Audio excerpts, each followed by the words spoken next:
Everyday life in ancient Greece. This video is purely for entertainment and does not infringe on copyrights or laws. The rights to the novel and image belong to the original author. We do not claim ownership. Don't like waiting and want to listen to this fanfic in full now?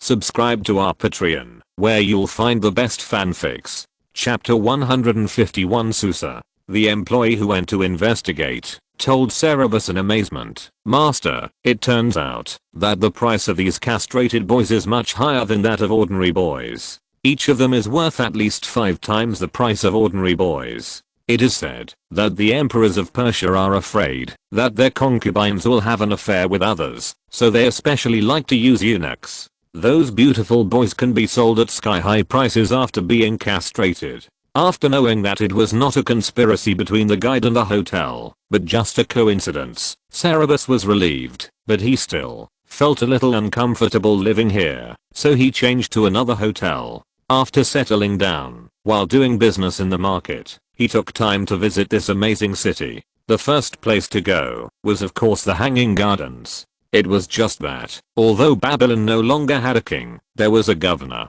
The garden was in the palace, and the governor lived in the palace. Of course, he could not go in. He could only look at it as close as possible through the high and thick palace walls. The Hanging Gardens were 4-story brick platforms, supported by huge brick pillars, covered with soil, planted with flowers, trees and climbing vines, and a stream gurgling down from the top.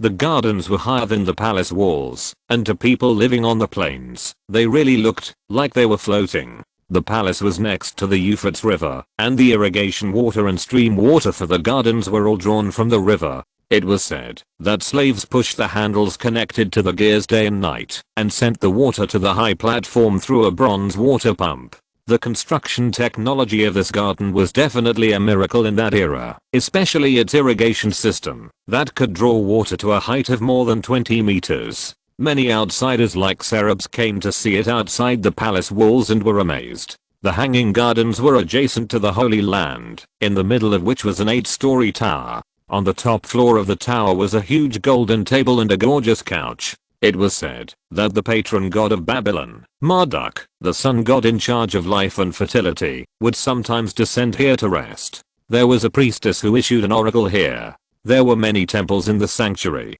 Although many gods had different names and images from Greek gods, their duties were similar. The architectural style of the temples was different from that of Greece, but they were all equally extravagant. For example, the temple of Marduk was said to have used a total of 800 talents of gold to cast the statue, the altar, the throne, and the footstool. The only difference was the temple of love. Cerberus did not speak the local language, so he took a guide with him when he visited. When he arrived at the Temple of Love, the guide had a mysterious and obscene smile on his face, and did not tell him that this was the Temple of Love. He did not even notice it when he entered, because the Babylonian Temple of Love did not have many heavily made up priestesses soliciting business. It looked like an ordinary temple from the outside. There were many young girls in the temple wearing wide-brimmed hats, or riding in carriages with curtains, staying in places divided into many roads by ropes. A man walked towards them from the road and threw them a silver coin. They would put the silver coin in front of the statue and follow the man out of the temple. Cerberus was surprised when he first saw it. He didn't know what he was doing. The guide winked at him and said, "Master, these are all virgins. If you like any of them, throw them a silver coin. It doesn't matter how heavy the silver coin is. You can have them once. They can't refuse. Look how beautiful she is." He pointed to a girl who was stared at by many men as soon as she entered a temple. The girl was pointed by the guide and looked over here. When she saw Cerberus, she was stunned, blushed shyly, lowered her head slightly, and stopped at a place very close to Cerberus. As soon as she stopped, several men hurriedly walked towards her along the rope-separated road. The guide quickly stuffed a silver coin into Cerberus's hand and urged, "Master, hurry up. Throw the silver coin to her." Cerberus didn't move. A man rushed to the girl first and threw the silver coin to her. Tears rolled down the girl's eyes. She looked at Cerberus with sobs, put the silver coin in front of the statue, and left with the man. The men who lagged behind sighed in disappointment. The guide also sighed with great regret and said, "She likes you, my master. She cried when you didn't choose her." It's a pity to lose such a beautiful girl. If I had known you wouldn't throw her away, I would have thrown her away. Babylonian girls only need to fulfill their obligations to the god of love once in their lives. If they miss it, no matter how much money they pay, they can't get her again. Cerberus asked in confusion, "Is this the temple of love?" The guide replied, "Yes." Cerberus looked at the girls and asked, "Are they all priestesses of the god of love?" The guide replied, "No, these are unmarried girls in Babylon. It is their custom to come to the temple of love before getting married and dedicate themselves to the god of love once." Cerberus: "The temple's means of making money are too despicable." The guide did not think it was mean. He thought it was the most charming place in Babylon, looked at the girls with greed, and said, "This is the best place in Babylon. I will take you here first, master. You choose first, and I will tell others after you choose. But if you see a beautiful girl, you must act quickly, otherwise she will be picked up by other men soon." Cerberus did not choose, and left the temple of love. The guide did not understand, but after entering the temple of love, he could not lift his feet to leave, and asked for a day off, and Cerberus approved his leave. After enjoying sex and love, the guide returned to the caravan with satisfaction, and introduced this good place to the rest of the people. In the following days, the caravan members rushed there when they had free time. The caravan stayed in Babylon for a few more days. One member of the caravan fell in love with a girl he met in the temple of love. He even gave the girl's father a sum of money and asked the girl to wait for him, intending to take her back to Athens to get married on the return trip. The caravan stopped in Babylon because the governor of Babylon was about to send people to the capital Susa to deliver tribute. Cerberus wanted to wait for the tribute team to set off and follow them. In addition to 500 eunuchs, Babylon also had 1,000 talents of silver as tribute to Persia. The governor sent an army to escort them. Following them on the road, there was no need to worry about being harassed by bandits, which was safer. Cerberus also took time to visit the silver mines in Babylon. Unfortunately, Babylon's smelting technology was not more advanced. When the tribute team set out, it was already January, the coldest time of the year. They walked on the road for almost a month, and arrived at Susa in Elam before the new year. Persia had several capitals, and Susa was one of them. King Darius often stayed here, and the empire's treasure house was also here. Before the new year, all provinces sent tribute here, and the tribute of the Cilicians attracted Cerberus's attention the most. Among their tribute, there were 360 horses that were completely white without a single stray hair. When they walked slowly, they looked like clouds floating on the ground, and when they ran fast, they looked like a raging snowstorm. Cerberus originally planned to buy more horses from the Scythians and Thrace. Although there were many places in Persia that produced good horses, if he bought them here, he would have to cross the sea to bring the horses back, which was not an easy task. But seeing such good horses, no man could not help but be fascinated. The Cilicians came to pay tribute to the king, so it was impossible for them to bring only 360 tribute horses, no more and no less. Horses are living creatures. If any of them got into trouble along the way, they would have no way to explain. They could only bring more, not less. The members of the team escorting the tribute also rode horses. Cerberus observed that they were all riding good horses. He set his sights on these horses, and for this purpose he did not hesitate to find a way to stay in an inn with the Cilicians. Chapter 152 Fire Meteor. When Cerberus was in Babylon, he found out who the envoys going to Susa were, and sent them gifts to make friends. He was taken care of on the way from Babylon to Susa. When passing through the checkpoints, the envoys pretended that the caravan was a member of the tribute escort team, which saved him a lot of customs duties. After arriving in Susa, he separated from the envoys and stayed in the inn where the Cilicians lived. He tried to make friends with the Cilician envoys. Persians like to enjoy and are good at cooking. The stew made by the chef of the inn is a specialty. It is so delicious that you can swallow your tongue when eating it with sesame scones brushed with honey. Cerberus observed that the Cilician envoy would always go to eat when he was in the inn, so he deliberately sat next to him during a meal and opened a jar of fine wine. The Cilician envoy was tempted by the aroma of wine and swallowed his saliva frequently. He looked at the wine jar, and Cerberus pretended to notice it and generously invited him to drink. He was young and often despised when he went out, but there was also a good thing, that is, people often did not guard against him. The Cilician envoy agreed to his invitation immediately. After drinking, he answered all his questions. In just one drink, Cerberus knew how many horses they brought, how many they had to offer, how many were left, what they planned to do with the rest, and what price he wanted to sell the horses for. However, they did not plan to sell the extra horses, but wanted to give them to the king's favorites. Although King Darius did not send people to discipline the Cilicians directly, he could order the Cilicians to do anything if he felt it was necessary. If he was dissatisfied with the Cilicians, or wanted to do something that was not good for the Cilicians, they hoped that someone around the king would stop him. Cerberus praised their horses again and again, and the envoy was very proud. After getting drunk, he took him to the stable to see them. There were dozens of Cilician horses in the inn stables, with all kinds of fur colors, each with strong and light hooves, graceful and smooth bodies, tall stature, small heads, slender limbs, and beautiful big eyes flashing with alertness and intelligence. When they saw their master coming, some horses nudged him affectionately with their heads. The envoy hugged their heads one by one lovingly, stroked their necks, and said, "We have too many horses, we can't fit them here, and the tribute horses were not brought into the city. What do you think of these horses?" Cerberus bought some carrots from the inn, and fed one to each horse. Finally, he stopped in front of a chestnut stallion that was 9 feet tall, with a tail that reached the ground, a long mane with a few wisps of flowing hair hanging down in front of its forehead, and fur that was as smooth and shiny as silk. He asked, "Can I take this horse out for a run and see?" The envoy burped, gave him a thumbs up, and praised him. "You have good taste. It can't run away in the city and we can't see anything. Let's go for a run outside the city and see." He came to the stable, and also held a jar of wine, took a big gulp of wine, untied the reins of a horse with one hand, waved to Cerberus, "Come, come." Cerberus also untied the reins of the chestnut horse, and the two led the horses out of the stable, and rode towards the suburbs. The bay horse ran very steadily, lightly, and quickly. Cerberus could hardly feel the bumps on the horse's back, and it knew to avoid pedestrians without Cerberus's command. When it ran, its long mane and tail fluttered in the wind, like a floating red cloud.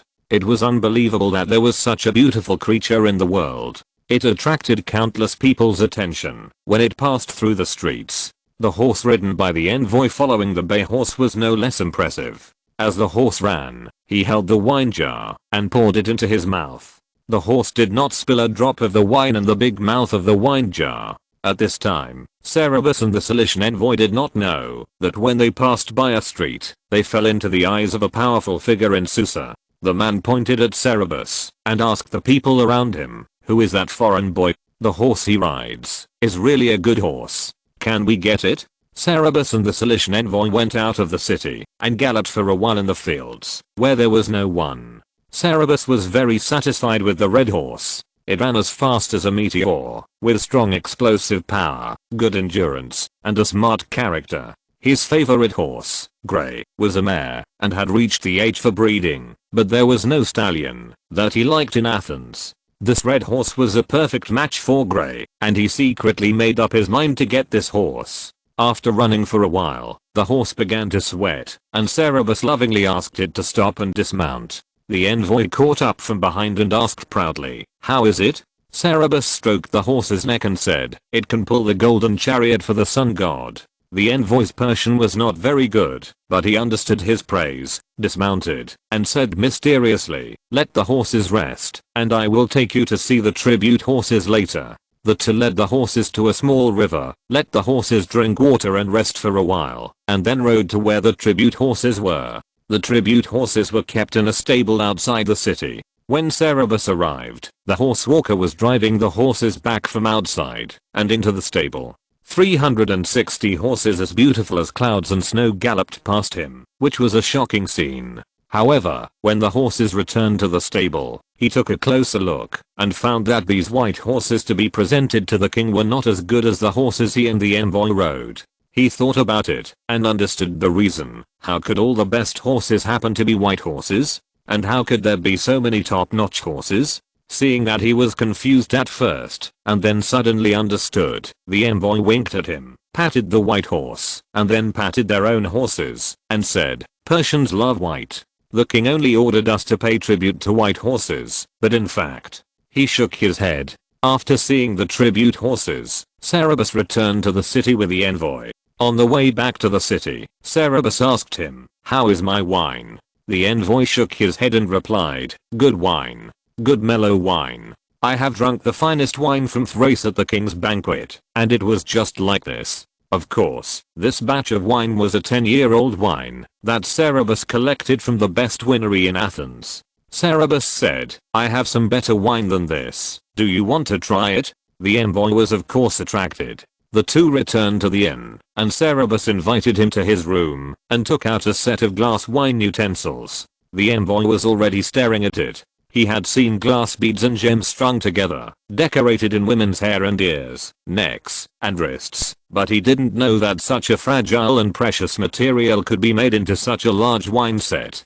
Gold wine utensils must not be as precious as this set of glass wine utensils, because gold cannot be broken, while glass wine utensils look like they will break if touched. What kind of wine would such wine utensils be used to hold? Cerberus took out a small-mouthed ceramic bottle, pulled out its stopper, and carefully poured some wine into each of the 2 wine glasses. The wine vessel was transparent and colorless, like winter ice. Through it, you could see that the wine was golden and clear, without the slightest residue, just like a glass of sunshine. The envoy didn't dare to reach out his hand. Cerberus first picked up the wine glass and sniffed it, then took a sip. He held the wine glass with a slightly trembling hand, and brought it to his nose to smell it. After sniffing, he asked in surprise, "What is this aroma?" Cerberus said, "Please taste it." The envoy took a sip carefully, letting the wine roll in his mouth for a long time before swallowing it. He asked in surprise and confusion, "This is wine. But how can it be golden? And what is this very special aroma? What spices are added?" Cerberus smiled and said, "This is my secret. I dare say that Darius, the king of kings, has never tasted such good wine." The envoy couldn't help but drink sip after sip.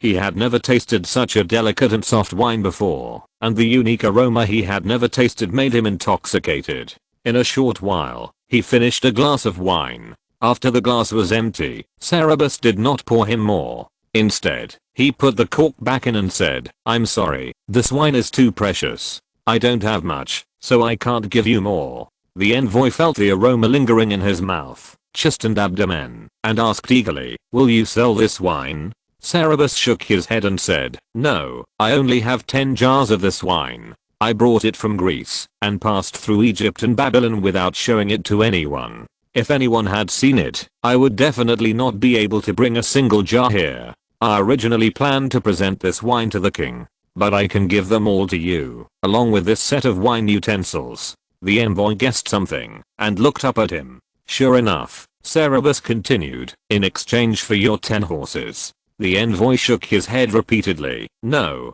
no, I have a use for these horses. They have to be given as gifts." Cerberus said, "This wine can also be given as a gift. The wine jar is that kind of wine jar." He pointed to the big-bellied wine jar in the corner that was 50 or 60 centimeters high. "You can also divide it into small jars and give it to more people. If you miss this batch of wine, you will never be able to drink such good wine again, and I may not come to Persia again next year. This is my exclusive secret wine, and no one else in the world can make it. If you use this batch of wine as a gift, I dare say it will be much more popular than your horses." Envoy. Cerberus got the 10 best horses of the Cilicians, which he personally picked from the stable, including the bay horse. He didn't feel guilty at all, because no one in this era could really make better wine than this. He personally brewed this batch of wine carefully over several years, starting from selecting grapes. He personally selected the best grapes, had them peeled, and made into white wine, and also made oak barrels to store the wine.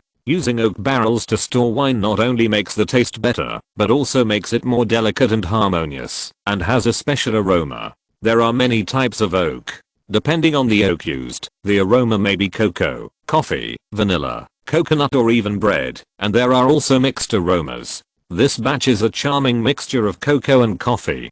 People of this era did not know how to store wine in oak barrels, nor did they filter the wine much, so the wine was quite turbid. Not only did he use oak barrels to store this batch of wine, he also filtered it 4 times in the first year of storage, and then added a few beaten egg whites to the barrels every year to speed up the sedimentation of the wine dregs, so that the wine was as clear as water. In this era, there would be no other person who would make wine using his method. Persians love to enjoy themselves, and compared to good horses, these good wines that have never been seen before must be more popular. Cerberus was satisfied with the horse, and another good thing happened. The Babylonian envoy sent someone to call him, and introduced him to several nobles, allowing him to make a lot of lucrative business. Cerberus was very tactful. He gave the Babylonian envoy a lot of commission for each business he made. The Babylonian envoy was very happy and even promised to introduce him to the prince one day. One day, he came out of a noble mansion and returned to the inn, but found that there were many people gathered at the door of the inn, some of whom were his servants. Many of his servants were injured and were fighting with another group of people with angry faces. Those people were Persians and seemed to have the upper hand. And the strange thing was that those people were holding his horse in their hands. Seeing him riding back, a Persian with a fat face had his eyes lit up and said, "Here is the red horse." He rushed to the horse and stretched out his hand to grab the reins and stretched out his other hand to push Cerberus off the horse. How could Cerberus bear it? He raised the reins, and Fire Meteor, the name he gave to the red horse, cleverly took a step back to avoid his hand and kicked the man. The man was kicked right on the spot, and he fell to the ground with a cry of ouch and couldn't get up for a long time. The most gorgeously dressed middle-aged man without a beard among the Persians looked at Fire Meteor, walked over and said in a sharp voice, "Young man,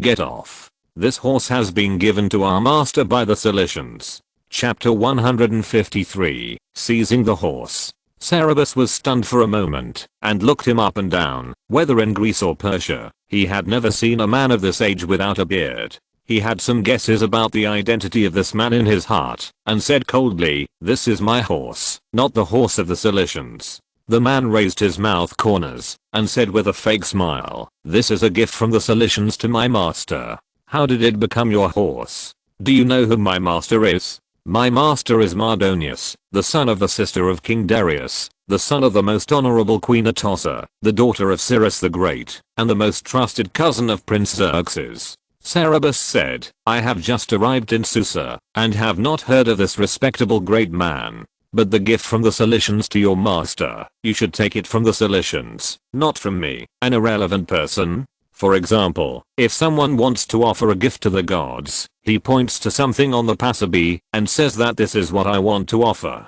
The gods will definitely not accept his offering. If I'm not mistaken, the horses you are holding are also my horses." The man's face turned cold, and he said to one of his men, "Call the Cilicians over, and let the Cilicians talk to him." The Cilician envoy was soon brought in. He looked ashamed, and avoided looking at Cerberus. He said, "These are my horses. I have already presented them to Lord Mardonius." "Cerberus, you can't ride the red horse anymore." Cerberus had suppressed his anger while waiting for him to come, so he was not surprised to hear him say that. He nodded and said calmly, "Isco, I guess you have forgotten that you have exchanged these horses with me for 10 jars of wine that is more precious than gold and a set of glass wine glasses. I'm already the owner of these horses. But it doesn't matter. I can remind you if you forgot. Our transaction has witnesses, and the contract is written on paper in both Babylonian and Greek. You don't think that, as long as you go back on your word,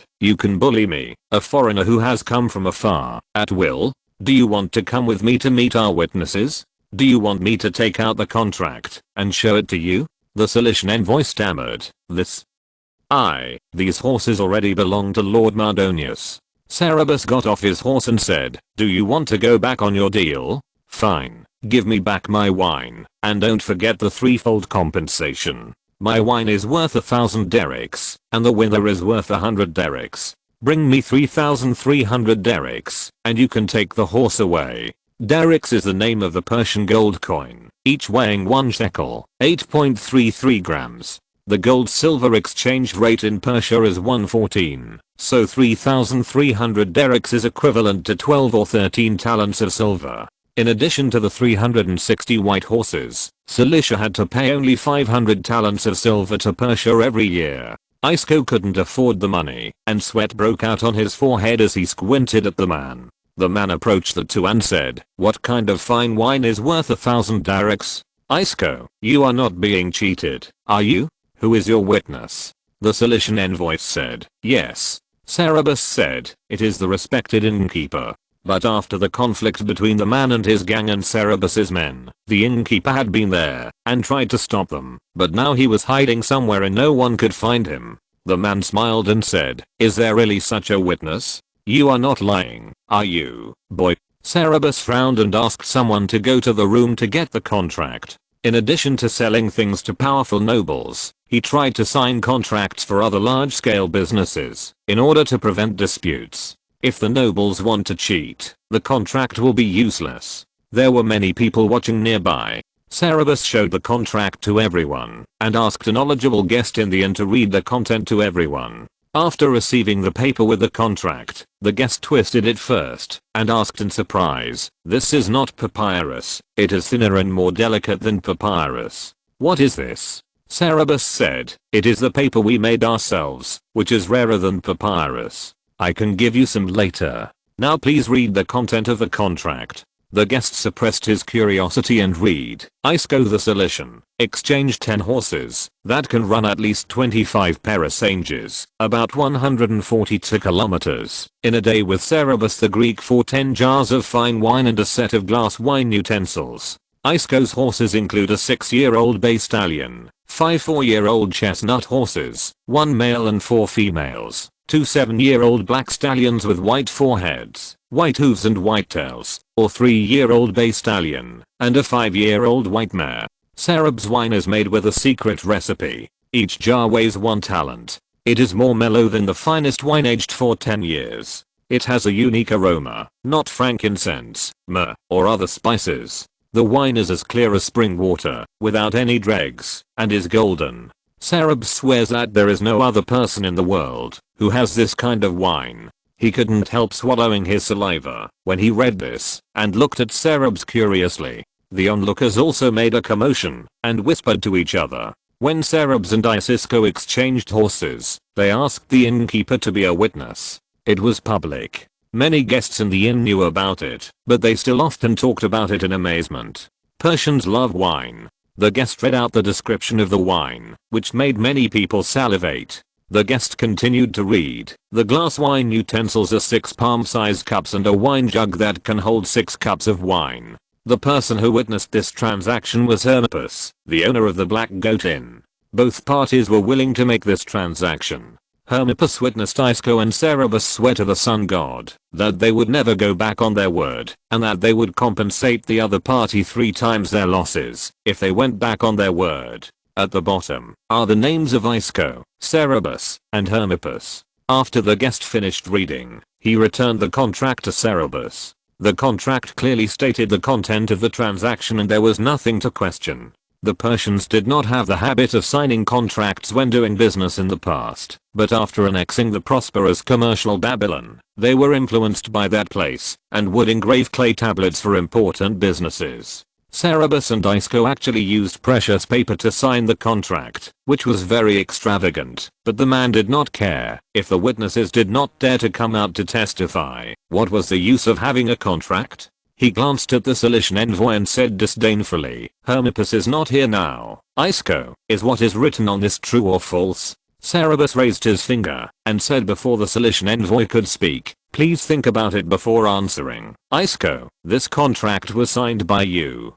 When we signed the contract, we not only swore to the gods, but also dipped our fingers in red paint and pressed fingerprints on it. The lines on everyone's fingers in this world are different, and the marks left by pressing are also different. I have a glass mirror that can magnify things. It will be clear at a glance whether the fingerprints on the paper are yours." After he finished speaking, everyone opened their eyes wide in surprise and raised their fingers to their eyes to take a closer look. Even the man couldn't help but look at his own hand. Cerberus took out a small piece of colorless transparent glass from his body, Both sides were slightly convex and the edges were covered with silver. It looked like an exquisite ornament. He asked someone to go to the room, to get some paper and a box of red paint, and asked the onlookers to try to press fingerprints on the paper and then look through the glass lens. It was just as he said. The onlookers were talking about it in amazement, thinking that the glass and the incident were both amazing. The man's face darkened, his eyes swept over Cerberus, fell on the red horse, and then looked at the Cilician envoy with a chill. His master was determined to get the red horse, and if he couldn't get it, he would have a hard time explaining it to his master when he returned. The Cilician envoy was shocked by his look. He had been staying in the inn, but this eunuch was a eunuch, but he brought people to the door and asked him for a horse, claiming to be the servant of Lord Mardonius. The innkeeper Hermippus was able to open such a big store in Susa and knew many people. He told him that this eunuch was indeed a person that Mardonius trusted very much. Isco knew that Mardonius was the most trusted cousin of Prince Xerxes. Although Prince Xerxes was not the eldest son of King Darius, his mother, Queen Atossa, was the most noble and powerful among the king's wives and concubines, and there was a great possibility that she would inherit the Persian kingdom in the future. If Prince Xerxes succeeded to the throne, Mardonius would certainly be his favorite, so he generously agreed to send him, and took him to the stable to choose a horse. Who knew that this eunuch had a very sharp eye, and saw at a glance that the horses he had exchanged for Cerberus were the best horses of all the horses, and he insisted on taking those horses. He also didn't know from where he knew that he had a red horse that was the best horse, and he specifically asked for that red horse. Maesco had already sold it, and more than half of the wine he had exchanged for had been given away, so he was very embarrassed. The eunuch insisted on taking the horse away, and Cerberus's guys who stayed in the inn to guard the goods certainly disagreed, and the two sides clashed. Isco didn't want to regret the business. He couldn't afford the penalty for breach of contract, and he was also very dissatisfied with the eunuch's arrogance, so he spoke hesitantly and ambiguously. But when the eunuch looked at him coldly, he remembered that Mardonius was a very narrow-minded person. He gave gifts everywhere, just to please the king's favorites.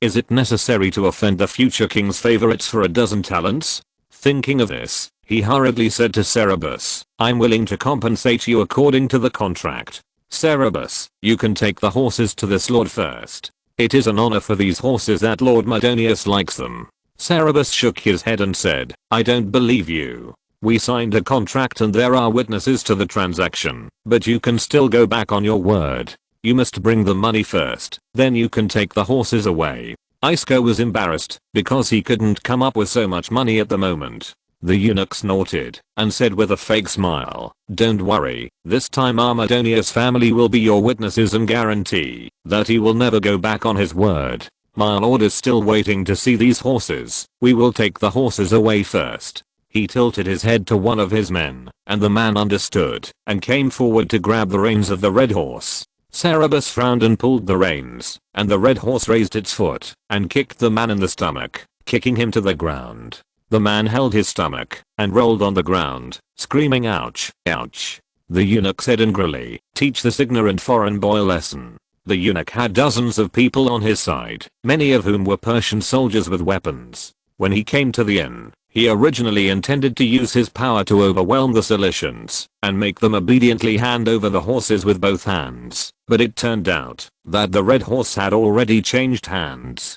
Cerberus's men did not let them take the horses away. There were quite a few of them, so the eunuch called some patrolling soldiers from the street to make them suffer. This time Cerberus came back and brought back a lot of people. The eunuch ordered his men to teach Cerberus a lesson. Cerberus's men confronted him without any hesitation, and the two sides fought in the courtyard of the inn. When the fight was getting out of hand, another team of Persian soldiers rushed in from outside the inn door, used weapons to beat the two fighting parties apart, and the leader shouted, "Stop it." Chapter 154, Imprisonment. A waiter of the inn followed the leading soldier, looked around the courtyard, looked at the broken things, and said with concern, "Sir, look at what they have done to our inn." The leading soldier's clothes were slightly more gorgeous than the other soldiers. He should be a small captain or something like that. He scolded both sides. "Why are you guys fighting here? Especially you. He pointed at the people in soldiers' clothes. Are you from the patrol? Why are you fighting with others? The eunuch walked forward arrogantly and said, I called them here. These arrogant foreigners actually wanted to rob Lord Mardonius' horse. I called them to teach these barbarians a lesson. Which officer are you from? You came at the right time.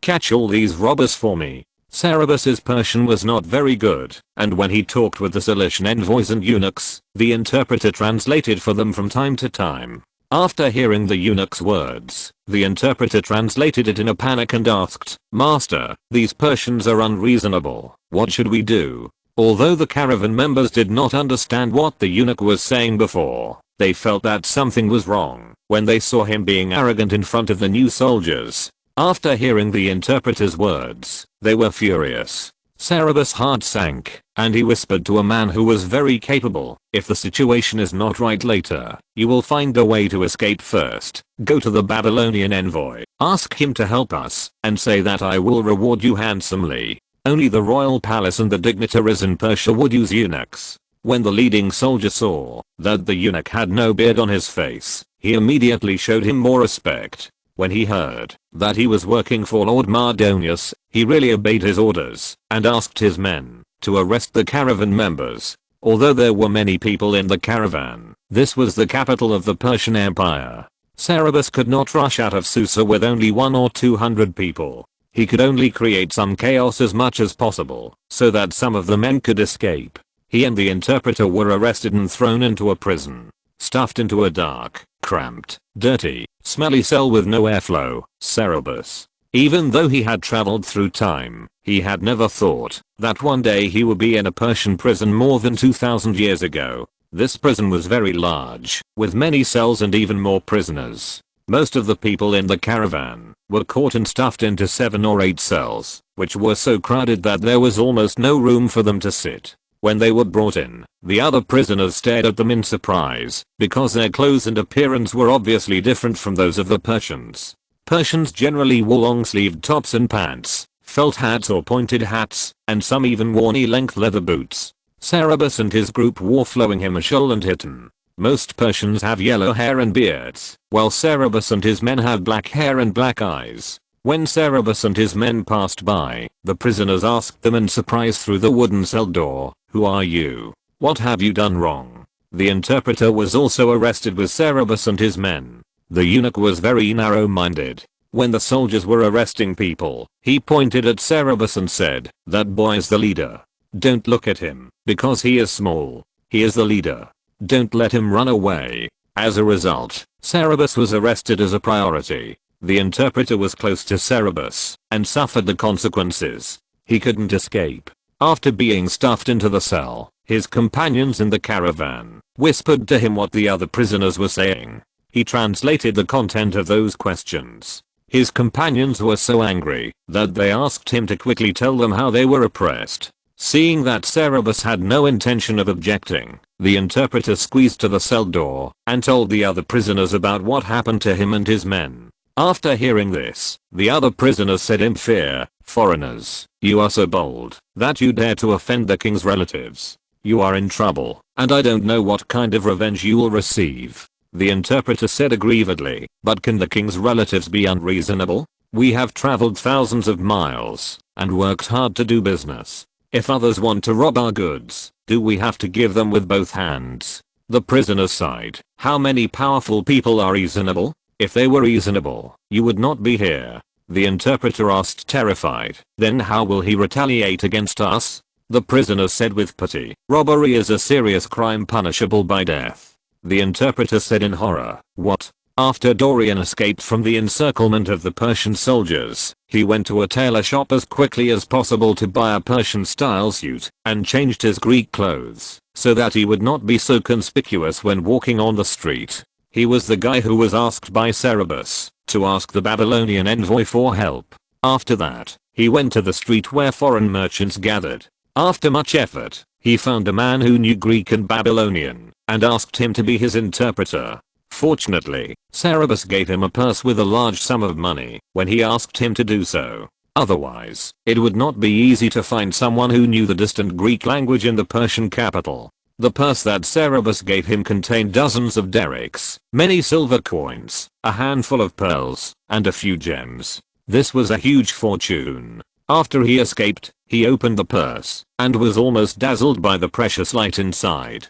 Dorian's family was very poor, otherwise he would not have worked for Cerberus. He had never seen so much money before and almost became greedy, but he restrained himself after a moment. Cerberus was a generous master, and he believed that he would get more by working for Cerberus. Dorian took the interpreter to the residence of the Babylonian envoy. Cerberus had brought him with him several times. When he went to meet the Babylonian envoy, the gatekeeper knew him. He bribed the servant with some money and successfully met the Babylonian envoy. The Babylonian envoy was a middle-aged fat man who liked to wear purple clothes and loved money. Dorian told the envoy what he and his people had encountered and asked for his help. After the interpreter translated these words, he was shocked and said, "Ah, you actually offended Lord Mardonius. He is the most trusted person of Prince Xerxes. Prince Xerxes is the governor of Babylon and the master of all of us Babylonians. How dare I offend his favorite? I can't help you with this. Robbery is a serious crime punishable by death. When Persians see criminals, they have the obligation to catch them. I won't catch you for Cerberus' sake. You should leave my residence quickly." The interpreter also showed a look of fear. He was a slave. He was originally a Greek, but was captured in the war, became a slave, and was sold to the Babylonians. Therefore, he could speak both Greek and Babylonian. This time his master came to Susa to do business and brought him here, but he didn't know that the person his master asked him to serve was actually a criminal. He was worried that this matter would implicate himself, but as a slave he could not make his own decision, so he had to continue to help both parties translate nervously. Dorian hurriedly said, "Sir, we have not committed robbery, nor have we offended Lord Mardonius. We offended his servants. Those horses were really bought by us. We have a contract and witnesses. How dare we, the country people who came from a remote and poor country, offend Lord Mardonius? We don't want those horses, so we gave them to Lord Mardonius. Please help us to intercede for the eunuch and let him not bother with us. My master is willing to give you a generous reward. My master is very rich, and there are many in our cargo, rare treasures. For example, there are wool carpets that are 10 times as long as an outstretched arm and twice as wide. The wool is as thick and soft as dense clover grass and as red as roses." The owner said it was a gift to the great King Darius. There are cashmere cloths that are warmer than heavy fur clothes, but lighter than linen, as soft and smooth as a woman's skin. They are made of fine hairs that cling to the skin of goats. It takes the wool of hundreds of sheep to weave a piece of clothing. It is more precious than gold. There are corals that are taller than a man, very complete. He is very eloquent and describes those precious goods in a very touching way. The interpreter was fascinated when translating sentence by sentence. After talking about the goods, he said, "These things are stored in the warehouse of the inn where we live. If my master suffers such an unjust misfortune, I don't know who will get those good things. If you can save my master will definitely offer you a satisfactory reward." The Babylonian envoy's eyes lit up, but he deliberately said, "How dare I ask for your gifts to Darius, the king of kings? The person you offended is the king's relative. Even if your master gives all these things to me, I can't save him." Dorian was a smart man and immediately understood what he meant, that he wanted all those things. Dorian was very courageous. He remembered that Cerberus often said people are the most precious, and immediately said, "My lord, my master often said that you are a most benevolent and noble nobleman. How can you bear to watch innocent people suffer such a tragedy? We are willing to give you all these precious goods, as long as you can help us." The Babylonian envoy seemed to be persuaded. He sighed and said, "Indeed, Cerberus is my friend. He is so outstanding at a young age. I can't bear to see him being executed as a robber. I will go to Lord Mardonius's house to plead for the eunuch you offended, but I can't go empty-handed. You have to prepare gifts of apology." Dorian agreed, thanked him again and again, and left to prepare gifts. Before leaving, the Babylonian envoy suddenly asked, "Is your wine so good that the Cilicians are willing to exchange it for 10 top-notch horses? The best wine from the best wine-producing area of Kakamish, Persia cannot be sold at this price." Dorian secretly cursed him for being greedy, but still exaggeratedly said, "I think there is no better wine in the world than those wines. It is clearer than spring water, the color is like gold, and it has an extremely special and charming aroma. This kind of wine is very rare. We only have 10 jars of such goods in total. We brought them from Greece with great effort and gave them all to the Cilicians, but they ended up hurting us like this. I don't know if these wines can be taken back. If they can be taken back, I must let the owner give these wines to you. Only good people like you can enjoy such good wines. Those hateful Cilicians are not worthy." The Babylonian envoy nodded with satisfaction and let him go.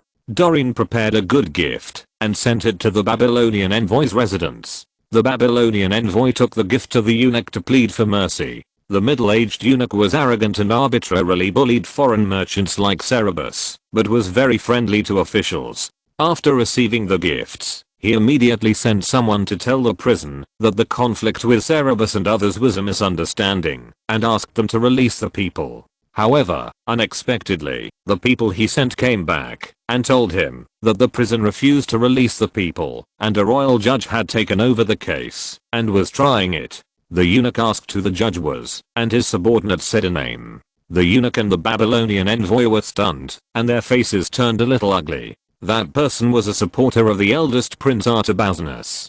Prince Artabazinus was the eldest son of King Darius. No matter which country, the custom is generally that the eldest son inherits the throne. Although Prince Xerxes is of noble status, the eldest prince is still his strong competitor. The eunuch and the Babylonian envoy were very uneasy and felt that this matter would not end easily. Sure enough, a few days later, the judge made a ruling that Cerberus and others were not guilty, that the eunuchs abused their power and should be punished, and that Mardonia's family had to return the horses to Cerberus. Chapter 155 Trial. After being in jail for several days, he was acquitted after hearing that he might be executed. Many members of the caravan wept with joy, but Cerberus showed no joy at all. He was very calm in prison, eating and sleeping calmly, which influenced the caravan members and made them not panic or afraid. But after being released, his expression became very serious. He felt that the verdict just now was wrong. The verdict was held in the busiest square in Susa. It was very solemn at the beginning. More than 100 people were escorted to a huge stone tablet in the square, which was engraved with cuneiform Babylonian and Amira characters. The judge first stated his name and lineage, and then said, "By the order of the great king, the king of kings, the king of all nations and peoples, the king of this vast earth, King Darius, I'm here to judge the matter of you foreigners stealing the horses of the king's relative Mardonius. I swear to Ahura Mazda that I will follow the king's laws and judge this matter fairly. The great god Ahura Mazda established this earth, established the sky, created human beings, created human welfare, and made Darius the king of kings, the lord of lords, and gave King Darius wisdom and friendship. King Darius is a friend of justice and an enemy of evil. My king does not allow the strong to bully the weak, nor the weak to bully the strong. Only justice is love, and hatred for liars. Anyone who harms others should be punished according to my king's laws. This monument is engraved with the laws made by my king. All the people ruled by King Darius, and everyone who sets foot on my land must obey them. Foreigners, my king's laws stipulate that anyone arrested for robbery should be put to death.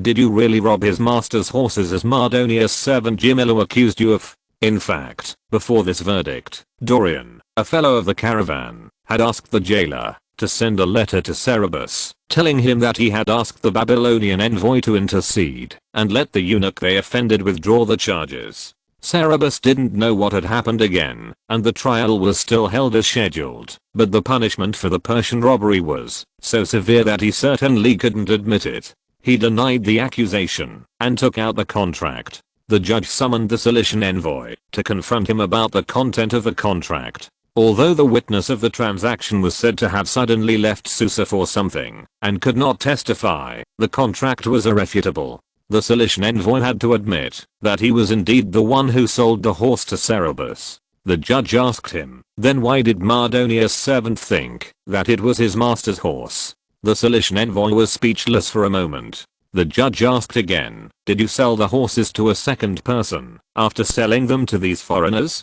The Cilician envoy quickly explained, "No, I didn't sell them to a second person. I gave some horses to Lord Madonius, and his servants misunderstood when they came to pick up the horses, thinking that the horses sold to Cerberus were the horses to be given to his master.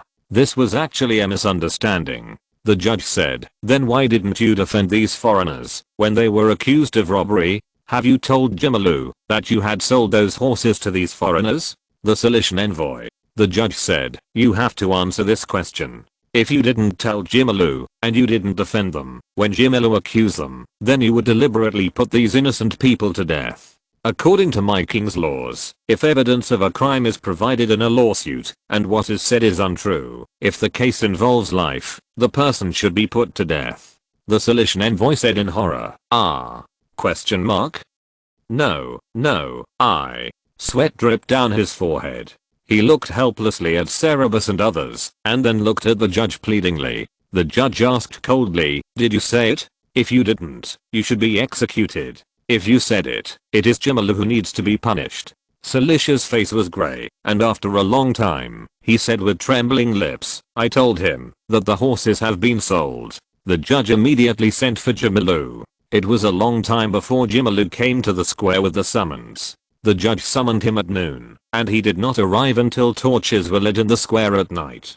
During this time, the judge just waited. The long wait caused more and more people to watch the trial in the square. When Jimalu arrived, the area was already crowded with people, and even people were sitting on the roofs of the surrounding houses to watch the excitement. Jimalu did not look as arrogant as when Cerberus and others saw him last time. Instead, he looked very scared.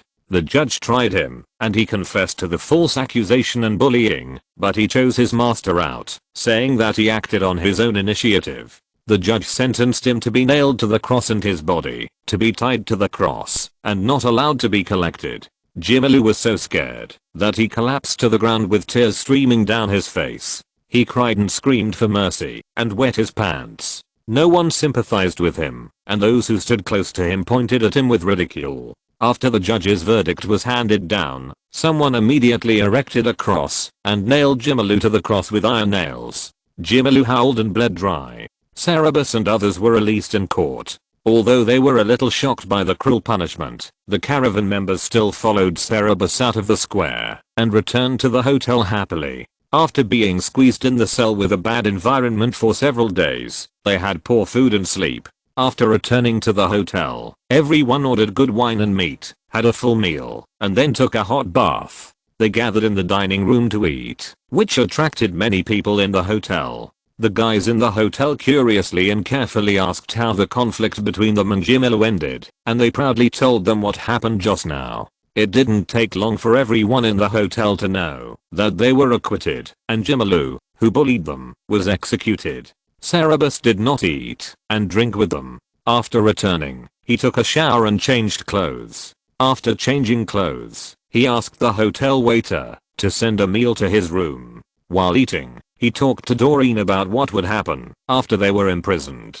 Doreen did not know the judge's inclination for today's trial, so he did not dare to get too close for fear of being discovered. However, he paid a man to watch in the square and report to him as soon as there was any news. When Cerberus and others were released, he came to join them. While Cerberus was eating, he told Cerberus about the process of asking for help from the Babylonian envoy and his promise to the Babylonian envoy. After speaking, he looked at Cerberus a little nervously. Cerberus praised him and said, "You did a great job. In such a critical situation, no one knew what would happen later. It was great that you could act decisively when there was a chance to save everyone's lives. A little money is nothing. The promise you made counts, and I will not break it." After that, he smiled bitterly and said, "I'm only worried that, even if these things are sent to the Babylonian envoy now, he will not be willing to take them."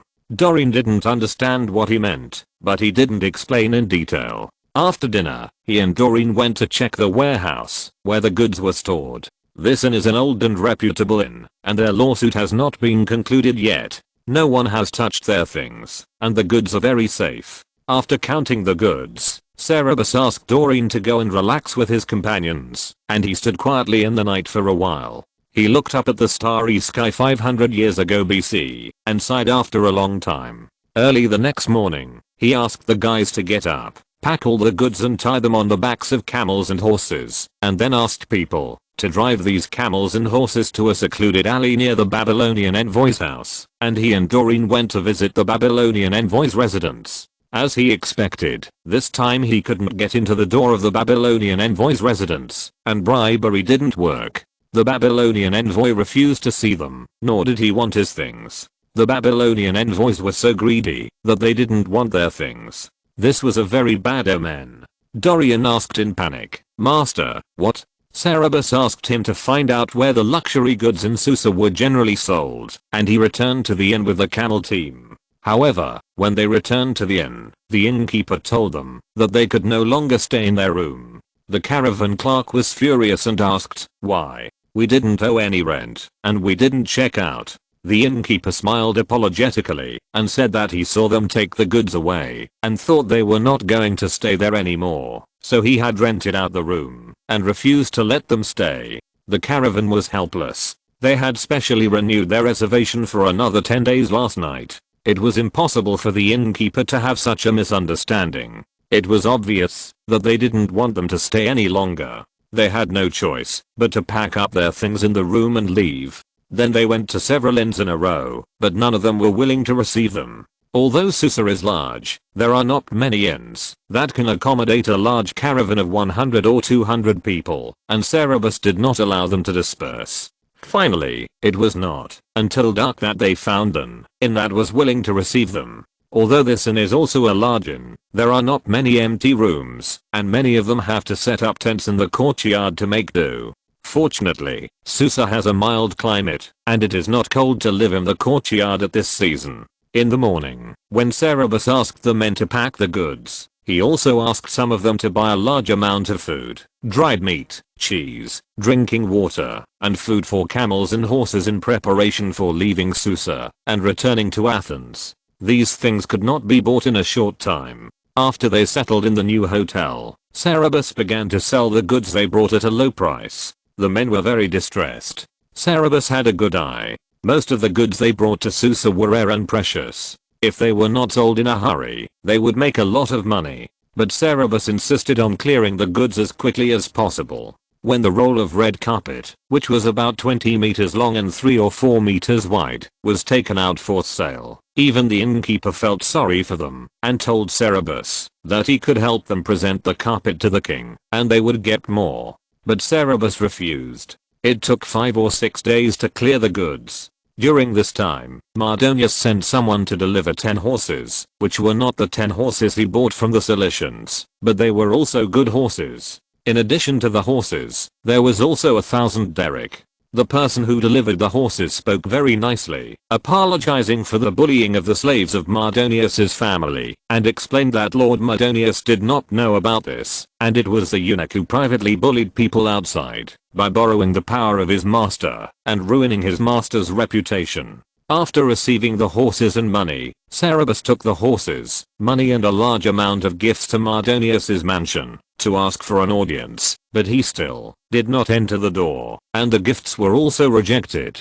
Cerberus did not dare to stay in Susa any longer. After preparing water and livestock food, he immediately left Susa. There is a post road from Susa to Sardis, which is equivalent to the official road in ancient China. All the places along this road are inhabited, with official post stations and private hotels, and it is generally quite safe. However, not long after Cerberus and his companions left Susa via this post road, they were ambushed by bandits in a slightly remote place. Chapter 156 Return to Susa. After leaving Susa, Cerberus and his companions were very cautious. They tried to travel with other caravans, not rushing to travel, setting out at dawn, staying overnight before dark, not staying in nameless inns, and being very careful about the food, drink, and water of people and animals, but somehow they were still attacked. On the 4th day after leaving Susa, when they came to a relatively remote section of the road, some horses and camels suddenly started to have diarrhea for unknown reasons, and soon they could not walk.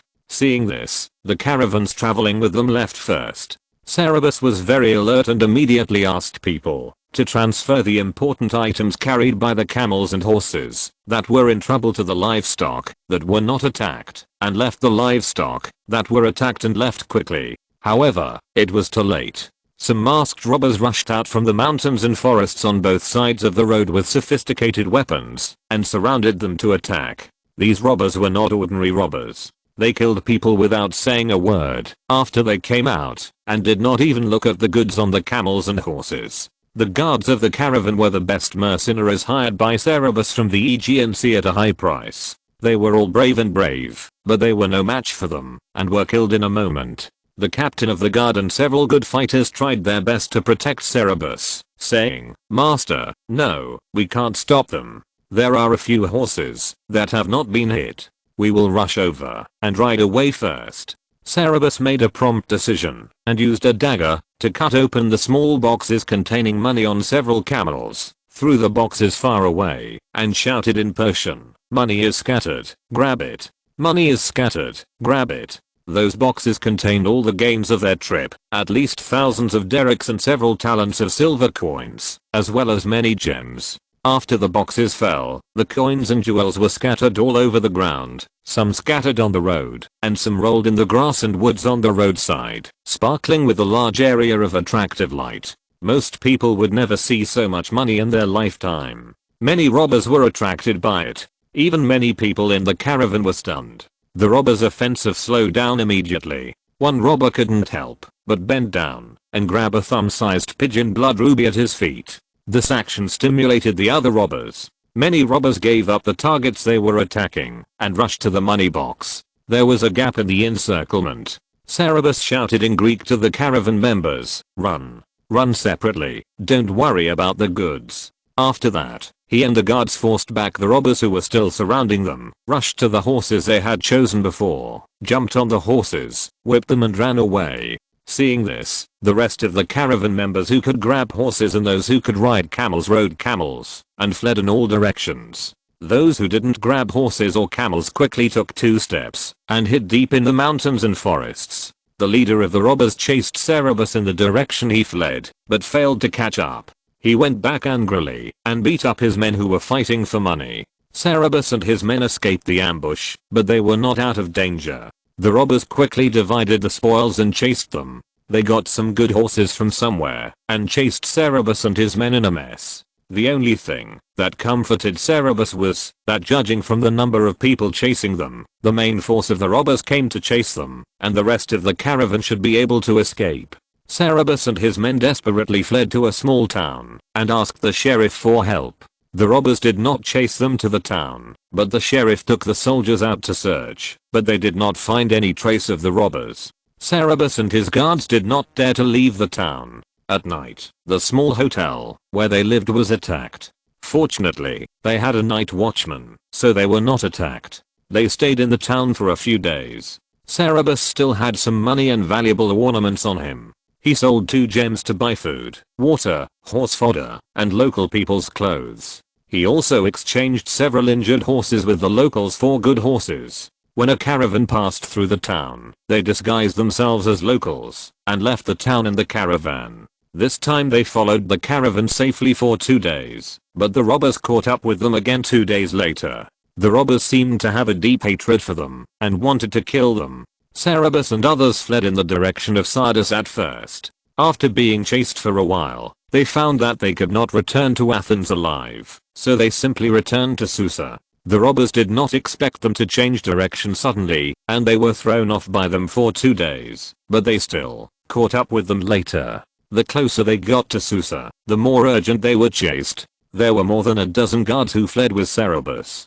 When they returned to Susa, only 4 or 5 were left alive, and everyone was injured, including Cerberus himself. Cerberus was stabbed on the left shoulder, but fortunately it was not serious. They had medicine for wounds and the weather was not hot, so there was no infection. But 2 guards were not so lucky. They were almost on their last breath when they arrived in Susa. Cerberus sent them to the doctor's clinic, but whether they could survive depended on luck. In this era, King Darius fell off his horse and sprained his ankle. The imperial doctors in the palace could not cure him, and he almost died. It is easy to imagine the level of ordinary Persian doctors When Cerebs and others appeared at the gate of Susa with scars, they were detained and interrogated by the guards. After listening to their experience, the captain of the guards asked them to report to the sheriff, who was responsible for arresting robbers and thieves. After the report, the sheriff ignored them for a long time, but after a while, he called them over for interrogation every now and then.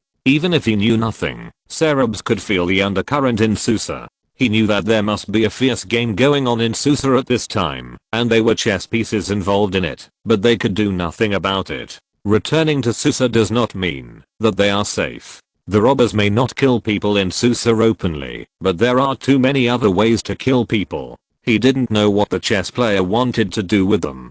Cerebus carefully chose a hotel close to the public security office to live in, and let his seriously injured partner live in the clinic. After paying the medical fee and a few days room fee, he fell into a new dilemma. He had no money. They had spent all their money on food, drink, horses, and weapons during their escape. The medical fee and room fee were obtained by selling their horses after arriving in Susa. After paying the medical fee and room fee, the remaining money would not last long. He had never been so embarrassed since he started doing business. Cerebus guessed correctly that there was indeed an undercurrent in the city of Susa. The sheriff did not take their being intercepted and killed seriously. They were just a foreign merchant caravan with no backing in Persia, and had made enemies with the powerful. It was not surprising that something happened. The sheriff did not want to get involved, so he just sent people to catch the thieves as a matter of procedure, and then he stopped caring about it.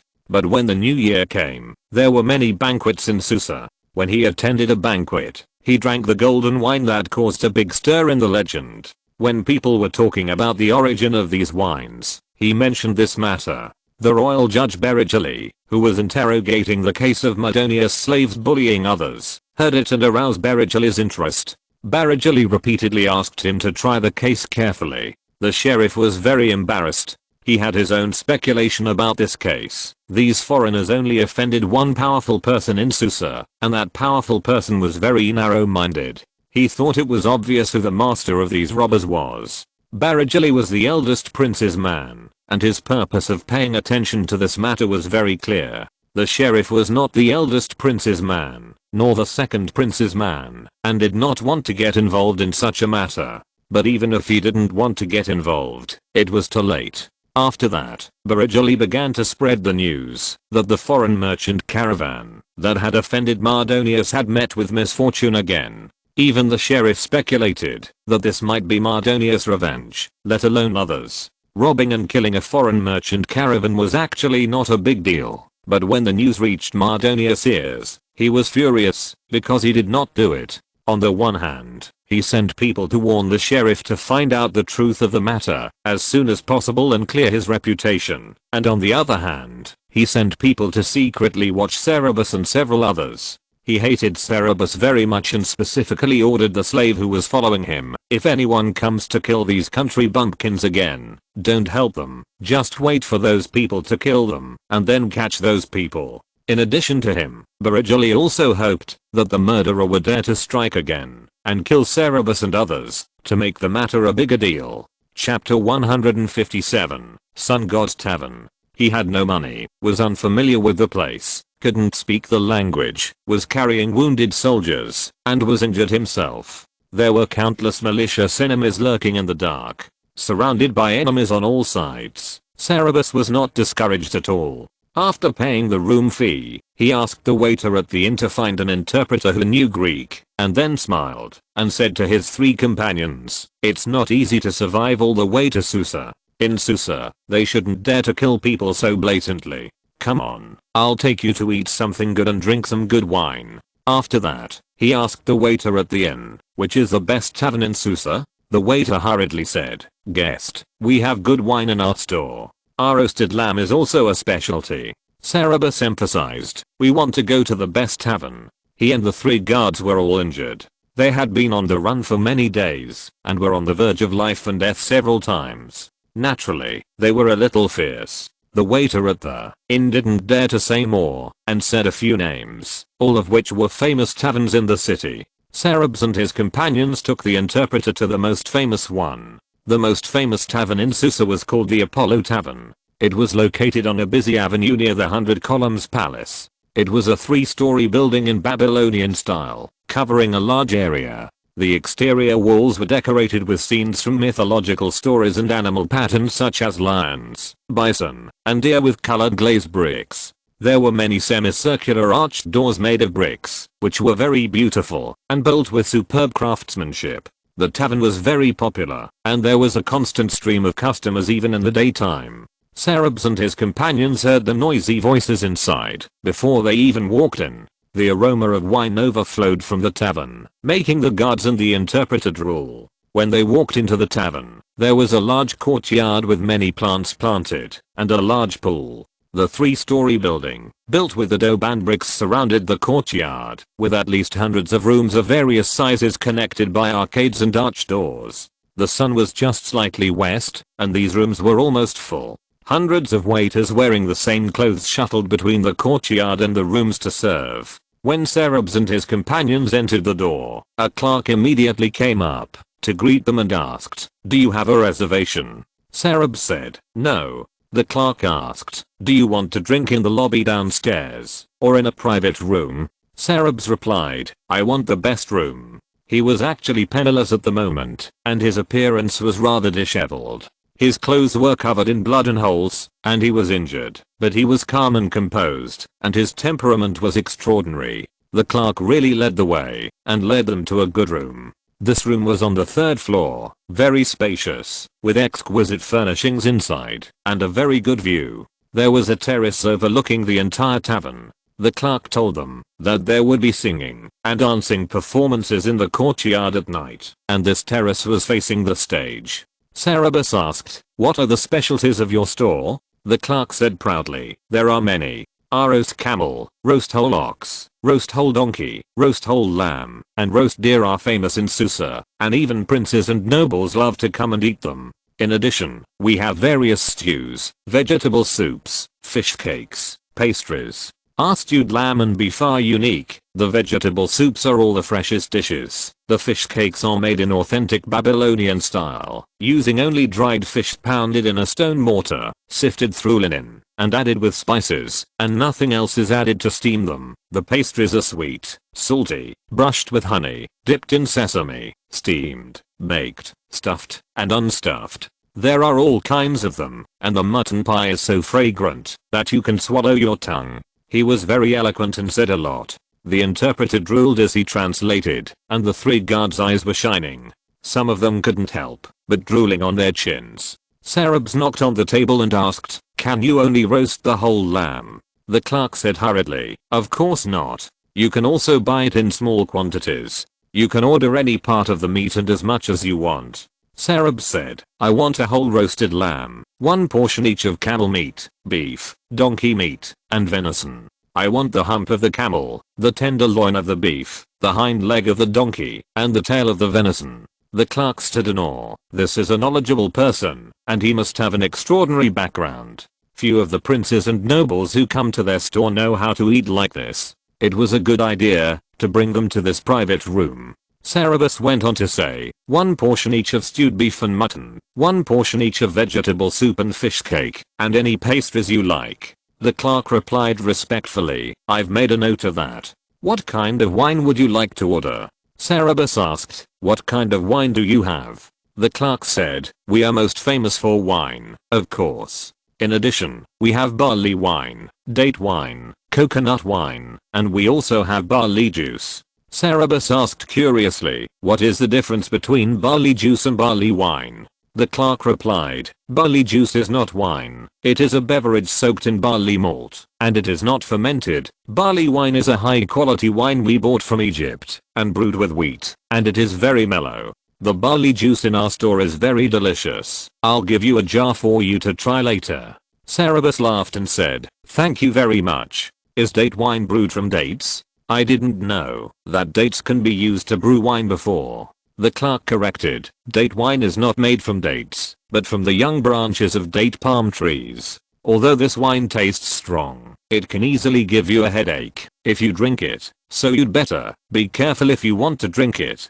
Coconut wine tastes lighter, but our coconut wine is not made from crushed coconut meat and coconut milk. It is made by cutting off the flower stalks before the coconut buds open and using a jar to catch the coconut milk secreted from the incision. It is brewed with the dripping coconut milk, which is aged for many years and is as clear as water. It tastes great. You can try it.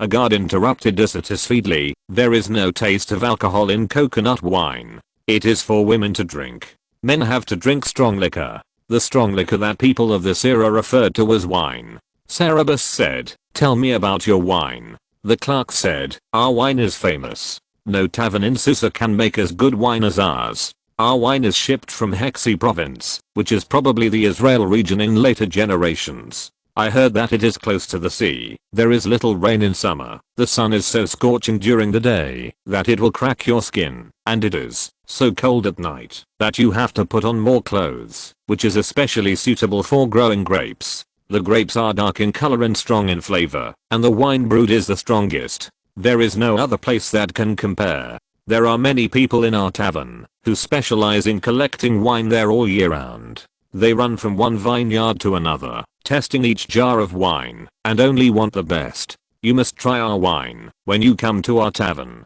Do you want to drink new wine or old wine? I will pick you a jar of the best tasting new wine, and I will pick you a jar of good vintage for the old wine." Cerberus said, "You speak so well. Then first give me one sort of new wine, and one 5 or 8.4 L of old wine." The clerk said happily, "Great. How about the aged wine that is 4 years old?" There were no natural disasters and few insect pests that year, so the quality of the wine is particularly good, better than some wines that are aged for more than 10 years. Cerberus smiled and said, "The aged wine should be the best wine in your tavern." The clerk hesitated and said, "Then, the price is expensive." Cerberus smiled and asked, "What kind of wine is it, and how expensive is it?" The clerk said, "We have 35-year aged wine. You are an expert and you should know how rare this wine is. Although the older the wine, the better. Not all wine can be stored for so long. Ordinary wine will become sour after 3 to 5 years, and good wine can only be stored for more than 10 years. Only a very few top quality wines can be stored for more than 20 years. 35-year aged wine is only available in our store in all of Susa. This wine is not sold separately. You can only buy it in a whole can. A can has one class of Mesopotamian capacity units, 30 or 50.5 L, and 80 derricks." After the interpreter finished translating the price, one of Cerberus' guards cried out, "What? It's so expensive. Athens is more than 3 times farther from Susa than Hexi province is from Susa. Athens is also close to the ocean, and the wine produced there is no less good than that of Hexi province. The golden wine without residue has never been brewed before, and it is extremely rare. They went through a lot of trouble to transport the wine all the way here, and a can only sells for 100 drachmas, while their cans can hold 1 imber, a unit of capacity in the Mesopotamian basin, 84 L. This wine is even more expensive than this." The guard thought it was not worth it, and shook his head repeatedly, saying, "Master, this is too expensive. We can't finish the wine of the first shift. We need a can of 4-year-old wine." The clerk also advised, "Yes, our 4-year-old wine is also a good wine. Our boss often says that such a good wine can only be produced once every 10 years. Why don't you try this? This can be bought in small quantities. You can drink as much as you want." Cerberus insisted, "Just open your 35-year-old wine. I want to taste how good this best wine is." The clerk was still a little hesitant. Cerberus smiled and said, "Why, are you afraid that I can't pay?" At this point, the clerk had to leave. Before leaving, he told Cerberus and others that the fruits and dried fruits on the table could be enjoyed at will. There was a large table in the middle of this private room, on which were fruit plates and dried fruit plates. The fruit plate contained sweet lemons, apples, and pomegranates, and the dried fruit plate contained dates, almonds, figs, raisins, and even pistachios. The dried fruits and fruits were arranged in beautiful auspicious patterns. It was already early spring, and I didn't know how this tavern could preserve the fruit for a whole winter. The wine and meat would probably have to wait a while before they could be served. The 3 guards and the interpreter all started eating, and soon they threw fruit peels and nutshells all over the floor. Cerberus took a pomegranate, held it in his hand and slowly squeezed it from top to bottom while waiting for the waiter to come back. He patiently crushed all the seeds inside and softened the pomegranate. When there were no hard seeds in the pomegranate, he used a knife next to the fruit plate to cut off the mouth of the pomegranate and poured the purple red juice inside into the cup.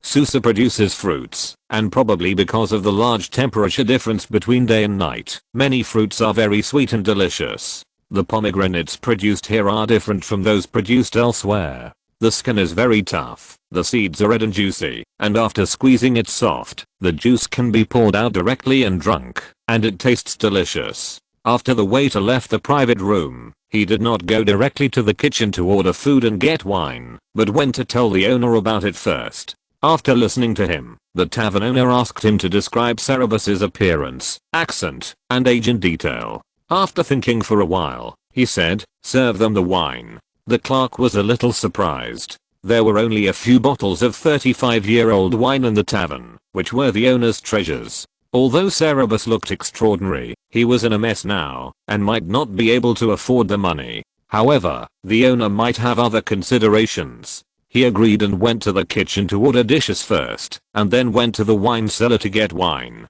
The tavern owner personally opened the door of the small wine cellar where only good wine was stored, and asked him and another clerk to move a jar out. The wine was one less jar when he drank it, and he felt a little sad when he moved it. There were dozens of stoves working at the same time in the kitchen of the Sun God's Tavern. When the clerk and his companion carried the wine jars to the private room, many dishes had already been served. The clerk specially went to get a set of exquisite silver wine utensils, poured the wine into the silver wine pot, and then poured it for everyone. The aroma of the 35-year-old aged wine was palpable as soon as it was opened. The wine was brick red and thick.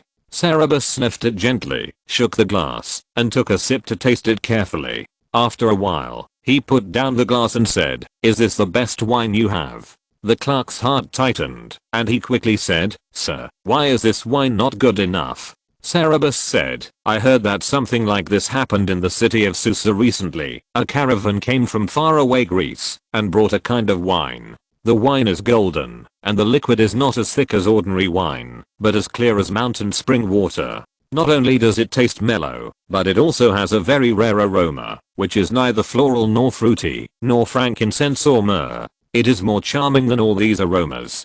The Cilicians, who are good at raising horses, are willing to exchange a good horse that can run 25 parasanges a day for a jar of wine, and a lawsuit was caused by this. It was about the execution of the eunuch in Lord Mardonius's house a few days ago. This is the best tavern in Susa. Do you have this kind of wine?" The clerk had heard about this. The Persians are addicted to wine, and they are the best tavern in Persia. How could they not pay attention to the rumor of such good wine? But there is too little of this wine. It is all in the hands of the rich and powerful, and it cannot reach their tavern. He shook his head and said, "I have heard about this, but there is too little of this wine. We don't have it."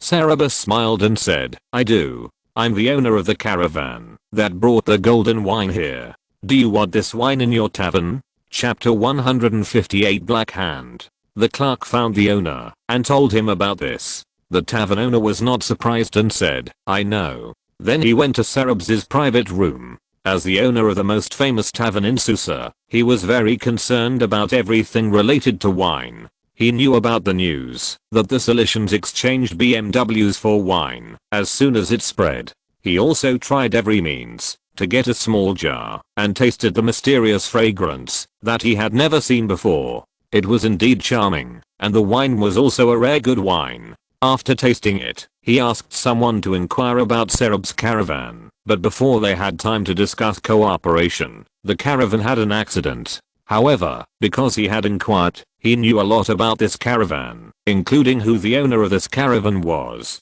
He also watched the interrogation of this caravan. As soon as the clerk described the image of Cerberus and others, he became suspicious. Because Cerberus was too young, and Greeks were rare in Susa. As soon as he entered the room, he fixed his eyes on Cerberus and asked with a smile, "My buddy told me that you have some golden wine to sell." Cerberus said, "Yes." The tavern owner asked, "Is it the same wine that the Cilicians brought out?"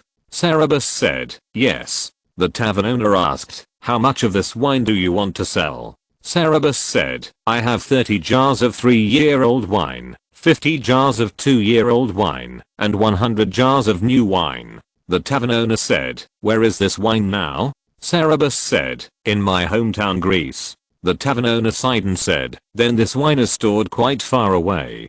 Cerberus said, "Because it is stored quite far away, I can give you a good price. I'm willing to give you all this wine for free, without charging a penny." The tavern owner stroked his beard and said, "I guess there are conditions?" Cerberus said, "Yes, you have to get it yourselves. I can lead the way for you personally, but you have to pay me for the return trip. I have encountered some difficulties." The tavern owner shook his head and said, "Greece is too far away and not easy to go. Young man, I have also heard about what happened in your caravan. Did you brew this wine, or did you import the goods?" Cerberus was not disappointed and said, "I brewed it." The tavern owner said, "Then why don't we try another way of cooperation? I will pay a sum of money to buy out your wine recipe." Cerberus said, "Okay, 10,000 darics." The tavern owner almost pulled his beard off. 10,000 darics? Young man, your appetite is bigger than that of a lion. My tavern is not worth 10,000 darics.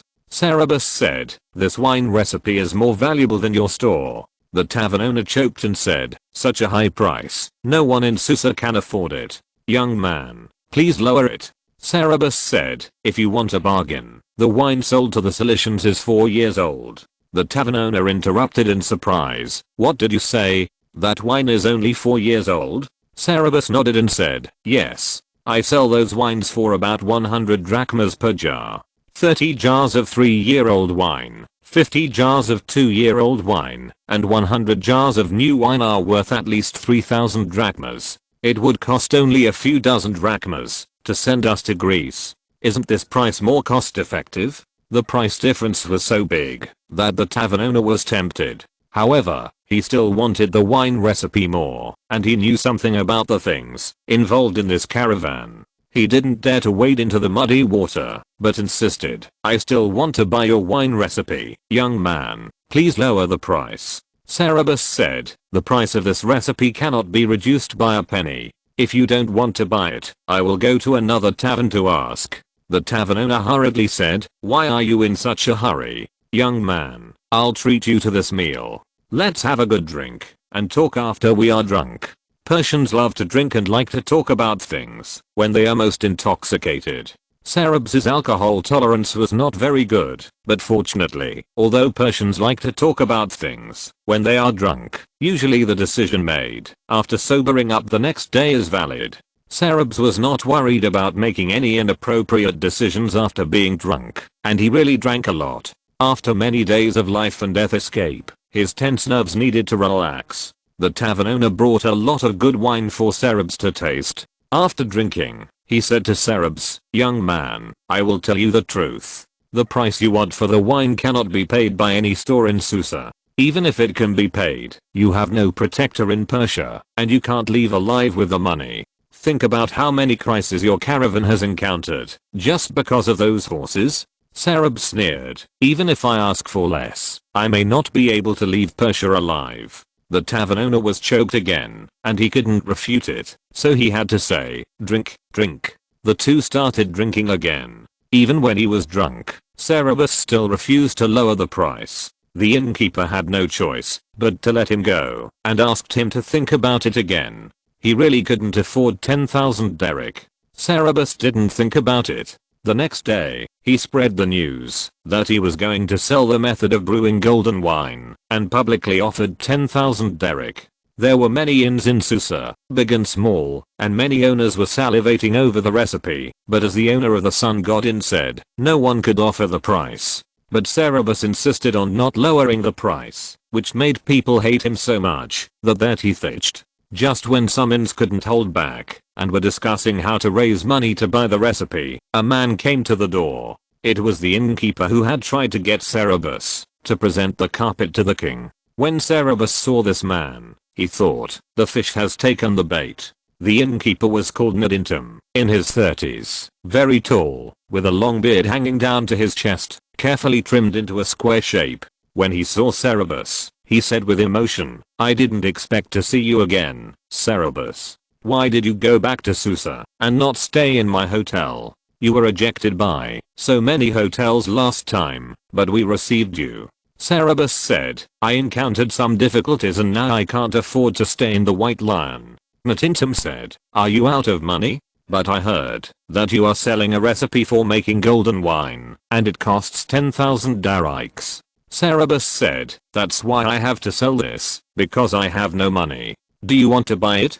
Natintum shook his head and said, "I can't afford such an expensive thing. I know you are in trouble now. Are you willing to use this wine recipe to find a way out for yourself?" Cerberus asked, "How to exchange?" Natintum said, "Present the wine recipe to the king. After the king accepts your gift, he will naturally protect you, and your enemies will not dare to attack you again." Last time he suggested that Cerberus present the carpet to the king. This time he wanted Cerberus to present the wine recipe to the king. Cerberus was very curious about what benefits he would get from this connection, so he asked bluntly, "Why do you always want me to present things to the king, Natintum?" Natintum said hypocritically, "Alas, your experience is so pitiful. You are so young, I really can't bear to see you die like this." Cerberus was furious. Was he being treated like a fool?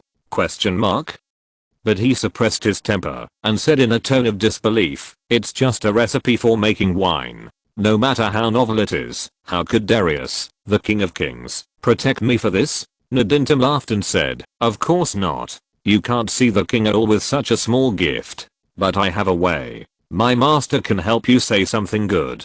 The carpet you sold before was bought by my master, and we also got some of the wine. My master has already presented them to the king, and the king likes them very much. You present this wine recipe again, and ask to see the king. After meeting the king, tell him that you have encountered problems, and ask for his protection. The king is kind and fair, and will definitely protect you." The fog in front of Cerberus seemed to be suddenly cleared. Although he still knew almost nothing about the dignitaries in Persia, he suddenly understood the reason why he was inexplicably hunted these days, and who was the mastermind. The people who hunted them during this period were not Mardonius, and their experience was not from Mardonius's revenge. The attack actually came from his enemies. Someone wanted to attack Mardonius, and they became tools. Unexpectedly, this bait caught such a big fish. He paused, looked at Natintum and asked softly, "Who is your master? How can he let me see the king?" Natintum said proudly, "My master is the court purchaser Napamukina. He is responsible for all purchases in the palace and manages the king's private purse. He is one of the king's most trusted people. It's no big deal for me to let you see the king." Cerberus knew that this purchaser was most likely the mastermind behind the scenes. I don't know what hatred there is between this purchaser and Mardonius. The caravan was hunted down, perhaps because he refused to present the carpet to the king. If he agreed at that time, he would have met the king at that time, and told the king about his experience of being oppressed by Mardonius. However, he refused and left Susa. The mastermind behind the scenes was unwilling to give up the attack. Although they left, if they died on the road, the matter could still be a big deal. However, he returned to Susa alive, and brought out a wine recipe that was more precious, more eye-catching and more coveted than the carpet. So the original plan did not need to be changed, and their experience was even more miserable, and the attack on Mardonius was more powerful. However, he had to follow Natintum's intention at this time, because this was indeed the only way to survive. He showed a surprised expression and said, "Then I'm really honored. If you're listening to this novel on a channel other than Fanfic World, it means they downloaded and uploaded it without effort. We cordially invite you to visit our channel, Mundo Fanfic Novelos. There you'll find the original version of this story and you can explore many other novels of various genres.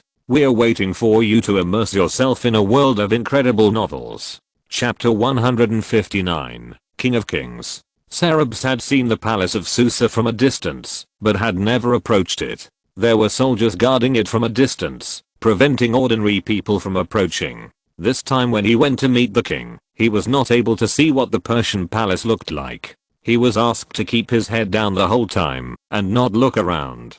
Before he went to meet the king, someone came to teach him etiquette. In addition to not looking around after entering the palace, not looking up in front of the king, not looking directly at the king, etc., the etiquette that Cerberus could not tolerate the most was kneeling. When people of the same status in Persia met, they would kiss each other on the lips. If one of them had a lower status, they would kiss each other on the cheek. If the status of the two parties was too different, they would kneel. Given the difference in status between him and the Persian king, of course he had to kneel down to the king. The Greeks did not have the etiquette of kneeling between people except for gods. Cerberus had never kneeled down before crossing. When he knelt down in front of the Persian king, he warned himself 800 times in his heart that people under the eaves had to bow their heads and endure.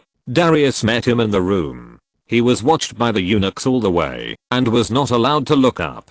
He didn't know where exactly. When he arrived, Darius should have been drinking. The room was filled with the aroma of wine. After he knelt down, he heard a voice commanding, "Look up." He looked up and saw a sturdy middle-aged man sitting on a chair with golden feet. The man was a typical Aryan, with a high forehead, a big nose, and eyes as sharp as a falcon, which was frightening.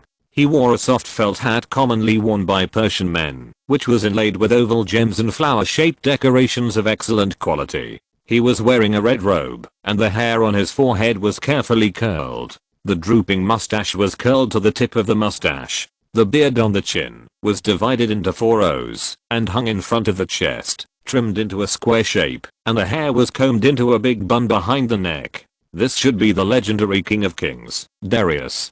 Darius was stunned after seeing his face clearly and smiled. "What a young boy. You are so young, and you are going out to do business? How old are you?" Cerberus replied, 16 years old.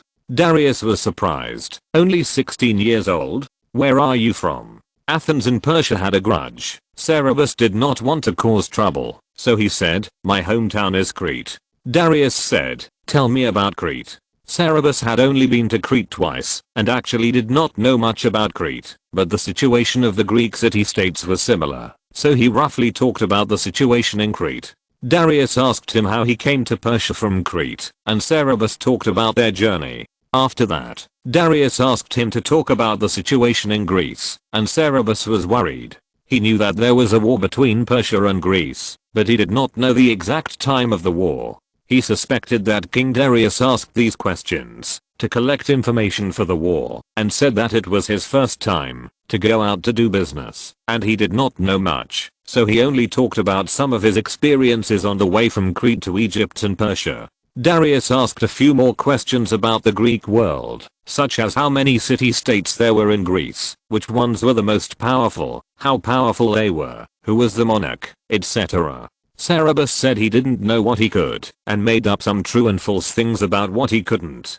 People in that era didn't move around very much, so he didn't say much, and Darius didn't doubt anything. But when he found that he couldn't say anything useful, he stopped asking and said, "The golden wine you offered is very good. I like it very much. What reward do you want?" A man dressed in high-level eunuch clothing, standing next to Darius and serving, tilted his head and winked at Cerberus. Cerberus ignored him and said respectfully, "Your Majesty, I know that the best wine in Persia comes from Hexi province, and the quality of our Greek wine is no less than that of Hexi province. In addition, such wine must be stored in wooden barrels made of a tree unique to my hometown, so that the wine can have that special aroma, and the taste of 1 year's new wine is more mellow than that of many years of old wine. Can your Majesty grant me an honor and allow me to brew this kind of wine and pay tribute to your Majesty every year?" The eunuch's face sank. Darius smiled and said, "What a smart child. No wonder you can lead a caravan from Greece to Persia at such a young age." "I agree." Cerberus breathed a sigh of relief. Once this permission is obtained, even if all the goods are lost, his trip will not be in vain. To get this permission, it is worth it, even if he pays 10 times the cost. This is basically equivalent to opening up the trade route from Athens to Persia. And most importantly, once this qualification is obtained, his life is at least temporarily saved. He wanted to pay tribute to the king of Persia, so that at least someone who wanted to kill him would not be so unscrupulous. Cerberus smiled and said, "Thank you, your Majesty." The eunuch must have been favored by Darius. but he dared to interrupt and said, "Boy, when you asked me to introduce you to the king, you said you had one more thing to ask the king, right?" This eunuch was the purchasing officer of the Persian palace, and he was the one who led Cerberus to Darius. He was also the one who secretly hunted down Cerberus and others, causing heavy casualties in the caravan, and Cerberus had to return to Susa with only his life saved. He pushed Cerberus to the king of Persia again, using him as a tool to attack the enemy. Cerberus looked at him and met his gloomy and cold threatening eyes. Cerberus didn't want to be used by his enemies, so he was silent for a while. The purchaser said directly to the king, "This boy is very pitiful. He offended someone and almost lost his life. I want to ask your majesty to have mercy on him and ask that person not to embarrass him anymore." Darius put down the wine glass and asked, "Who did you offend?" Cerberus paused and said, "No matter who I offended, his majesty the king allowed me to pay tribute. I believe he will not embarrass me anymore." The purchaser covered his mouth and laughed. "This lord has a bad temper, but it's not certain." He forced him to say it. Darius glanced at the purchaser and said as if he was also curious, "Oh, who is it?" "It doesn't matter, you tell me." The purchaser said, "This foreign boy dare not say it. I will tell you for him. It is Lord Mardonius." He described how Cerberus had a conflict with Mardonius because of horses, was imprisoned, how he was released, and how he was hunted down afterwards. He implied between the lines that the hunting of Cerberus was Mardonius' revenge. After hearing this, Darius asked, "Is that so, boy? Is Mardonius so domineering outside?" Cerberus remained silent. Darius smiled and said, "You don't have to be afraid. The boy is in the palace right now. I will call him over and tell him not to embarrass you again." Mardonius was soon summoned, along with the second prince Xerxes. As soon as he came in, he asked with a smile, "Father, I heard that someone here is reporting Mardonius' cousin, saying that he bullied others?" Darius kissed him and Mardonius on the cheek affectionately and said, "That's right, Xerxes, you are here too. Mardonius, look at that Greek boy, do you know him?" When they came in, Cerberus knelt in the corner with his head down at the eunuch's signal. Mardonius could only see the top of his head. At this time, he said, "Raise your head and show me." Cerberus raised his head. Mardonius frowned in disgust and said, "It's you. My servant caused trouble, but hasn't he been punished? I have returned the horse to you and compensated you with 1,000 derrick. What else do you want, you greedy foreigner?" Prince Xerxes opened his eyes wide after Cerberus raised his head, and his eyes wandered over his face for a moment, then smiled and said to Darius, "Father, this boy is so beautiful." Cerberus thought he was more beautiful. He was also well informed, but whether before or after the time travel, he had never seen a person of the same sex with such a superior appearance. Even in this situation, he couldn't help but admire him. This was a young man in his 20s. Unlike his father who was stout, he was tall and slender, with pale skin like marble, deep facial features and elegant manners. The Persian palace was decorated with gold and gems everywhere, which was very gorgeous. When he walked into the room, the jewels in the room seemed to suddenly dim, so that people's eyes could only focus on him. His father's aura was as impressive as that of an eagle or a lion, but he was like a legendary god descended to the earth. Darius was obviously very proud of having such a son, and said admiringly, "My child, no one in the world can compare to your brilliance." When the purchaser saw Prince Xerxes and Mardonius coming together, his expression changed drastically, and he shrank his shoulders in fear and quietly avoided to the side. Prince Xerxes asked, "Boy, what is your name?" Cerberus replied, "Cerberus." Xerxes raised his eyebrows and said, "Cerberus?" He wanted to say something, but looked at Darius again, but he held back and asked, "How did Mardonius bully you?" Cerberus looked at the purchasing officer, was silent for a moment, and slowly said, "Lord Mardonius did not bully me, your highness."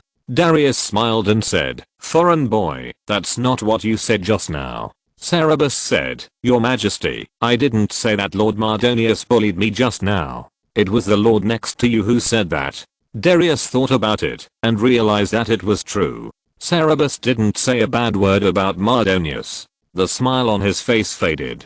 He looked at the purchasing officer and said, "Yes, you didn't say that." The purchaser knelt down at Darius' feet in fear, and said in a trembling voice, "Your majesty, it was the boy who begged me to tell you." He begged me to say those words to you. He said he was willing to give me the wine recipe as long as I helped him. He said that Lord Mardonius took revenge on him, all the people in his caravan died, and he was almost dead. I saw that the wine recipe was really a good thing, and he was really pitiful, so I helped him. Cerberus said, I was indeed hunted, but I never asked you to sue Lord Mardonius to his majesty the king. On the contrary, after I returned to Susa, it was you who took the initiative to send someone to find me and ask me to come to see your majesty and say bad things about Lord Mardonius in front of your majesty. At that time, I knew that the person who wanted to kill me was actually you. The purchaser looked at him resentfully and said, you are slandering me. What evidence do you have? I helped you with good intentions, but you hurt me like this? Mardonius had been watching coldly without saying a word, but now he interrupted and said, this foreign boy has no evidence, but I do. Uncle, I can prove that those killers were not sent by me, but by Napamukina. Darius asked, how do you prove it? Mardonius glanced at Cerberus and said, Uncle, many people said that I was the one who chased this boy's caravan by robbers, but I know I didn't do it. I didn't want to take the blame, so I sent people to secretly keep an eye on him, and found that another group of people were also watching them. Since I didn't send anyone to kill them, who would be watching them? As long as we catch those people, we will know who their master is after asking them. The purchasing officer collapsed. Darius understood everything as soon as he saw his expression. He said disappointedly, drag him away. Napamukina, I trusted you so much, but you actually framed my master. Mardonius, what do you think should be done with him? Mardonius said, framed accusations against the master are unforgivable. In the past, a royal judge accepted bribes and made an unfair judgment. Cambyses peeled off his skin and spread it on the chair he used during the trial to warn future generations. He should also be skinned to warn slaves of the consequences of framing their masters. But I want to know why he framed me first.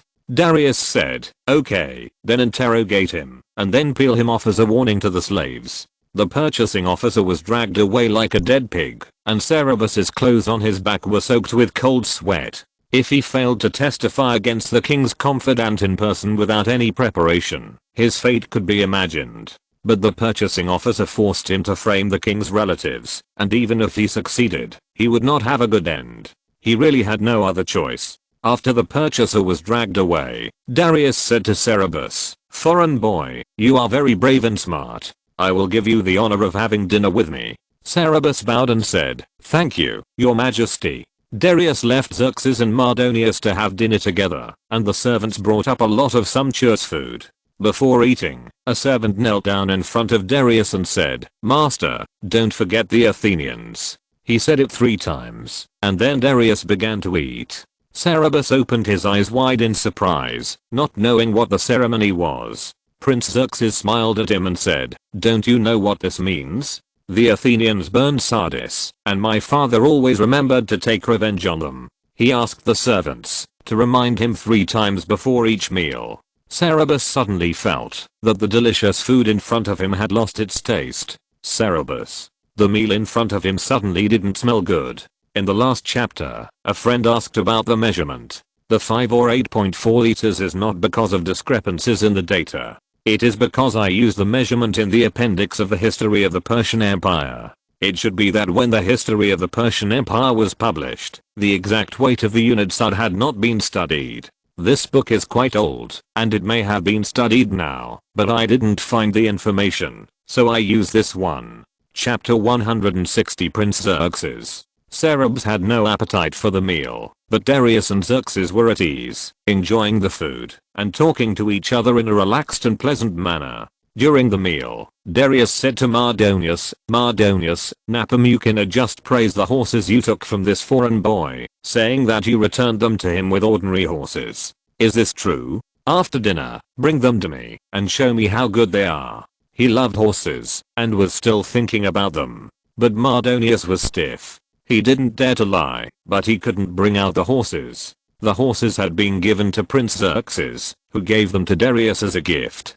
Darius loved horses very much, because he got the throne through horses. The last king of Persia, Cambyses, died without children, and the throne should have passed to his brother Smerdis, but two priests he loved very much killed Smerdis, and one of them pretended to be him, and ascended the throne. Darius and his 6 companions saw through the conspiracy, killed the fake king, and agreed to meet on horseback at sunrise in the suburbs of the city. Whoever's horse neighed first would be king.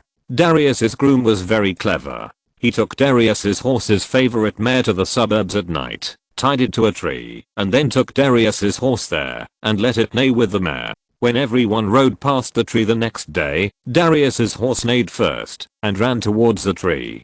Darius thus won the throne. The first thing Darius did after becoming king was to have a craftsman carve a statue of a man on horseback, with an inscription below, Darius, son of Hystaspes, won the kingdom of Persia, because of the name of his horse and the merits of his groom Ubers. He loved horses very much, and every year, when people gave him gifts, they would give him some good horses. Xerxes also gave him some horses every year, and the eldest prince did the same. The horse presented by the eldest prince this year was highly appreciated by the king.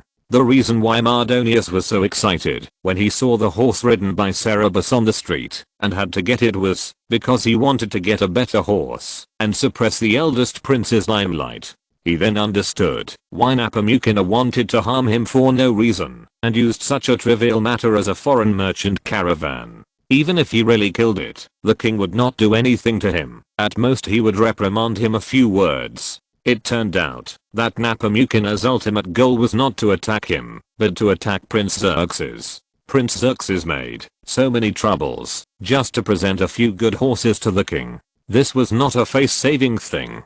Xerxes didn't know what was going on, so he asked curiously, "What kind of horses are they?" Mardonius had to answer, and after a pause, he said, "They are the horses I gave you before the Persian New Year on Noruz." Prince Xerxes immediately understood what was going on, and said to Darius, "Father, Mardonius can't give out those horses, so he has given them to me. They are the strongest horses among the horses I presented to you." Darius suddenly realized, so they are those horses. They are indeed good horses. Prince Xerxes said to Cerberus, "Boy, it seems that Nepomucena's accusation is not entirely false. Mardonius did bully you. These horses cannot be returned to you, and I will compensate you with some better horses. It just so happens that I have just obtained a batch of Ahama horses, which I originally wanted to present to my father, so I will compensate you first." Mardonius said anxiously, "Your Highness." Cerberus also said, "Your Highness, the horses that Lord Mardonius gave me are also good horses, and the gold coins he gave are enough to repay the price of those horses." Xerxes glanced at Mardonius indifferently and said to Cerberus, "But I still want to give you these horses to compensate for your losses. My father is a fair man who does not allow the noble to bully the humble, nor does he allow the humble to bully the noble. I was taught by him and acted in the same way. My cousin bullied you, which was his fault. He wanted to give me a gift, so this fault was also my fault. I should compensate you." Mardonius' face flushed. Darius said with great interest, "Xerxes, did you get Ahama? How about those horses?" Prince Xerxes replied, "Father wants to see it. I will have someone bring the horses into the palace and show it to you." He asked a eunuch to go out of the palace and go to his own mansion to get the horses. After he became an adult, he did not live in the palace. He had another mansion outside the palace, and the horses were in his own mansion. The eunuch went, and they ate while waiting. After a while after dinner, the eunuch came to report that the horses had been brought in, and several people walked out of the room and went to the courtyard outside to see the horses. In the courtyard, there were 10 slaves leading 10 horses. When Cerberus saw the horses clearly, he couldn't help but exclaimed, "Oh my god." He didn't speak Persian well. He had heard Prince Xerxes say that he would compensate him with Akhal-Teek horses before, but he didn't know what kind of horse Akhal-Teek horses were, so he didn't react. At this time, he recognized at a glance that they were 10 purebred Akhal-Teek horses. To use the name that the Chinese are more familiar with, they are called Fergana horses. These 10 horses were extremely beautiful, with slender limbs, high necks, small heads, and soft fur that glowed with a metallic luster in the sun, mysterious, noble and dreamy. One of the light golden horses was particularly outstanding, just like a dragon. The most beautiful woman in the world would be eclipsed standing in front of it, and even Darius was stunned. Xerxes stepped forward and stroked the manes of the golden horses lovingly, saying, "These 10 Ahab horses are stronger than your Arabian horses, and can run 40 parasanges a day, and only need to drink water once. This golden horse and the 2 bay red ones have a peculiar feature. Red sweat can flow from their shoulders when they run, and the Ahab people believe that this kind of horse came from the sky. I will use these horses to compensate you." Darius said with a heartache. Xerxes asked, "What's the matter, father?"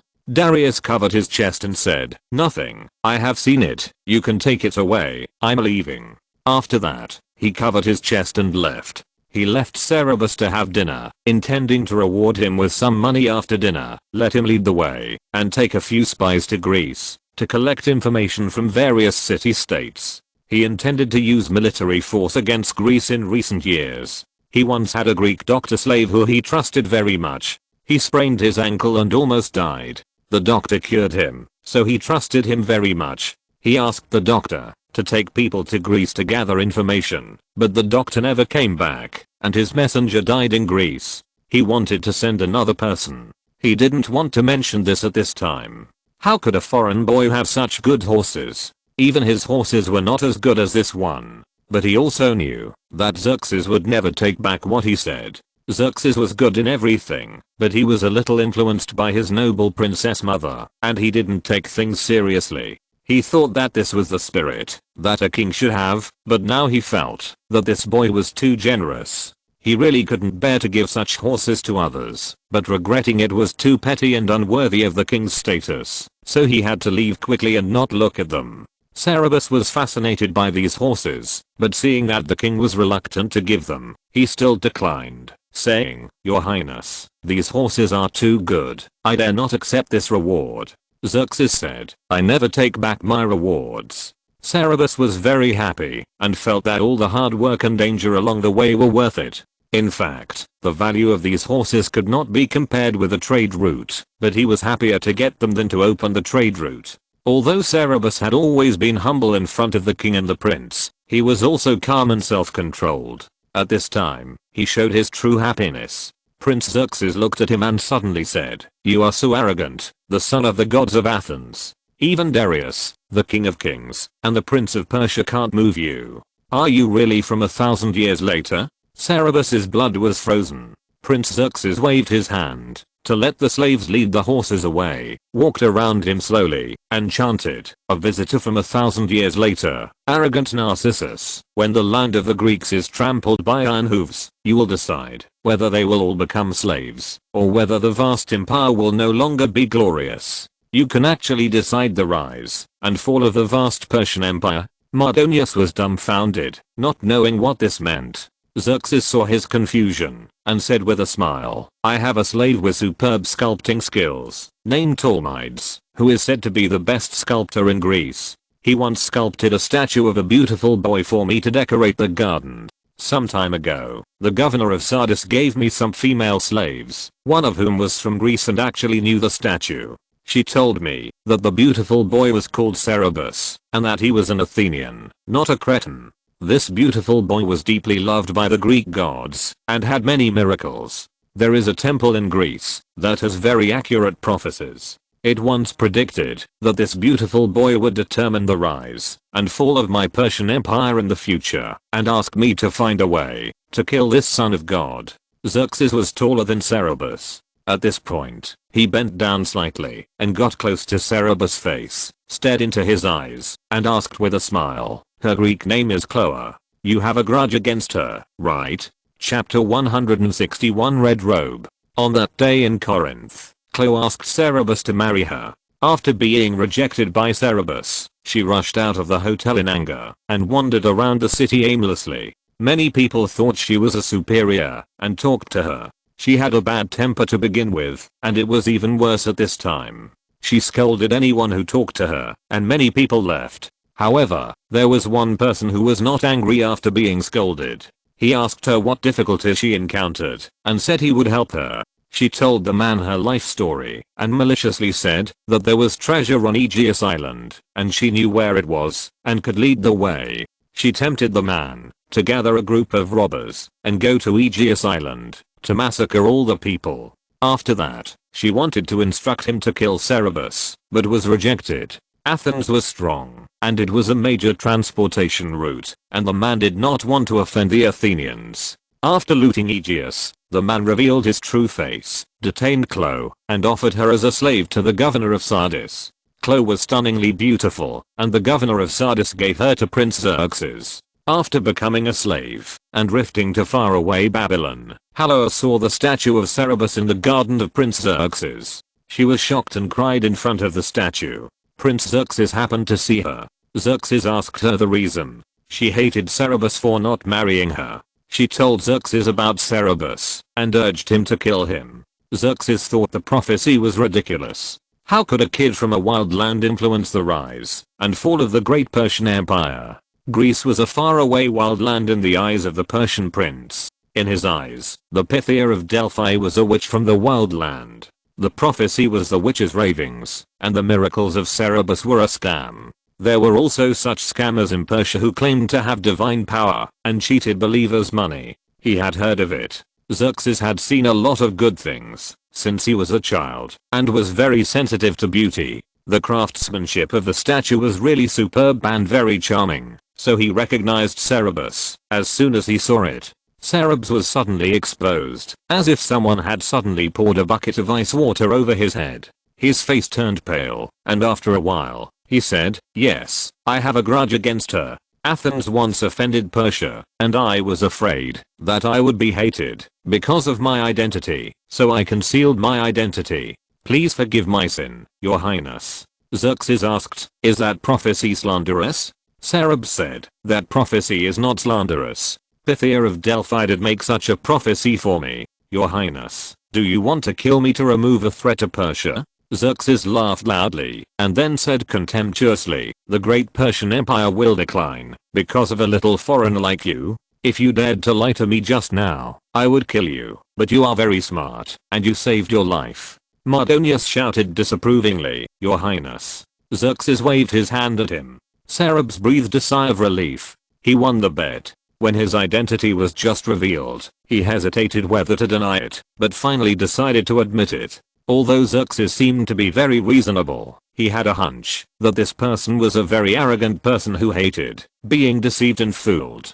If Xerxes wanted to kill him because of the prophecy, he could still use the excuse of trying to defend himself, but if the lie was exposed, the consequences might be disastrous.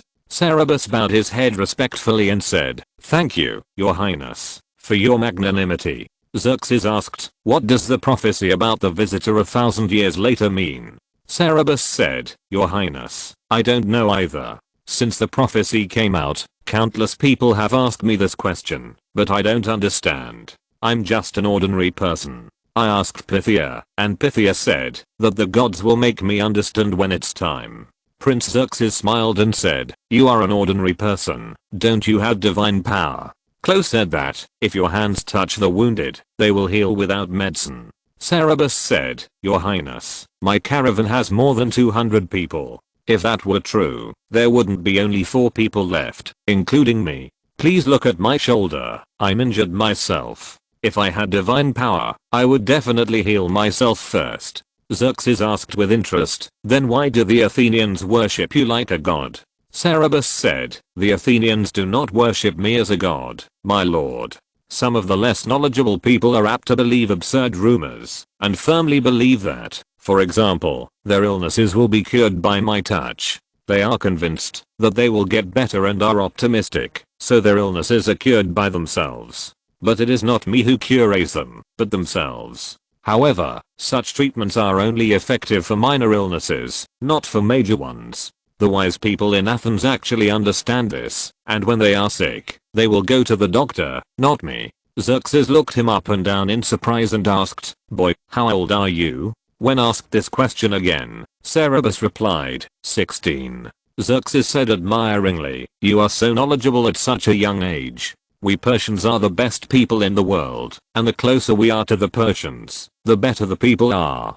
I never thought that there would be such a smart person like you in a barren land like Athens. Will you stay in Persia? It would be a pity to waste your talent in a barren land. If you are willing to stay, I can give you an official position in Babylon.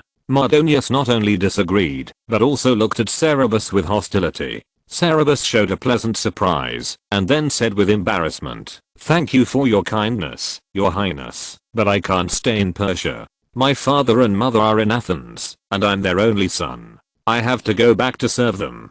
Xerxes said, "You can bring them to Persia. You have seen my father's hatred for Athens. Persia will destroy Athens sooner or later. Staying there is not a wise choice." Cerberus shook his head and said, "That's why I can't stay. I don't want to fight with my compatriots in the future." Xerxes seemed to have rarely been rejected. He narrowed his eyes, slightly angry, and said, "Do you know what you are rejecting? Do you know how vast the territory of Persia is? If you can get my love, what will you get in the future? Your rejection may make me angry and prevent you from leaving here alive." Mardonius smiled with some gloating. Cerberus said, "I understand, your highness. For your highness, killing me is as easy as killing an ant. I came here from Egypt via Babylon, and I know that compared with Persia, Athens is as small as a grain of dust. I have seen the wealth and abundance of Babylon. Compared with Babylon, our Athens is as poor as a beggar. In the eyes of us Athenians, the city of Babylon is like a city in heaven. Your highness is the master of Babylon, and it is my supreme luck to be appreciated by your highness. But precisely because I have seen the power of Persia, I have to go back. I have to tell my compatriots that it is unwise to be an enemy of Persia. We should try our best to win the forgiveness of King Darius, to prevent Athens from suffering a devastating disaster." Xerxes' anger dissipated, and he said, "I admired your wisdom just now, and now you have won my respect. I will let you leave Persia and reward you. If you fail to achieve your goal, you can come back to ask me at any time, and I will reserve an official position for you in Babylon." Cerberus bowed respectfully and said, "Thank you, your highness, for your appreciation." Mardonius was unwilling that he had not been punished, and scolded him, "You ignorant barbarian, you should kneel down and thank your highness for your grace." Cerberus paused, gritted his teeth, knelt down, and explained, "Please forgive me, your highness. I did not mean to disrespect you, but we Athenians do not have the etiquette of kneeling, and I'm not familiar with Persian etiquette." He really wanted to beat Mardonius's head off. Xerxes asked curiously, "You don't bow down to your king?" Cerberus shook his head and said, "Athens has no king." Xerxes asked, "Then who is ruling you?" Cerberus said, "We will select the smartest citizens in the city-state and let them decide the affairs of the city-state." Xerxes asked incredulously, "What if they disagree?" Cerberus said, "Then we will listen to the majority." Xerxes exclaimed, "What a bunch of stupid barbarians. You must know that in a group of people, stupid people always account for the majority. If you listen to the opinions of the majority, you are listening to the opinions of fools. How can you manage the country well?" Cerberus: "This is a big topic of debate, and it can't be said in a few words. It must be said that this Persian prince is very sharp. He saw through the weakness of democracy at a glance, that is, the people are not rational at all times. But it is not much better for the king to decide alone. If the king is wise, it's okay. If the king is incompetent and no one can stop him, the country will soon be brought into the abyss. Whether the democratic system is more advantageous or less advantageous, there is still no conclusion after more than 2000 years. It was not a wise decision to discuss this with the Persian prince, so he did not argue. After Xerxes finished speaking, he generously gave Cerberus another favor and said, "Like my father, I respect the customs of all nations. Since you are not used to kneeling, I will exempt you from the kneeling ceremony. From now on, you can see me without kneeling." This time, Mardonius looked at Cerberus with a look that seemed to shoot out knives. Xerxes rewarded Cerberus with a red robe and asked him to wear it. He rode the most majestic golden horse and left the palace with the other horses. Cerberus was young and surprisingly handsome. He wore a red robe and rode a horse that seemed to be not a mortal creature. After walking out of the palace, he attracted countless people's attention. People rushed to the street to see him and the horse, and the streets were crowded with people, and the whole Susa was shocked. Chapter 162 Return to Athens. Come and see the golden horse. There is a young man on the street riding a horse that looks like gold, and he is accompanied by a group of fine Ahoma horses. The king's ceremonial guard is not as good as those horses. Susa is the capital city, and its residents are knowledgeable and rarely make a fuss, but the horses brought by Cerberus still shocked many people, and they called their friends to flock to the streets to watch. It's really a golden horse. There are actually such horses in the world. Who is this young man? Why is he carrying so many good horses? I heard that he came from the direction of the palace. Could these horses come from the palace? Are they a reward from the king or a prince? Maybe he is a eunuch who came out to do business. The king loves horses so much. How could he reward so many good horses at once? It can't be a eunuch. He is wearing a red robe. Not only did the common people talk about it, but even the nobles who saw this scene were very envious. Who is that young man? This horse is so outstanding. After Cerberus returned to the inn, someone came to ask him if he would sell these horses. Cerberus replied, "This is a reward from His Highness Xerxes, and it cannot be sold." There was also a sensation in the inn. People in the inn asked him to talk about how he got these rewards. The owner of the inn was the purchasing officer's man. Cerberus saw that he was also there, smiled, and selected some of his experiences in the palace, focusing on the fact that the purchasing officer had been executed by Darius. The innkeeper's face turned pale, and he almost didn't dare to look at him. The guests of the inn did not notice the undercurrent between them. They were extremely envious of Cerberus for getting such a huge reward. Some smart people had already started to get close to him. Cerberus had people spread the news that he had obtained the qualification of tribute wine in the favor of Prince Xerxes, and sat on the diorite, waiting for people to give him money. White wine is a big piece of fat meat, and the favor of Prince Xerxes is a ladder to success. There are also many people with keen sense of smell in Susa, all wanting to take a bite. Cerberus carefully selected, and finally selected several powerful taverns, collected an advance payment, and agreed to deliver wine next year. He also borrowed a large sum of money from a Babylonian money merchant. This money merchant was doing a money lending business in Susa, and took the initiative to ask Cerberus if he wanted a commercial loan at a very low interest rate. Cerberus told him that he had no collateral. This man was very courageous, and laughed and said, "I don't want collateral. You have the qualification of tribute wine in the favor of the prince. I don't believe you will default on my loan." Cerberus really didn't intend to default on his money. Although Susa was full of twists and turns and this trade route was a life or death journey, he did not want to give up. The profit of this trade route was too high. Since he was still planning to come to Persia, he would not damage his reputation. He borrowed a large sum of money, plus the advance payment for the tavern, bought a lot of goods, formed a caravan, and left Susa. This time he returned to Sardis smoothly via the Imperial Road, and then went to Ephesus from Sardis, and then went out to sea from Ephesus, passed through Delos, and returned to Athens. On the return journey, he did not go to Thrace to buy horses as originally planned, but bought some horses when passing through the land of the Cilicians, and returned directly to Athens by sea. The casualties in Persia were too great, and he could not withstand higher losses. Delos is said to be the birthplace of the sun god Apollo. There are many temples on the island.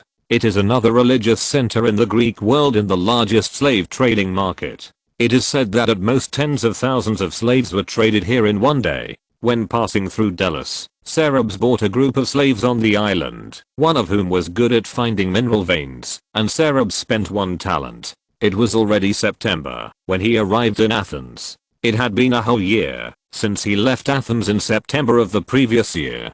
Smelling the fishy and salty sea breeze, and listening to the familiar Attic dialect, Cerberus' body and mind told himself that he was home. After traveling for 16 years, the memories of his previous life had begun to blur in his mind, and this place had become his home. The fleet sailed into the port, and some sharp-eyed people recognized that the owner standing on the deck was Cerberus, and screamed, "It's the Son of God, the fleet of the Son of God is back." Many people cheered and jumped to their ships on the shore. Some ships even gave way to them, and let them dock first. Cerberus was very moved and waved in response. Most of the crew members of Cerberus' fleet were hired from Ephesus. They didn't know that Cerebus was so famous in Athens, and they were puzzled why the Athenians were so enthusiastic. After the ship was moored, the official in charge of the port came to ask if he needed any help. Cerebus rented several large warehouses from him and rented several stalls in the market near the port to sell goods in the future. There were coolies who specialized in loading and unloading goods at the port. They were very experienced in unloading goods and would not damage the goods and were efficient. He also hired some veterans to unload the goods. The horses were the first to be taken away. He brought back more than 30 horses in total and rented 3 ships to transport them. 10 of them were gifts from Xerxes, and the rest were bought. In fact, he bought a total of 30 horses, but the conditions on the ship were bad, and even with very careful care, some horses died. Fortunately, the 10 horses that Xerxes rewarded were fine, otherwise it would be heartbreaking. The horses were tossed by the wind and waves on the sea for many days, and they were very listless when they were taken down. But even so, they still attracted people from all over the port to come and watch. People swarmed around the horses and asked anxiously, "Cerebus, are you selling these horses? How much? How much is the golden horse?" Some wealthy people directly said, "Sell those horses to me, the price is not a problem."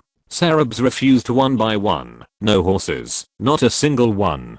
He was reluctant to sell any of Ahama, and the remaining horses were only enough to deliver to the king of Sparta. In fact, if he had not received the deposit, he would not buy any more horses on this trip. It took a lot of effort to transport these horses across the sea. The Spartan king offered him a high price, but even so he did not make any money on this trip. If it were not for maintaining his relationship with the king of Sparta, he would rather return the deposit. In addition to asking about the horses, some employees' families happened to be at the port and came to look for them. When they could not find the people they were looking for, they came to ask Cerebus in panic and sorrow about the whereabouts of their relatives. In fact, although Cerebus suffered many casualties on this trip, the casualties were mainly mercenaries, and most of the ordinary caravan members just ran away. Some of these people who ran away found ways to return to Sardis and even Ephesus, and some were particularly resourceful and even returned to Greece on their own.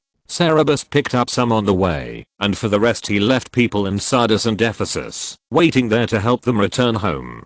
Cerebus patiently explained to each person that, even if they were not in the fleet, it did not necessarily mean that something had happened. Before the cargo was unloaded, Marcutulis also rushed to the port. Cerebus returned to Athens later than expected, and his family sent a slave to guard the port every day. As soon as Cerebus's fleet arrived at the port, the slave hurried home to report the news. However, the port of Piraeus was more than 10 miles away from Athens, and it took a lot of time to go back and forth, so Marcutulis arrived at this time. Marcutulis was very excited to see Cerebus. He had been worried about Cerebus's voyage for a year, but he was even more excited when he saw the rare goods brought back by the fleet. He greeted Cerebus a few words and went to see the goods. He brought many people with him to help him. Cerebus asked some of them to deliver the horses to the manor, and many people actually followed him to the manor to see the horses. After the ship unloaded the cargo, Cerebus paid the wages and sent the fleet away. Then he went to the manor to settle the slaves brought back this time, and then went home with Marcutulis. It was late at night when they got home.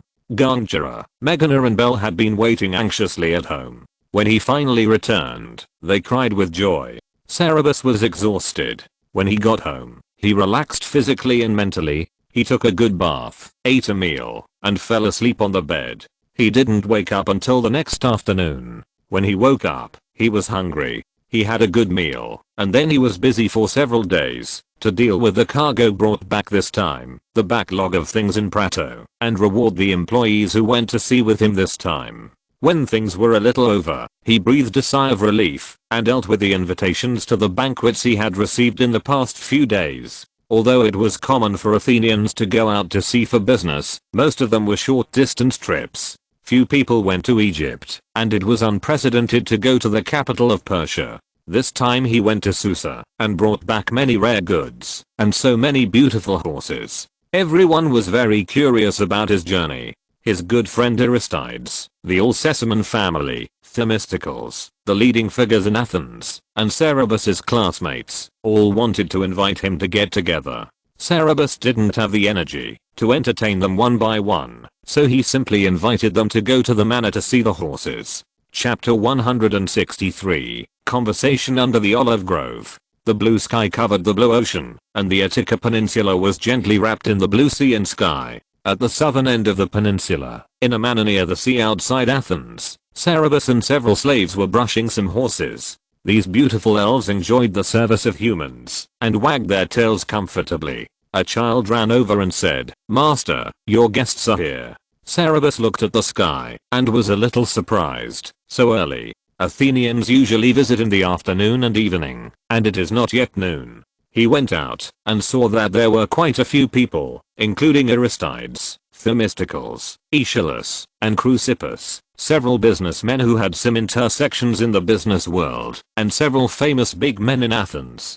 Almost all the people he invited came. Seeing him coming out, Aristides' eyes flashed with joy, and he smiled and said, "Cerberus, I'm so happy to see you return safely. I shouldn't have come to visit you so early, but there are so many rumors about your journey, and I can't help my curiosity." Cerberus invited them to the manor and said, "I understand your feelings very well. Please come directly to see what everyone wants to see most." Then he led the guests to the stable. These horses have caused a sensation in Athens recently. Every day, many people run a long way to the manor to see them, and praise them highly after returning. After more than 10 days of rest, the horses have recovered their spirits, and look more majestic. The light golden fur of Ahama Pegasus is shining in the sun, and the other horses are no less impressive, which amazes the guests. Cerberus said, "Anyone who wants to ride a horse can take them out and ride them. Except for the horse with golden fur, all others are welcome." Pegasus was his favorite horse among these horses. He was the most majestic, and had the worst temper. He usually didn't let strangers touch him. Those who knew how to ride horses were excited, and vying to ride one. Cerberus asked them to choose their own horses, so they picked their favorite horses, took them out of the stables, and tried riding them outside the manor. The guests were good riders and some were average riders. Those who were confident in their riding skills rode their horses at high speed on the rugged road, while those who were not so confident let their horses trot slowly on the flat ground. After all, good horses were good horses, and they were very different from ordinary horses. Once they got on the horses, they were reluctant to get off. After riding the ones they chose, they wanted to try riding others. Cerberus didn't rush them, and let them ride to their heart's content. There is no man who doesn't love horses, let alone such top-notch horses. After they had a great time, they asked to buy the horses. Cerberus said, "I'm sorry, I've already told you that none of these horses can be sold." Everyone asked curiously, "Why not? How many horses can you ride by yourself? It's a waste to keep these good horses in the stable." Cerberus explained, "The 26 Arabian horses must be sent to the king of Sparta for selection first. He has ordered 20 horses from me. If anyone wants the remaining horses, they can come to me to buy them. These 10 Arabian horses are not for sale. They are gifts given to me by Prince Xerxes, the second son of the king of Persia." Everyone gathered around in amazement and said, "The rumors are true. Have you really seen the Prince of Persia? What kind of person is the Prince of Persia? Why did he give you a gift? How did you meet him? Please tell us about this legendary experience in person." This is a very long story. After trying the horses for a long time, Apollo had already driven the golden chariot to the western sky. Everyone was tired and hungry. The sunlight at the seaside in September was still very strong. It was too hot to stand and talk under the scorching sun, so Cerberus invited them to sit in the shade of an olive grove not far away, and rest while having lunch and talking. He asked someone to take the horses away, and send some food, and everyone walked into the forest together. It was an old forest, and some old olive trees were hundreds of years old. The trunks were as thick as two people hugging together. The treetops spread out like clouds, casting cool shade. The huge roots were exposed on the ground. Some places were smooth, because people sat on them, which was a good place to rest and chat. Everyone sat on the raised roots, or on the soft grass, and listened to Cerberus talk about his experience in Persia. He did not exaggerate, but just plainly described what he saw and encountered. But even so, the audience exclaimed repeatedly. Their hearts rose to their throats several times, and they were worried about him. When they heard that the Persian nobles had bullied others by taking advantage of their power, not only did they steal his horse, but they also put him and some of his men in prison. They were furious. When they heard that the judge had found them not guilty, they praised the judge for his fair verdict. When they heard that he was being hunted, they were worried. When they heard that he had entered the Persian palace, they were surprised and asked countless questions. When they heard that Cerberus had obtained the qualification to pay tribute to Darius with fine wine, everyone was excited. Obtaining the qualification to pay tribute to the king of Persia was equivalent to becoming a protected person of King Darius, the king of kings, and the road from Athens to Susa would be unimpeded. What a great benefit this could bring. The businessmen and the audience immediately abandoned their manners and eagerly surrounded him, asking him if there was any opportunity for cooperation, and when he would go to Persia next time, including Themistocles. Cerberus said, "I'm willing to cooperate with you. I will not go to Persia until next year. However, this road is not as smooth as you think. Instead, it is very risky." Everyone was surprised. "Why do you say that?" Cerberus continued to talk about his own experience, saying how much Darius hated Athens. He even asked people to remind him not to forget the Athenians before every meal. Everyone was stunned this time. Of course, they all knew that Athens had offended Persia, but they did not expect that the Persian king hated them so much. Although the Athenian city-state has become stronger and stronger in recent years, it is still as weak as an ant compared to the behemoth Persia. How many once powerful overlords in the Aegean Sea were destroyed by Persia? They attacked Sardis before, because they were deceived. Everyone turned pale. After a while, Themistocles forced a smile and said, "The Persian king hates us so much. Fortunately, you were cautious before, and didn't say you were an Athenian. Then you have to disguise your identity when you offer him tribute in the future, Cerberus." Cerberus nodded and shook his head, saying, "My identity has actually been exposed." He continued to talk about how he was recognized by Xerxes and his identity was exposed. When everyone learned that he was recognized by Xerxes because of the statue of Ptolemaides, they couldn't help but worry and pity the fate of the sculptor. Several people also remembered Chloe and said that it was not surprising that she was favored by the Persian prince with her beauty. When Cerberus finished telling how he dealt with Xerxes, everyone was relieved and thought that his answer was both smart and dignified and very appropriate. But although Cerberus escaped danger and was appreciated by the Persian prince because of a blessing in disguise, Athens was still hated by the Persian king, and everyone couldn't help but be afraid. Aristides said, "Cerberus, in your opinion, is there any way to eliminate the hatred of the Persian king towards us?" Cerberus shook his head and said, "I don't know, Aristides. I think unless we offer water and soil, we can't calm Darius's anger, but we can't offer water and soil to him. The offering of water and soil by Cerberus means to submit to Darius, and water and soil are symbols of land." In fact, what Cerberus said was still an ideal scenario. A few years ago, Darius sent envoys to Athens to ask for water and soil. Athens not only refused, but also pushed the envoys into the deep pit for executing death row prisoners, killing the envoys. Even if they offered water and soil, Darius's anger might not be calmed. Everyone was struggling in their hearts. The political system of Persia and Athens was different. Persia was a monarchy, and the king was the master of all subjects. But the Athenians believed that being a slave was the most painful thing in the world, and they could not tolerate having a master. Is it to lose freedom or to lose life? This is a difficult choice. Everyone was silent for a while, and no one spoke. Seeing the heavy atmosphere, Cerberus smiled and livened up the atmosphere, saying, "We don't have to be afraid now. After all, Persia is thousands of miles away, separated from us by the Aegean Sea. They are not good at sailing, so it is not easy for them to attack us." Everyone breathed a sigh of relief and comforted each other, saying, "Yes, the Persians can't sail, so they may not attack us." Then they deliberately changed the topic to something more relaxing and uplifting. One guest said, "Cerberus, your horses are so good." Since you don't plan to sell them, you should participate in the Olympic Games next year and win a championship for our city-state. Chapter 164 Aristides and Themistocles, still a transitional chapter. This proposal was approved by everyone. Someone said, I participated in the last Pythian Games. The champion of equestrianism was Lysicles of Thebes, and the champion of chariots was Bartholus of Aegina. Their horses are not as good as these horses. Another person said, Bartholus was also the champion of chariots in the Isthmian Games last year. People say that he will also be the champion of chariots in the Olympic Games next year.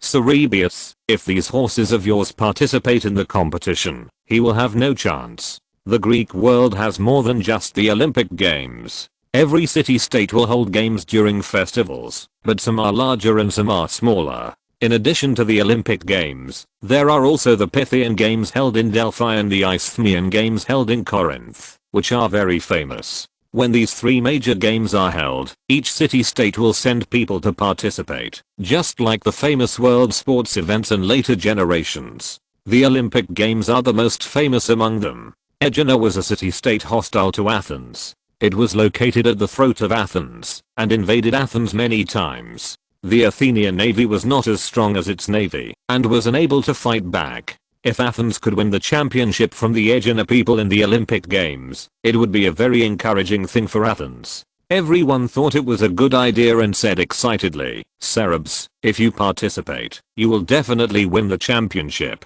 The gods favor you so much, they will definitely let you win the championship. Cerebs, Cerebs, you won the Olympian olive branch crown at the age of 17, and you also have endless wealth and handsome looks. Is there anyone happier than you in the world? The gods are too unfair. They talked as if Cerebs had already won the championship, but some people kept a cool head and said, Cerebs, your equestrian teacher is Automedon, who has won the Olympian equestrian championship twice. Your equestrian skills must be not bad.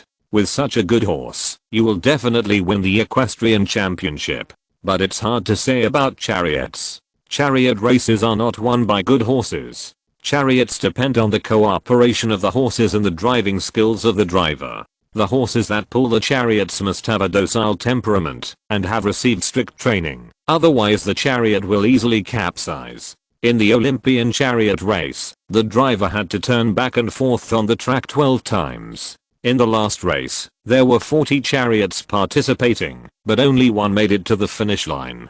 These Arabian horses have strength that no other horses can match, but they may not be suitable for pulling chariots. On the contrary, some of the Arabian horses are docile and can be used as chariot driving horses. These were the words of an expert, and they made a lot of sense. Everyone kept a cool head. Everyone said anxiously, Cerebus, do you have to send those Arabian horses to the king of Sparta? The chariot race is the most important event of the Olympic Games. You can give up other championships, but the crown of this event cannot be taken away by the Aeginetans. The glory of the chariot race champion is incomparable to other champions. The last time the Elis won the championship, they tore down the city walls to welcome the champion's chariot back to the city. The glory of the chariot champion is better than being one of the 10 generals and leading the army to victory in the war. Cerebus shook his head and said embarrassedly, I can't break the contract. Everyone couldn't accept it. Is the chariot championship going to be taken away by Sparta this time?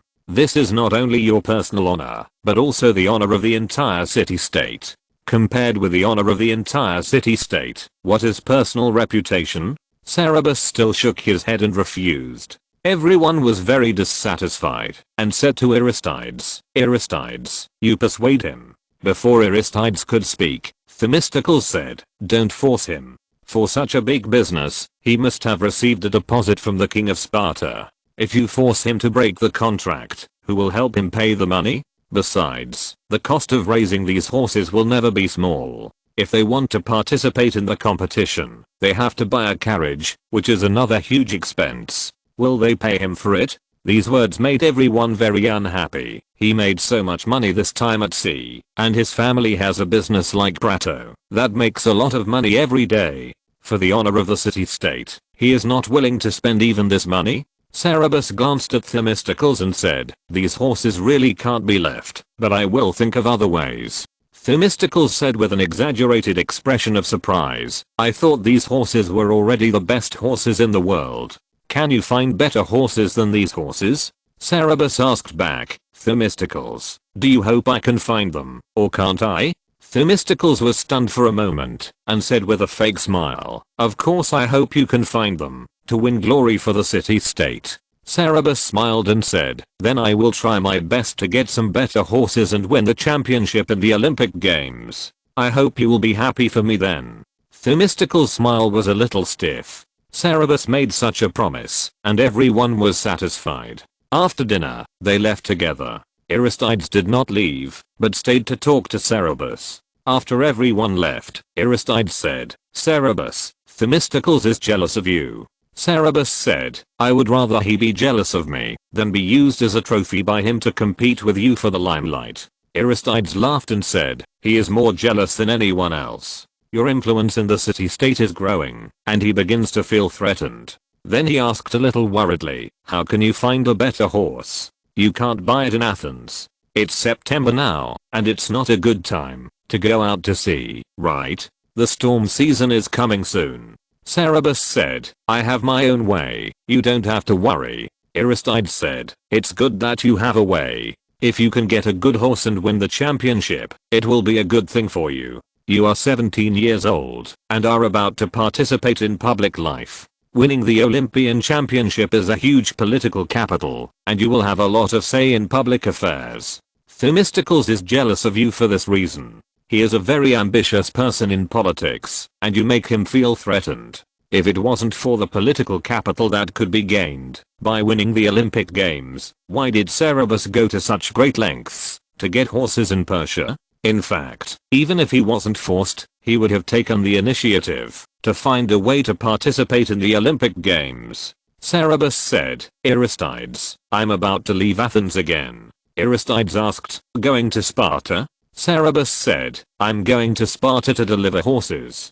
Would you like to go with me? I'm always short of manpower. I know you are interested in public affairs, but I think you should go with me and get to know Sparta in depth. Sparta is very important in the Peloponnese and has such a great influence on Athens. Since you want to go into politics, how can you not get to know it in depth? In fact, in addition to the reasons he said, a large part of the reason for his request was that Aristides was so poor that he couldn't even afford a thick coat in winter, and he wanted to help him. The salaries of officials in Athens were very low, and most of those who went into politics were wealthy nobles or businessmen. Aristides was from a poor family, and he was unwilling to take bribes, and he would not accept gifts from anyone, so he always lived in poverty. Winter was coming soon, and he could not bear to see him suffer from hunger and cold. Sure enough, Aristides wanted to refuse again, but after hearing what he said, he thought what he said made sense, so he hesitated.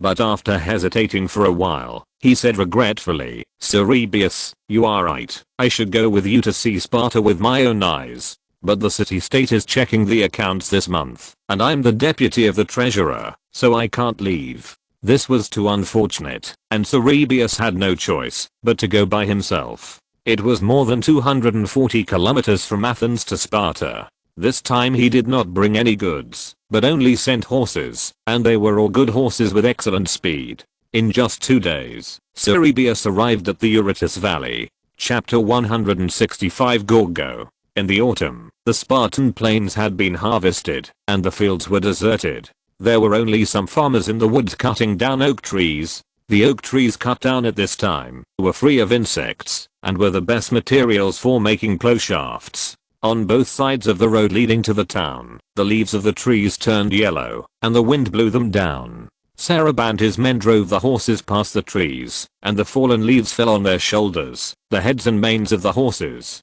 The horses shook their heads vigorously, and the fallen leaves fell into the dust again. Pegasus, with his light golden fur, carried Sarab and ran lightly at the front of the herd, and Grey, with his light grey fur, followed beside him, like the golden and silver wind. Farmers or pedestrians who met them often rubbed their eyes in disbelief, suspecting that they had seen a scene that did not belong to the human world. When they arrived outside the city of Sparta, there were more and more pedestrians on the road, and the horse team slowed down. Although people no longer misunderstood them as gods touring the world, their astonished gazes only increased. Many people approached them and asked if they were selling the horses. Even after receiving a negative answer, they did not leave and followed them to watch all the way to the city. After entering the city, they attracted almost all the Spartans in the city. Cerberus and others took the horses directly to the home of King Cleomenes. Cleomenes was not at home, but his daughter Gorgo was at home. Gorgo was very happy to see the horses and asked them to take the horses to her stable first and wait for her father to come back. Although the home of the Spartan king was not as grand as the Persian palace, the stable was still more than enough to hold more than 20 horses. Gorgo liked these horses very much. He skillfully checked their teeth and bones one by one. He especially liked Pegasus and Gray and asked, "Are you selling these too?" Cerberus said, "They are not for sale." Gorgo said, "You can offer any price." Cerberus said firmly, without any room for negotiation, "No matter how much you pay, I won't sell them."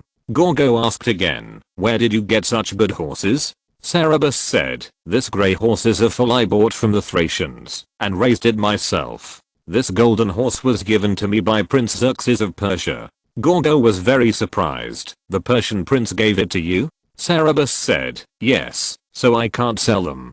Gorgo asked, "You went to Persia? Why did the Persian prince give you horses?" Cerberus said, "This is a long story." He roughly told about his experience in Persia, and Gorgo's attention shifted away from the horses. She listened attentively and asked many questions while listening. Cerberus was surprised to find that this Spartan princess, who was only 15 or 16 years old, was actually very politically sensitive. She asked about the roads and rivers of Persia, the location and strength of the various ethnic groups in Persia, the personalities of Persian politicians, and the conflicts between them. When he talked about these things with his friends in Athens, few adults asked these questions. While the two were talking, Cleomenes came back, and Leonidas came with him. As soon as Cleomenes walked in, his eyes fell on Pegasus and he exclaimed, "Zeus!" Leonidas' eyes were also glued to Pegasus and couldn't move away. The two went up to see the horse, praised Pegasus a lot, and asked Cerberus if he would sell it, and Cerberus naturally refused again.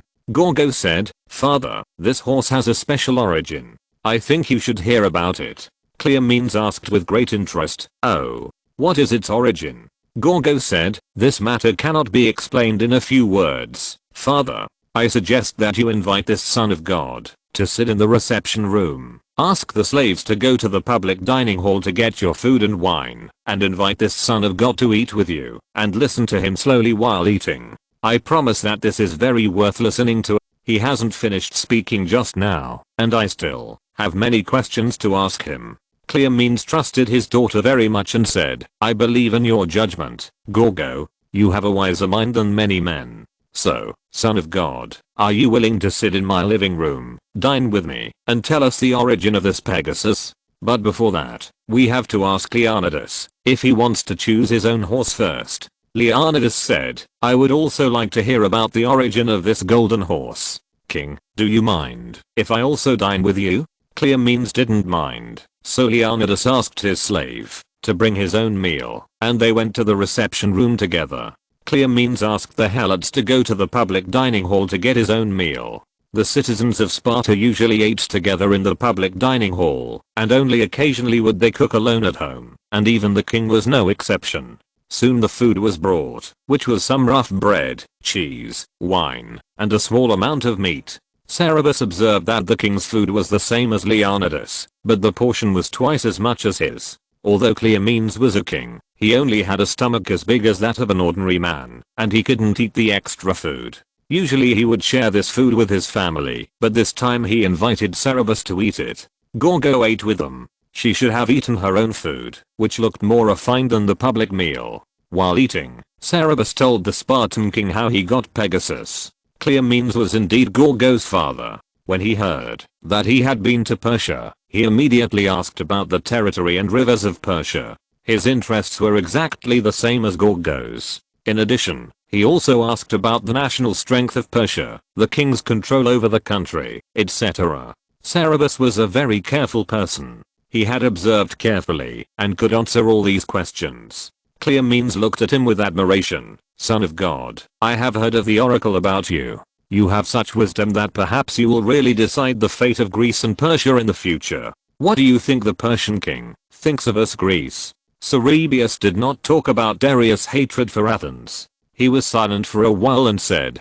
King, in my opinion, Darius's desires are infinitely expanding. I'm afraid that, wherever the sun shines, he wants to make it surrender at his feet. Unless the Spartans are willing to surrender, the iron hooves of his army will sooner or later set foot on this land. Sparta also rejected the Persian envoys who came to ask for water and soil. Cleomenes sighed and said, Spartans are born warriors. How can they kneel at the feet of their masters and be slaves? The enemy is so powerful that all of Greece must unite to resist the saddest fate. But some people, in order to fight for power and profit, stabbed my back with spears when I went to punish the city-states that betrayed Greece. His words seemed to have a certain meaning, which should be related to the internal affairs of Persia. Cerebus did not quite understand, and did not respond. Cleomenes explained, Son of the gods, do you know that Aegina has offered water and soil to Persia? You Athenians are afraid that they will unite with Persia and attack you, so you come to me for help.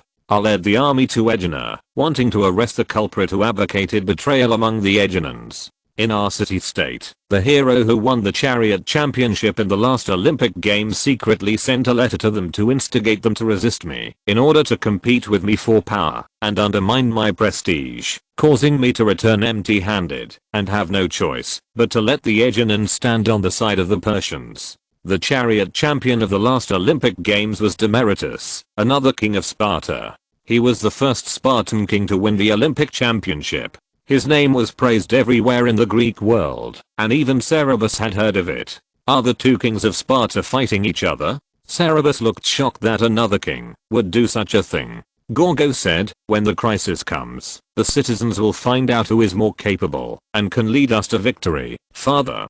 Cleomenes said, even so, I would rather the city-state not face a crisis, my child. Gorgo said, but I'm afraid it is unavoidable. Cleomenes asked Cerebus to continue. When Cerebus continued to talk about how he got Pegasus, Cleomenes was surprised and said, you actually got the appreciation of the Persian prince. Son of God, you are indeed an extraordinary person. But that being said, you really can't sell the golden Pegasus. Gorgo was also very sorry, but said, even if I can't buy the golden horse, those Arabian horses are good enough. Father, you watch, I can also win a chariot championship in Olympia next year. Cerebus was stunned and asked, Princess, are you buying these horses to participate in the chariot race in Olympia next year?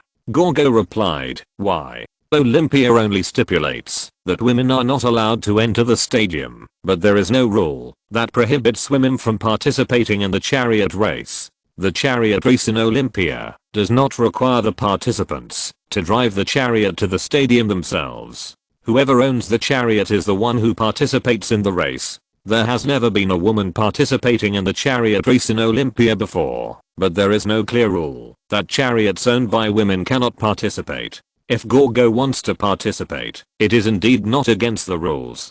Cerebus thought for a moment and smiled. It may not be easy for the princess to win the championship next year, because I will also participate next year. Gorgo stared at him and asked, you want to participate too? Do you have better horses? If the horses given to you by the Prince of Persia are all like the golden horses, they may not be suitable for pulling a carriage. If you're listening to this novel on a channel other than Fanfic World, it means they downloaded and uploaded it without effort. We cordially invite you to visit our channel, Mundo Fanfic Novelos. There you'll find the original version of this story and you can explore many other novels of various genres. We're waiting for you to immerse yourself in a world of incredible novels. Chapter 166, Sending Horses. Cerebus said, it's not those horses. Gorgo glared at him for a long time, then turned to Cleomenes and said, Father, can I go to Athens? He turned to Cerebus and said, I want to see your horses. Cleomenes' face was gloomy just now, but now he smiled and said, of course, my child, you can go anywhere you want. Cerebus shook his head and said, I haven't got the horses for the competition yet. Even if I get them, they may not be better than these Arabian horses. Even if you go to Athens now, you won't see anything. Gorgo was puzzled and said, "You think you can beat me, even if they are not necessarily better than these horses?" Cerberus said affirmatively, "Yes." Gorgo looked at him in disbelief. "You must have better horses, right?" Cerberus said, "There is no need for me to lie about this. You will understand what I mean at the Olympic Games." Gorgo still didn't believe it, and he didn't admit defeat. He said with high morale, "Okay, then I'll see at the Olympic Games how you can beat me with inferior horses." Clear means paid the balance of the horses. Leonidas also selected the horses he was satisfied with, and Cerberus was about to leave with the remaining horses. Clear means invited him to stay in Sparta for a few days before leaving, so he stayed in the palace to rest. After 2 days of traveling, Cerberus and his party were really tired and planned to rest in the city, so the king invited him to stay. However, he only stayed for 1 day. He had been away from Athens for too long, and had too many things to deal with, so he couldn't stay in Sparta for too long. On the way back to Athens from Sparta, there was a small episode. When they left Sparta, and walked to a remote section of the road, some masked men ambushed them there, intending to rob them. Cerberus and his men were ready to fight, but Leonidas came from behind on horseback, called out the names of the masked men, and scolded them. "What do you want to do?" The masked men looked at each other, and one of them replied, "Leonidas, this is none of your business." Leonidas raised his spear and said, "This is an important friend of the king. You should not do things that will bring shame to the city state. Stop your behavior and leave." He seemed to be very prestigious. The masked men were very unwilling, but they still obeyed his orders and left. Cerberus watched coldly, and after those people left, he stepped forward and said to Leonidas, "Thank you for what you did just now." "Leonidas, who are those people? What do they want to do?" Leonidas said honestly, "Those are my compatriots. Your horses are so good that they want them very much, but they can't afford them, so they came up with this idea. I heard about this news, so I came to stop them. I'm going back too. Be careful on the road ahead." After saying that, he looked at Pegasus and Gray reluctantly, and was about to leave.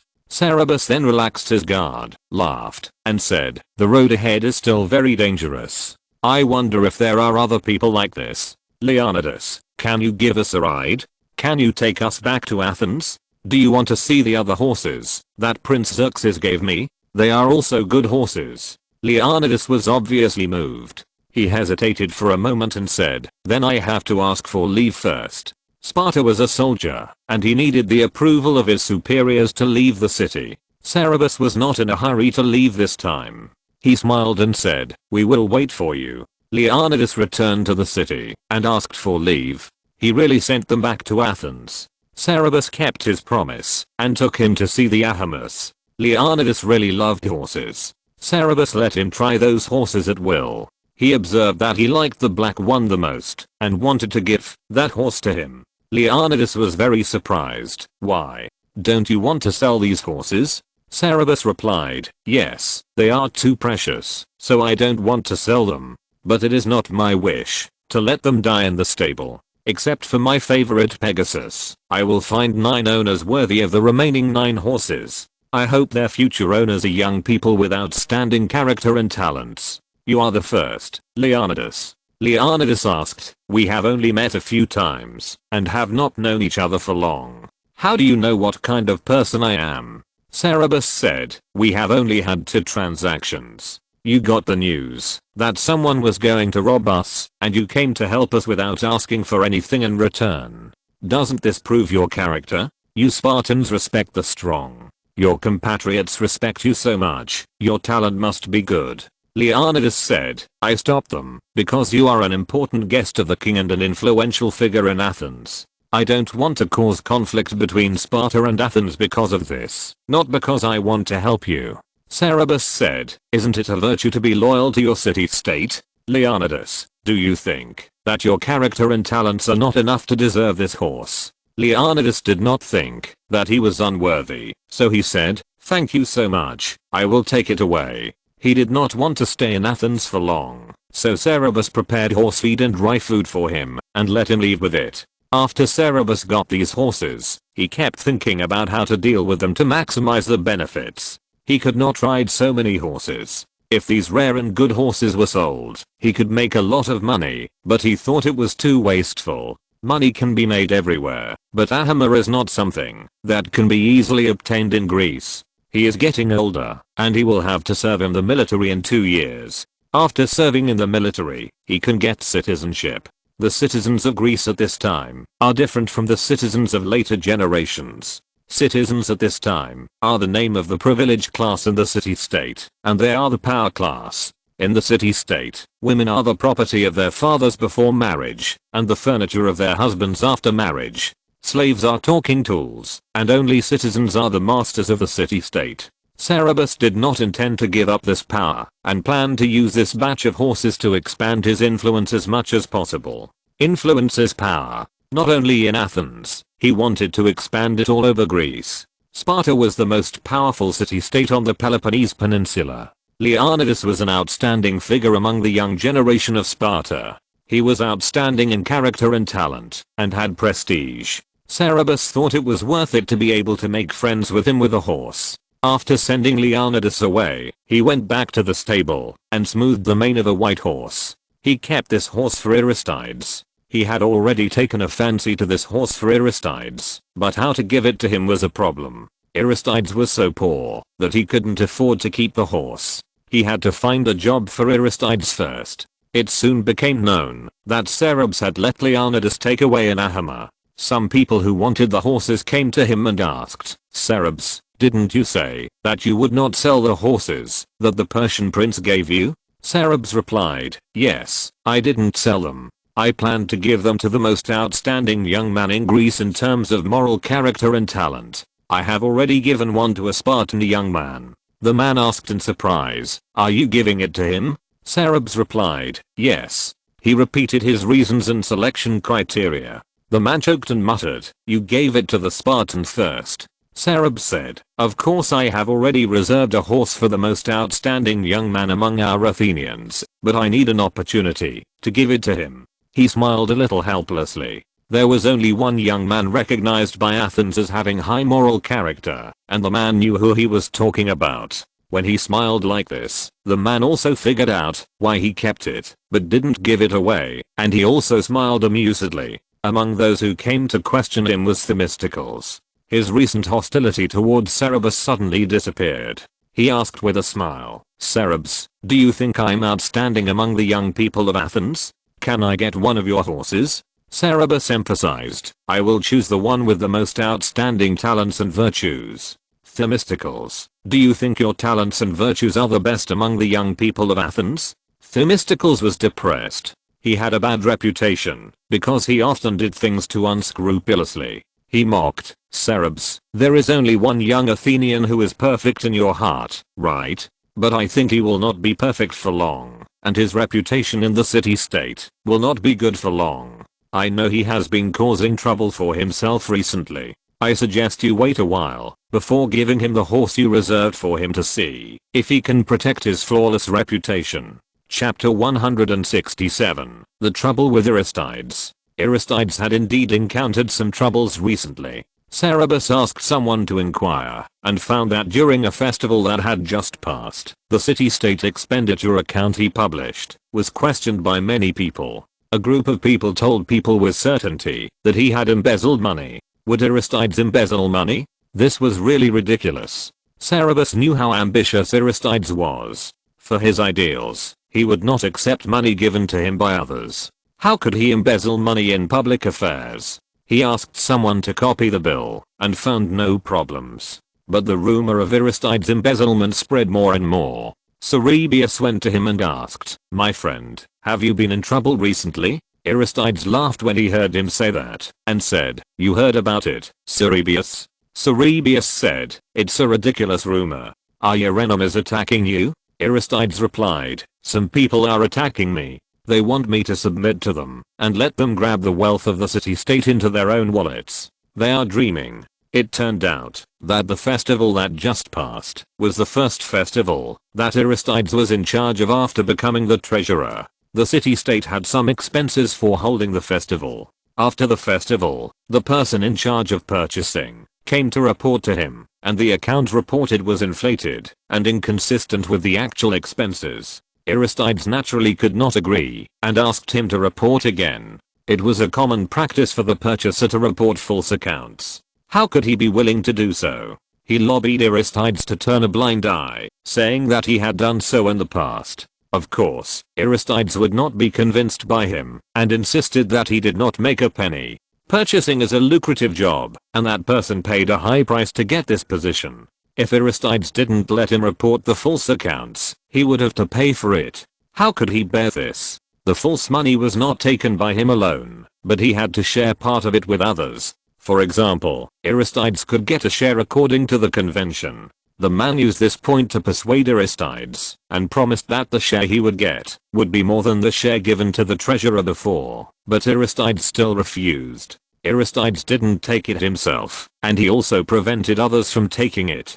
He had to hold this position for a year, so how could he do that? The man immediately made trouble for Aristides, hoping to teach him a lesson and make him surrender quickly. Then the rumor spread. Cerberus asked, "How are you going to deal with these rumors? I think it is unwise to let them go. There are some things that do not exist, but if they are repeated 1,000 times, they will be regarded as true. This will greatly damage your reputation." Aristides said, "I will go to the market when there are the most people and defend myself in public. I can explain every item of those accounts clearly, and there is nothing wrong with them." Cerberus said, "That's good, but I'm afraid that, even if you can resolve this crisis, the attacks will not stop. You will be the treasurer for a year. Those who bought the positions this year and plan to make a fortune from the city-state's treasury will only have a term of office for 1 year. The cost of buying the purchasing official position will not be low, and they will never give up."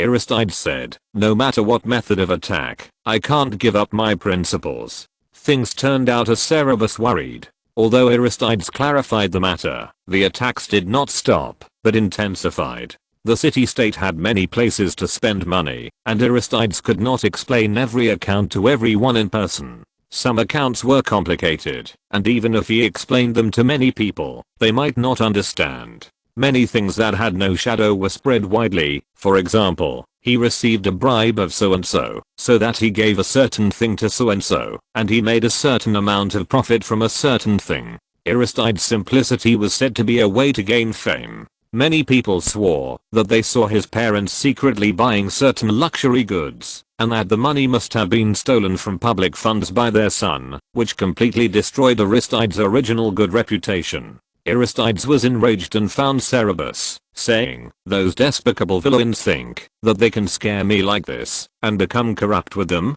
I must not only insist on keeping clean accounts, but also check the previous accounts. Cerberus, are you willing to help me? It is not an easy task to check the previous accounts.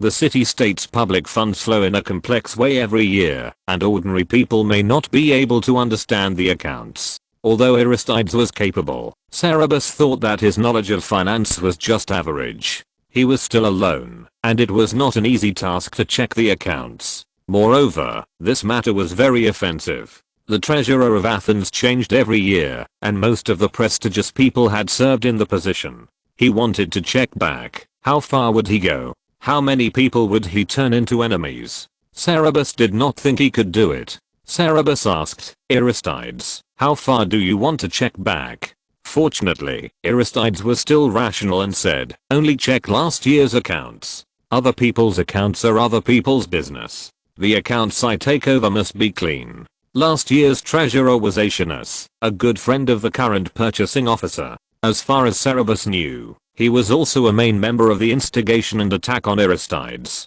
For some reason, he was extremely hostile to Aristides. Checking him was not a bad choice. Cerberus had many financial experts in Prately. Cerberus dared to say that they were much more professional than the treasurers of the city-state. If he helped, it would be a small matter to check the accounts for 1 year. But if he got involved in this matter, he would have more enemies. He was recently working to expand his influence in the city-state and prepare for participating in public affairs in the future. This was unwise. But he thought about it, smiled, and said, "Okay, I'll help you." Cerberus transferred capable men from Prato to help Aristides check last year's accounts. Last year's treasurers and those with dirty hands were panicked, and even those who had served as treasurers earlier were a little panicked, because they didn't know when Aristides was going to check. Aristides spread the news that he would only check last year. Some people believed it and some didn't. Even those who believed it felt a little uncomfortable. Aeschines and his friends attacked Aristides more vigorously. Few people spoke for him in the city-state, so the voices cursing him became stronger and stronger. Aristides was not moved at all. As the investigation went deeper and deeper, and more evidence was obtained, Aeschines and others became more and more panicked, and hated him more and more. They even rushed to bring Aristides to court, saying that he had stolen public property. This was a ridiculous accusation, but after the court trial, Aristides was found guilty. Most of the citizens in the city-state who did not know the truth were incited, and those who knew what was going on probably stood on the side of Aeschines and laughed at Aristides. After the result came out, Aeschines' party was very proud, saying everywhere that Aristides deserved the punishment and celebrating. There were some upright people in the city-state who could not stand it, but there were too few people to make any difference. Aristides was sentenced to be deprived of his position and compensate the city-state for the loss for 1 year. The amount of money to be compensated was a large sum, and Aristides had no way to get the money, and he refused to admit the crime. As soon as he walked out of the court, he was taken to prison. Aristides' father sadly found Cerberus and asked for his help, wanting to borrow money to pay the compensation, but Cerberus refused. Cerberus said, "You know Aristides' ambition. If I pay this money, it will be equivalent to helping him admit this crime, which is a permanent stain.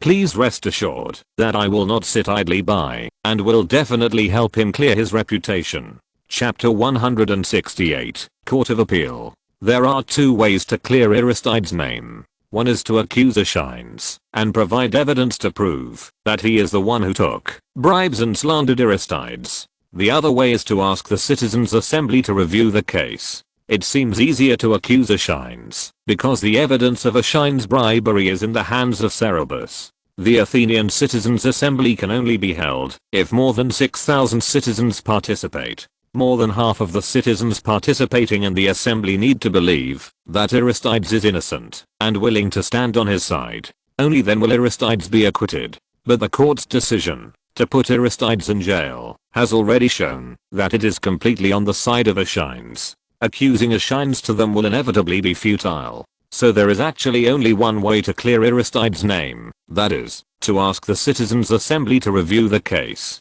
This is not an easy task. There are only about 20,000 citizens in Athens now, many of whom live in remote mountainous areas. If they come to attend the citizens' assembly, they have to walk a long way and at least delay a day's work. Even for citizens living in the city, not many people are willing to delay a day's business to participate in things that have nothing to do with them. Sometimes when Athens convenes a citizens' assembly, guards are needed to go to the market and use sticks to force people to the venue. Aristides now has a very bad reputation, and not many people believe in him. It is conceivable how many people are willing to stand on his side if a citizens' assembly is convened for him. If Cerberus wants to clear Aristides' name, he must plan well. There are also people in the city-state who sympathize with Aristides. They are either friends or supporters of Aristides, or smart people who understand what happened. Cerberus found several people with noble character and influence, and discussed with them how to help Aristides.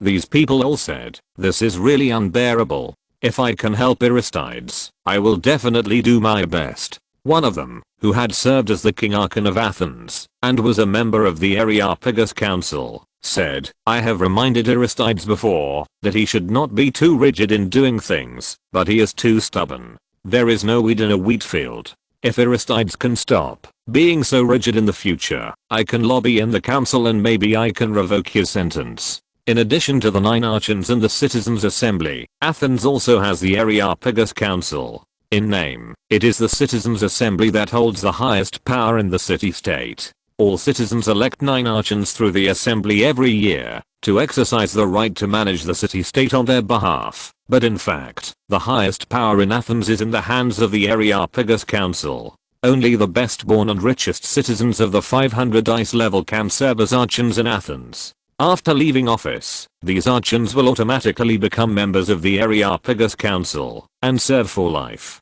The Areopagus Council has the highest final authority over criminal cases, holds the right to appoint and dismiss officials, and is also responsible for auditing the accounts of officials after their term of office expires. Before leaving office, officials must submit their public accounts during their tenure to the Areopagus Council for review. Aristides wanted to review the accounts of previous officials, but he offended the entire Areopagus Council. If he found that there was something wrong with the accounts, the entire Areopagus Council would be responsible, so he was accused, and the verdict was so outrageous. Cerberus said, "But I'm afraid that with Aristides' character, he would rather sit in prison for 3 years than change his principles." The man said, "Then there is only one way, to apply for a retrial by the Citizens' Assembly." Now public opinion is surging. If it were me, I would not be sure that I could clear Aristides' reputation at the Citizens' Assembly. But if it were you, there might be a different result. Son of God, the people like you, and you have an extraordinary reputation. Your words have a different weight. When Cerberus was considering asking the Citizens' Assembly for a retrial, he analyzed the pros and cons of being the plaintiff. He was not that optimistic. He analyzed who would attend the Citizens' Assembly if the case was retried, and how they would feel about him. Although winter is the off-season for farming, there should be few farmers willing to brave the cold to come to the city to listen to the interrogation of a stranger. Most of the citizens who participated should still be citizens of the city. There are more rich people than poor people who pay attention to this matter, but no matter what society, there are always many more poor people than rich people, so there should still be more poor people participating in this Citizens' Assembly. Although the Athenians' impression of him is not as bad as before the Attis incident, after the prophecy of Delphi, people may even have accepted that he is so weird, but they are definitely not as fond of him as they were 4 or 5 years ago. He suddenly rose to prominence, robbing many people's business and threatening the status of many people. Most of the rich people in the city-state are very enthusiastic about him on the surface, but in fact they are very hostile to him. But his reputation among the poor should be quite good, because he provides many well-paid job opportunities. So he is not completely without a chance of winning this time when the Citizens' Assembly is convened. Many employees of the Marcutulus family in Plato are from poor families. Many poor people in Athens hope to get the opportunity to work for the Marcutulus family or him, so the people he should strive for are here. If he tried to win over the rich, it would not be effective. He could ask Aristides' friends to change public opinion and exert influence. He would win over the poor. After deciding on the strategy, he had to work out how to implement it. He did not plan to make any preliminary preparations and directly apply for a retrial by the Citizens' Assembly. The Citizens' Assembly seemed to have handed over power to every ordinary person, but in fact, it was often terrible to let a group of ordinary people with no experience manage the city-state. They were easily manipulated and easily coerced by irrational voices. They already had a prejudice against Aristides. It was too difficult to change their views, only by relying on the limited time allowed by the Citizens' Assembly to defend. Applying for the Citizens' Assembly directly was like going to the battlefield unarmed and unprepared. Before appealing to the Citizens' Assembly, Cerberus and Aristides' other friends agreed to use their influence to clear Aristides' reputation in the places where they had the greatest influence. Others held banquets, defended Aristides at the banquets, and gave speeches at the stadium to influence the rich class in the city-state. Cerberus started with his own employees, asking them to persuade their families and friends to support Aristides. He even went to the village, where the wool purchasing point of the Marcutulus family was located, to give speeches, asking his employees and people from their village to come to Athens to help him on the day of the Citizens' Assembly. Only when they felt that they had persuaded enough people and the public opinion in the city-state had changed did they ask the Citizens' Assembly to re-examine Aristides' case. Cerberus did not act as a prosecutor himself. Citizens of the Athenian city-state, anyone can file a lawsuit for something they think is unreasonable, whether it is a private case that has nothing to do with themselves, or an administrative case involving the city-state. Cerberus asked the most likable orator in the city-state to be the prosecutor and defend Aristides. The orator's definite style is humorous and witty. The common people like to listen to him, and the rich don't hate him. When he acts as a litigant, neither side will be aroused to resentment. At the citizens' assembly, the orator's brilliant defense aroused laughter. He used a very clever way to convince people that Aristides was innocent. Not only was Aristides' punishment revoked, but the assembly even sentenced him to continue to be the treasurer. But to Cerberus's surprise, Aristides continued to serve as the treasurer after he was released from prison, and he was not as serious as before. If someone falsified the accounts again, he would let them pass without knowing it. Cerberus wanted to accuse Aeschines of embezzlement, but he stopped him. Aeschines was very proud and thought that Aristides had surrendered to them. Cerberus, who knew Aristides best, thought that this was not the case. Aristides must have other considerations, but this is all later. After helping Aristides escape from prison, Cerberus began to focus on preparing for the Olympic Games. After a long selection, he finally selected a satisfactory chariot driver. He had not yet got a new good horse. The driver had seen the Arabian horse he had sent to the Spartan king, and was originally very dissatisfied with his existing horse. But he showed the driver something. After reading it, the driver laughed and said, "With this, even if the Spartan king's horse is better, I'm sure to win the championship." Chapter 169, Olympic Games, I. The thing Cerberus took out consisted of two thin bronze rods connected by small bronze rings, several larger bronze rings and leather belts. He put the bronze rod into the horse's mouth, buckled the leather strip on the horse's head, tied the reins to the large ring, mounted the horse, and pulled the reins. He demonstrated how to use this thing. Chariot racing is a very dangerous sport. For safety, he invited several charioteers to immediately realize the great value of this thing. In Greece, whether it is pulling a chariot or riding, the reins to control the horse are tied to the horse's neck. If the horse runs too fast, it is likely to be strangled to death by accident. If the current reins are replaced with the thing Cerberus took out, this danger will be completely eliminated, and the horse can run freely. It is conceivable how much the speed can be increased. One of the riders was amazed and said, "Son of God, did you come up with this for the Olympic Games? No wonder people say that the goddess of wisdom kissed your forehead. With this thing, even if our horse is inferior to the horse of the king of Sparta, I'm sure to win the championship." Actually, Cerberus did not make this thing for this competition. He took it out many years ago. When he first started to learn horse riding again with his equestrian teacher, he was shocked to find that the reins of that era were tied to the horse's neck. He thought it was abusing the horse, so he made a bridle to change the way of controlling the horse. His equestrian teacher, like this rider, was also a connoisseur. He saw the great value of this thing at a glance, and asked Cerberus to put the bridle away and not let anyone see it. He asked Cerberus to keep it until he could participate in the Olympic Games. He won the equestrian championship in the Olympics, and hoped to teach another champion student to make a big splash. He told Cerberus about the great significance of the Olympic Games champion, and asked him to keep it until it could be used to its greatest value. So Cerberus kept it until now. Cerberus also asked the drivers to keep it secret, because it was easy to learn. If it was passed to the Spartan king, then their technical advantage would be lost, and the championship would be in jeopardy. The drivers knew this very well, and they did not practice in the public stadium. They only cleared a track on Cerberus' farm, and drove others far away when practicing, so that no one could see them. The Olympic Games were held between the great ripening and harvesting in each Olympic year, and the opening day was generally the first full moon day after the summer solstice on June 22nd. Athletes who wanted to participate in the competition had to show proof that they had been training every day for 10 months before the competition. So as soon as winter came, all of Athens began to stir. The Olympic Games were the most important games in the Greek world. Almost all Athenian citizens would participate in sports training from a young age. Those who thought they had some strength hoped to go to Olympia to show their talents. So as soon as winter came, the stadium was full of athletes practicing their competitions in the rain. Their teachers watched them nervously and gave them guidance at any time, not to mention their families. The whole of Athens turned its attention to the upcoming Olympic Games. No matter where in the market, at banquets, or at citizen assemblies, people could be heard talking about this topic anytime and anywhere. One day in early summer, Elis, the city-state where the sacred site of Olympia was located, sent an envoy to Athens to inform the date of this year's games.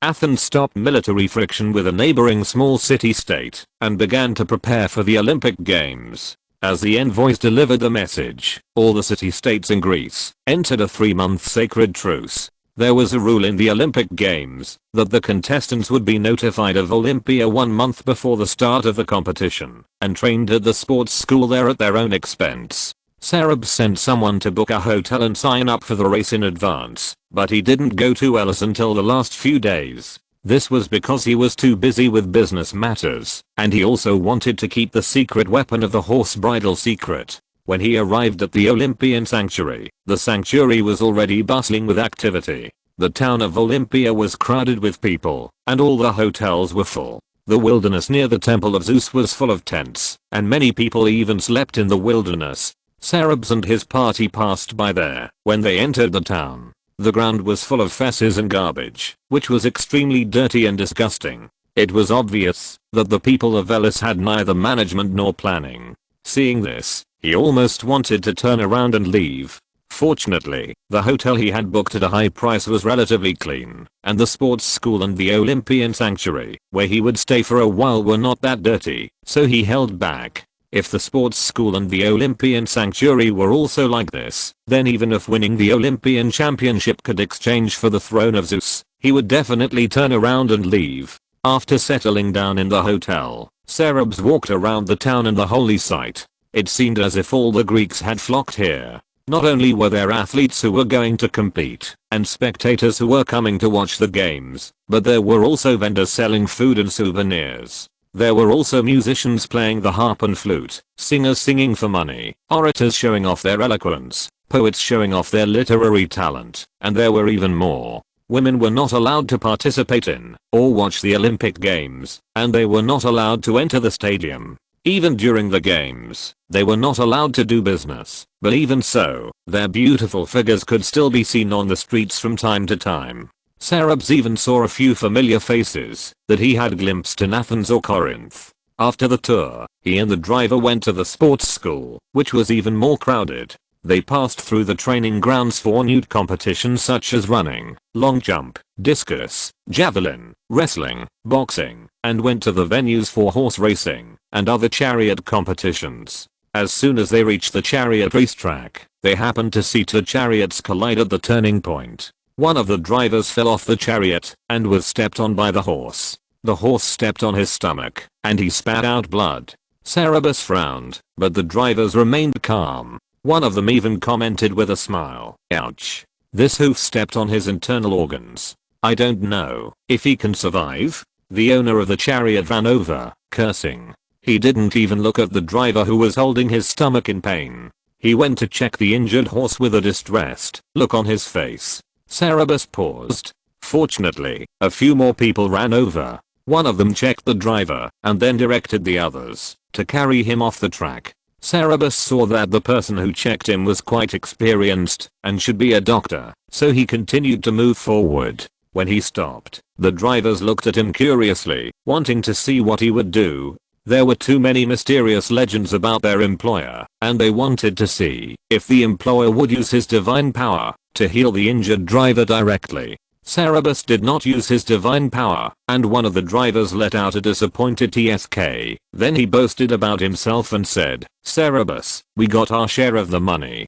didn't we? Chariot racing is like this. One mistake can result in death or disability, and we are risking our lives to win the championship for you." Synopsis actually learned to drive a chariot himself, and of course he knew how dangerous it was, but he was not old enough and his muscles and bones were not strong enough to drive the chariot himself, so he could only hire a driver. Although he paid a price far higher than the general market price, it was equivalent to paying for someone else's life, just to earn an honor for himself. He actually felt very guilty in his heart, and stopped and said, "Sorry, I still say the same thing. Please put your own safety first. Even if you lose, it's okay." Chapter 170. Synopsis in the eyes of the Athenians. If the blessings bestowed by the gods on the world could be put into a golden cup, the Athenians believed that the son of the gods, Synopsis, would have about 80% of them. He was young, handsome, smart, rich, and loved by the gods. Everything he had made people jealous. The Athenians watched him grow up. Although he was beautiful when he was a child, he did not show any supernatural features. At that time, Marcutulus was just a metech, and no one paid attention to him. When he was 5 or 6 years old, the god of medicine suddenly bestowed divine grace on him. The Athenians discovered that there was such an outstanding child in Athens, who was more extraordinary than all the children of the same age from famous families. He had a steady and calm character, since he was a child, and was not moved by the right and wrong of the outside world. After he gained the power of healing at the age of 5, people worshipped and respected him as the incarnation of the god of medicine in the world, but he never became arrogant because of it. No matter where he went, when he was a child, he would often be surrounded by people who asked for help, bowed to him, and asked him to touch them and heal their diseases. Cerberus never refused anyone, but he never accepted any courtesy that was not appropriate for a child of his age, and he never charged a penny for it. After satisfying people's requests, he usually suggested that the person seeking help go to the doctor. Some people would interpret his words as guidance from the gods and go to the doctor with confidence. After seeing the doctor, these people were often cured. He was very humble at that time and never took the credit for this. When someone thanked him, he would always say that the doctor and the patient cured themselves. But when Cerberus grew up, he became a little unruly. When he was 10 years old, he was more outstanding than when he was young. He was very beautiful, like the incarnation of the little god of love on earth. He was the most dazzling pearl in the hearts of all Athenians and the most watched boy in Athens. At that time, people were full of expectations for his growth. When he was just 10 years old, people began to speculate which celebrity in the city would be lucky enough to become his lover. Was it Lucius, the most powerful, Eratosthenes, the most intelligent, Catullus, the most charming, or Lysias, the most virtuous? These celebrities in the city were also secretly competing with each other, vying to show their charms in front of him, hoping to move him and pick the rose kissed by the god of love. But the son of the gods was never moved by anyone and never showed any willingness to get closer to anyone. At that time, people only thought that he was still young and didn't understand what love was. Even if he didn't accept anyone's courtesy, they didn't care. As the son of the gods grew older, the charm of youth began to show on him, and people became more and more crazy about him. People paid special attention to his every move. No matter where he went, many people would surround him. Anyone who could say a word to him would be worth bragging about for several days. People gave him roses, sweet almonds, slingshots, and other gifts that young people liked the most to please him, but he didn't accept them. Rich people tempted him with gifts such as ponies, gold, and gems, but he remained unmoved. At that time, people thought that whoever could get his love would be the happiest person in the world. When the son of God was 14 or 15 years old and still unwilling to accept any suitors, people began to discuss his character. Some people began to think that he was a little arrogant and lacked the virtue of humility. A lover is a teacher of a teenager, responsible for teaching the teenager various virtues, so that the teenager can grow up to be a qualified citizen. No teenager does not need the guidance of a teacher. Only those teenagers with the worst moral character in the city-state would not attract lovers, which is a very shameful thing. People really don't understand what the son of God is thinking. The best people in the city-state are pursuing him. Why is he unwilling to accept anyone? What kind of lover does he want to find? At that time, some people secretly discussed whether the son of God was like Narcissus in the myth, who fell in love with himself because he was too beautiful, or guessed whether he fell in love with the wrong person, so he was unwilling to accept other lovers. Aristides, who was too young to be a teacher, was the most suspected because he was closest to him. When the son of the gods was 15 years old, something happened, and people discovered that he was not only arrogant, but also very cold. A famous foreign poet came to Athens and was fascinated by the son of the gods. The poet was so infatuated that he wrote countless extremely moving poems for him, each of which could make people intoxicated. He moved all the Athenians, and even his competitors thought that the son of the gods should return his deep affection, but the son of the gods was still not moved at all. The poet was seriously ill and dying because he could not get his love, and the son of the gods watched him die, still not accepting his pursuit. After the poet's death, the Athenians' feelings towards Cerberus changed from admiration to disgust, thinking that he had a beautiful face like a rose, but his heart was made of stone. Aphrodite kissed his face, but did not inject love into his soul. At that time, the atmosphere between the Athenians and him was very tense. People stopped chasing him and even refused to invite him to banquets. When the city-state mentioned him, all the comments were negative. His loyal friend Aristides might have sensed the danger and strongly recommended him to Delphi as an envoy, temporarily making him leave Athens. However, no one expected that, after he arrived in Delphi, the Pythia would make such an oracle for him. 4,000 years later, arrogant Narcissus, when the land of the Greeks is trampled by the enemy, you will decide whether they will all become slaves or the vast empire will no longer be glorious. This strange oracle was passed back to Athens, and everyone talked about it and guessed what it meant. The first sentence of the oracle was puzzling and no one could understand it, but the second sentence was a very accurate evaluation of the son of the gods. The meaning of the last few sentences of the oracle was very terrible, as if it meant that the land of Greece would be trampled by the enemy, and the son of the gods would decide the fate of everyone. No one dared to ignore the oracle of Delphi, and no one dared to doubt its accuracy. People speculated whether this terrible prophecy would come true, and if so, how it would come true. Faced with this terrible prophecy, people forgave all the rebelliousness of the Son of God, and instead thought that, since he was so extraordinary, it was natural for him to have some quirks. People hoped that he would return to Athens as soon as possible, hoping that he would deeply love the city-state and always stand on the side of the city-state. But the Son of God did not return to the city-state immediately, but went out to sea instead. It is said that his merchant ship was robbed by pirates and suffered heavy losses. After the Son of God went out to sea, he was attacked by robbers and his whereabouts were unknown. The whole of Athens was in an uproar. How could he be so important? Many people volunteered to go out to sea to rescue him. In addition, the Mercutuli family suddenly became very rich in recent years and offered a very high reward, which made many people from other city-states join the search and rescue.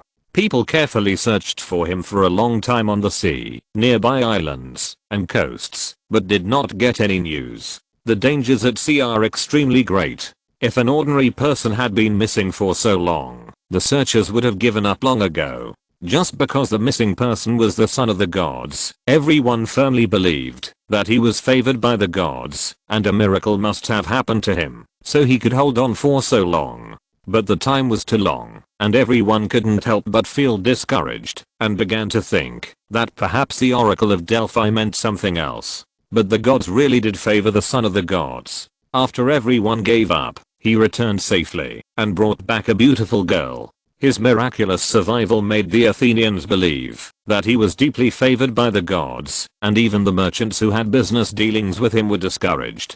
After he returned to Athens, he asked the citizens to help him avenge the pirates. The citizens' assembly immediately agreed, and the citizens rushed to contribute money to fund the fleet and go out to sea to attack the pirates. The island was cleaned up without any waves. After that, the son of the gods took the cargo ship to go out to sea to do business again. He was not afraid of danger and took the longest way and actually went to Persia. Extraordinary people can show their extraordinariness wherever they are. In Persia, he was favored by the Persian king and prince again and returned with a full load. The Athenians were already used to the miracles performed by the son of the gods, but because he brought back many fine horses this time, they hoped that he would use them to participate in the Olympic Games. Everyone believed without a doubt that if he participated, he would definitely win the championship for Athens. He agreed.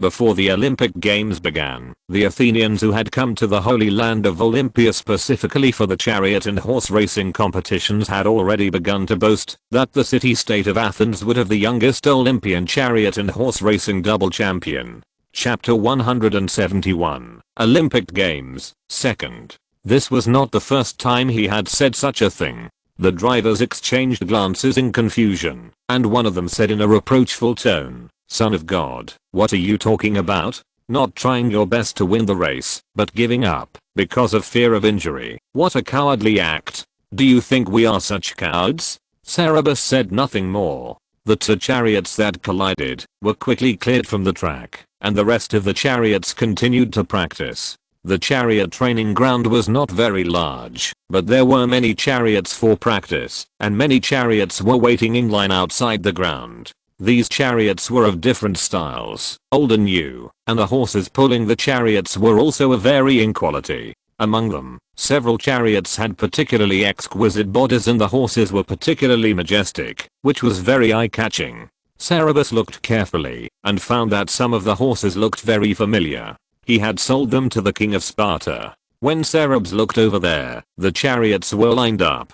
The drivers drove the horses into the stables, and then the 5 chariots rushed out of the stables in an orderly manner and rushed onto the track with amazing momentum. The 5 drivers were all very skilled. The track for the chariots was olive-shaped, with 2 signs at both ends to indicate the turning point. The chariots had to go back and forth 4 times. The turning points on the track were the most important and tested the driver's skills. Their chariots were all 4-horse chariots, that is, chariots pulled by 4 horses, and they were very fast. Although this competition was a competition of speed, if the chariots were slightly faster, the driver's skills would be insufficient, and they would easily overturn there. But if they ran too slowly, they would not be able to win the championship. A driver with a lower level of skills would likely cause the horses to stumble into a ball, even if they did not run fast. The 5 chariots of the Spartan king were much better than others in terms of both the chariots and the horses.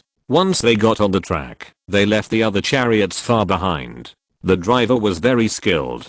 The vehicle was very stable when passing the turning point, and the horses cooperated well with each other when turning. Facing such an opponent, Cerberus heard other drivers lamenting in despair. How can such a good horse compete with the driver? This year's chariot champion is the Spartan again.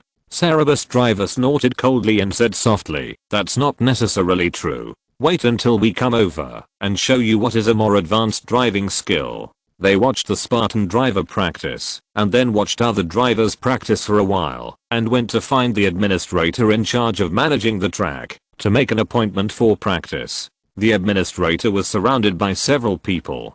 Before Cerberus and others approached, they heard those people clamoring to make an appointment for the track. He said to those people impatiently, I don't have time. I don't have time these days. They are all booked. Why don't you come earlier? This is the best chariot practice venue. How can it be so easy to make an appointment? Go to other venues and ask. Some of those people left dejectedly, while others were still pestering. When their argument came to an end, a driver from Cerberus' side stepped forward and said, we have made an appointment in advance. Cerberus the Athenian. When can we schedule an appointment? The administrator was still very impatient and said, it's not easy to schedule an appointment, even if you have made an appointment.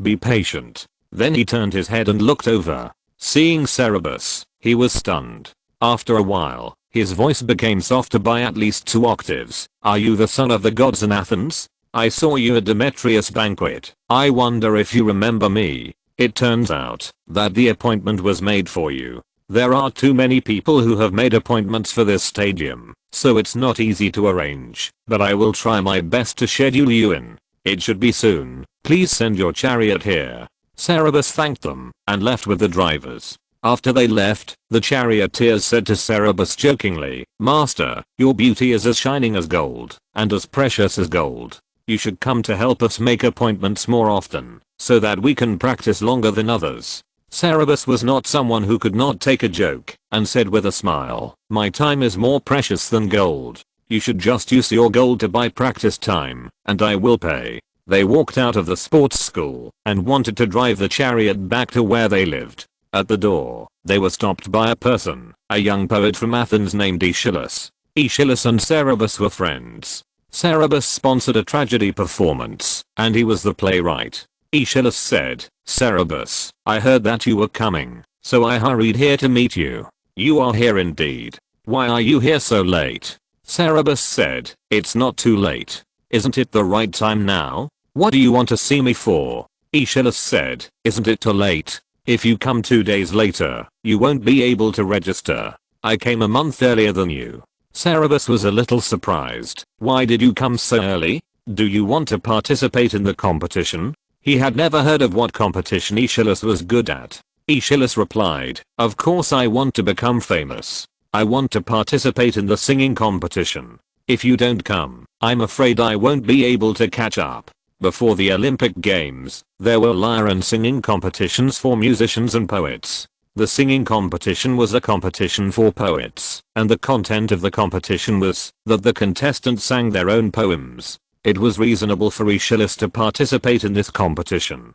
But Cerberus was even more surprised and a little amused and said, "What does my participation in the singing competition have to do with you?" Aeschylus asked, "Aren't you going to participate in the chariot race?" Cerberus replied, "Yes." Aeschylus said, "If you win the championship, let me compose a hymn for you, right?" Those who won the Olympic Games would be regarded as heroes by the Greeks. They could erect a statue in the Olympic holy place, and they would also ask poets to compose hymns for them for people to sing. Winning the Olympic Games championship is the greatest honor in the world. The winner usually asks the most famous poet to compose a hymn for him so that the hymn can be perfect and sung more widely. On the other hand, if you can compose a hymn for the champion, the poet's name can also be spread. Praising the champion is also a good opportunity for the poet to become famous. Although Aeschylus was well known in Athens, no one knew him outside the city-state, and of course no one asked him to compose a hymn. No one paid attention to him when he offered to come to the door. Aeschylus could only strive for the opportunity to compose a hymn for the Athenian contestants. Among the many Athenian contestants, he thought that Cerberus was the most likely to win the championship and had been paying close attention to him. When he heard that he had arrived in Olympia, he hurried to find him.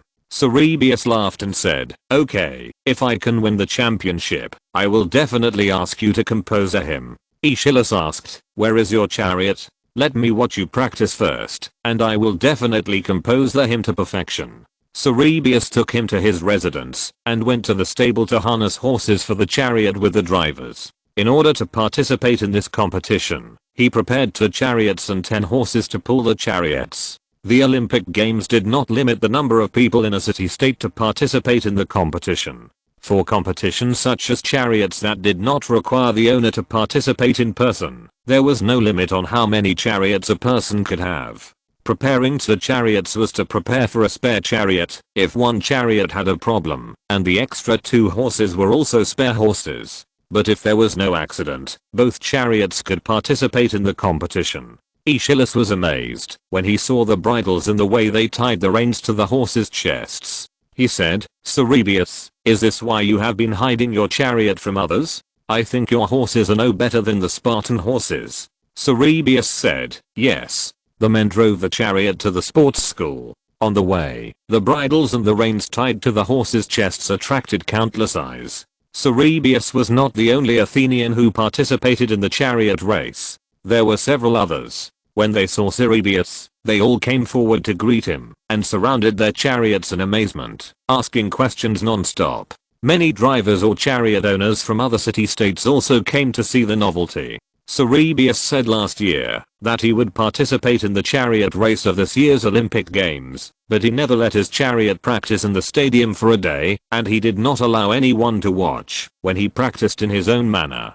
There was a lot of discussion in the city-state and many speculations. There were even outrageous claims that he was so favored by the gods that he summoned Pegasus to pull his chariot, and many people actually believed it. But even though they had never seen how his chariot worked, the Athenians firmly believed that he could win the chariot race, and some of the people who participated in the chariot race also believed so. The Spartans' chariots and horses were so good that they overwhelmed everyone else, and they all lamented that the chariot championship would be won by the Spartans again this year. However, the Athenians firmly believed that the championship would definitely go to their own city-state, Cerberus, and they praised him as a god, saying that he would immediately beat the Spartans when he came, making foreigners curious about him. Chapter 172, Olympic Games, Part 3. Cerb, what are those things on your horses' mouths? What's their use? The reins are tied around the horses' chests, so clever.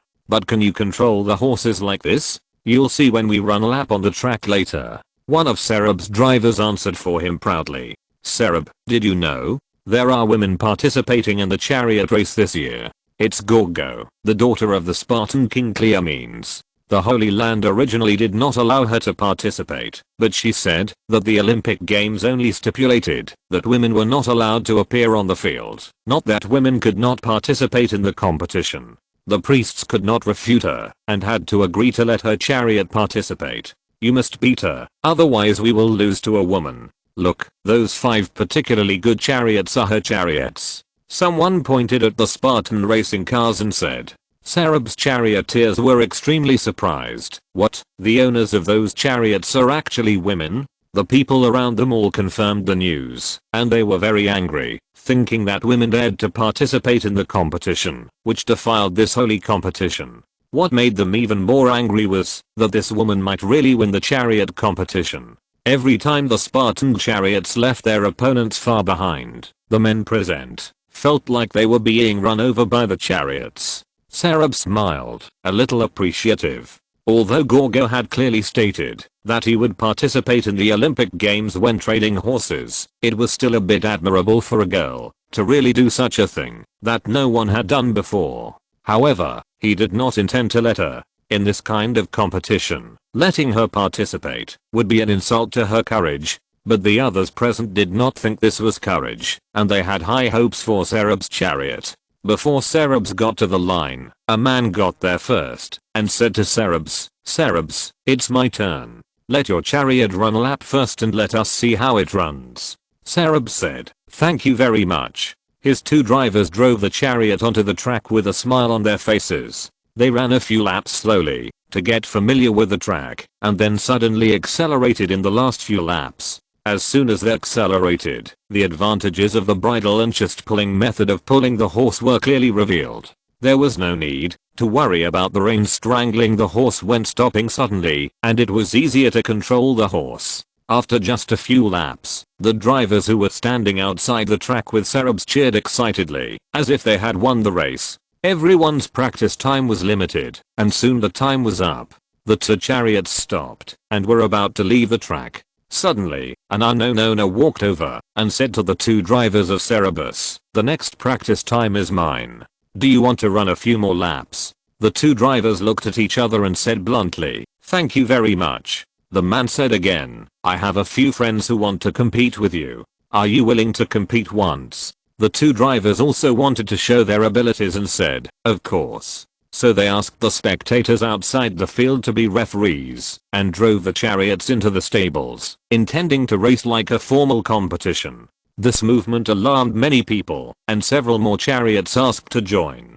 The rules of the chariot race were that after hearing the start signal, the chariots set out from the stables and ran 8 laps around the 2 turning point marks at both ends without touching the marks. The fastest one was the winner. The official tracks of the sports school and the Holy Land could run 12 chariots at the same time. Soon, all 12 tracks had 4 chariots. At the referee's command, 12 chariots rushed out of the stable at the same time. The hooves of 48 horses sounded like thunder, pulling the chariots like arrows towards the turning point, raising dust all over the sky. Looking down from the air, they should look like rolling earth dragons. When approaching the turning point, the chariots began to gradually separate. When reaching the turning point, the chariots are likely to collide with each other, and it is also easy to overturn if the turn is too sharp, so the chariots start to slow down here. This is the most technically challenging part of the competition. If you slow down too early, the chariot will fall behind.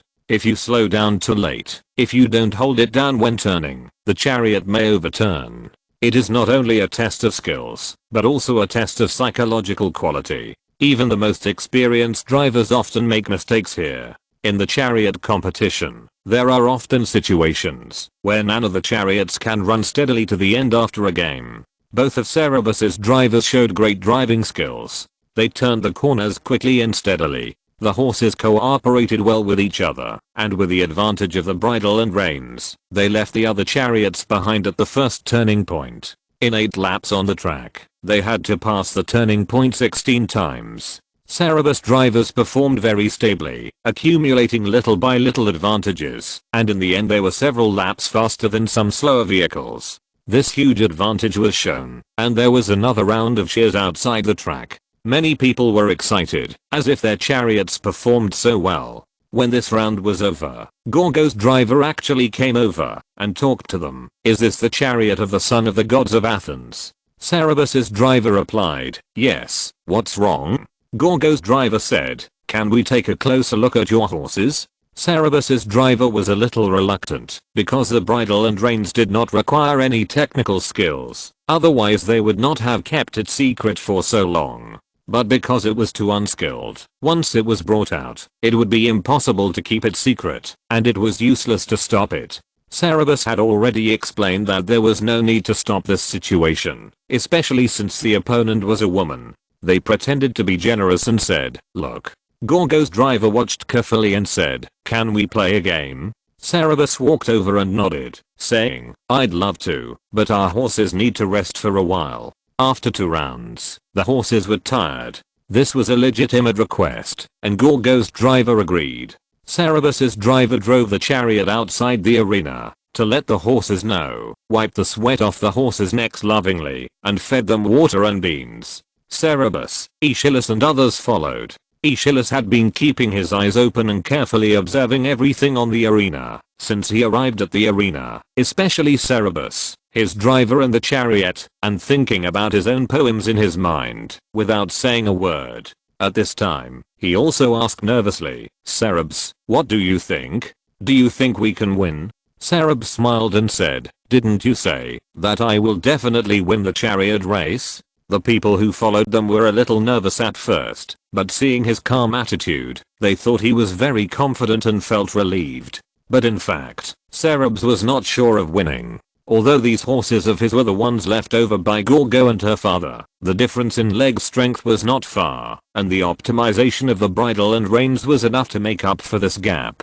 The winner of this game was actually the driver's skills and luck, which was not something he could control. He had done his best, and the rest could only depend on God's arrangement. If you're listening to this novel on a channel other than Fanfic World, it means they downloaded and uploaded it without effort. We cordially invite you to visit our channel, Mundo Fanfic Novelos. There you'll find the original version of this story and you can explore many other novels of various genres. We're waiting for you to immerse yourself in a world of incredible novels. Chapter 173, Olympic Games, 4th. On the dusty track, there were no other chariots, except Cerberus' 2 chariots and Gorgo's 5 chariots. Everyone in the stadium came to watch the game, including the track manager and managers of other training grounds. The referee gave the order, and the 7 chariots rushed out of the stables and rushed to the turning point. As Cerberus expected, their chariots did not have any obvious speed advantage this time. The drivers of both sides were masters, competing with each other in terms of technology and psychological quality. In the first 2 laps, the 7 chariots were very close, and it was impossible to tell who was ahead. It was not until the 4th lap that some chariots were gradually left behind. Cerberus' 2 chariots were not left behind, but they were not the fastest. They always maintained the 3rd and 4th positions, and occasionally fell to the 5th and 6th positions when turning back. Aeschylus was so anxious that he said, "Cerberus, our speed is not as fast as the Spartans. We won't lose, right?"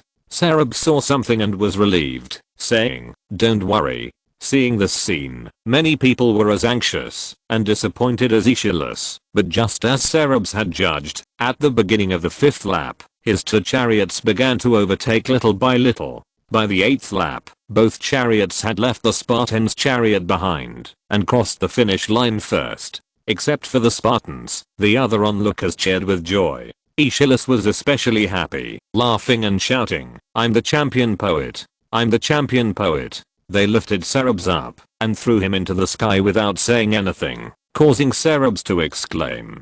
Gorgo's drivers drove the chariots off the track with ugly faces and left the sports school. 5 drivers drove the racing car back to the hotel where they lived in the town of Olympia. When the car entered the door, the rippling sound startled a girl who was practicing archery in the courtyard. The girl was tall and fit, with a confident look. She pulled a heavy bow that some weaker men could not pull into a full moon. As soon as she loosened her hand, the feather arrow shot out like a meteor, and with a thump sound, it almost hit the center of the bullseye, and the straw target shook. Hearing the sound of the chariot entering the courtyard, she looked back and asked in surprise, "Why are you back so early today?" The driver stopped, walked up to her, and said ashamedly, "Gorgo, the Athenian boy you asked us to pay attention to is here today. We had a race with his chariot, and we all lost." The girl was the daughter of the Spartan king Cleomenes, the first female Gorgo who threatened to participate in the Olympic Games.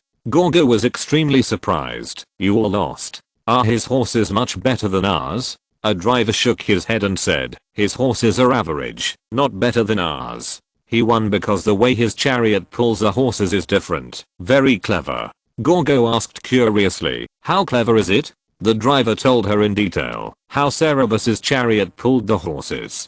Gorgo was also a master of riding and archery. After listening, she understood what was going on and asked a little doubtfully, "It's indeed clever, but can it restrain the horses?" Her driver said honestly, "It can be restrained, which is better than pulling it around the horse's neck. The horses can run at full speed without worrying about being strangled if they run too fast." Gorgo thought about it, called a slave, and ordered, "Go and find out where the god's favored son of Athens lives. I want to visit him." The slave went out to inquire as ordered.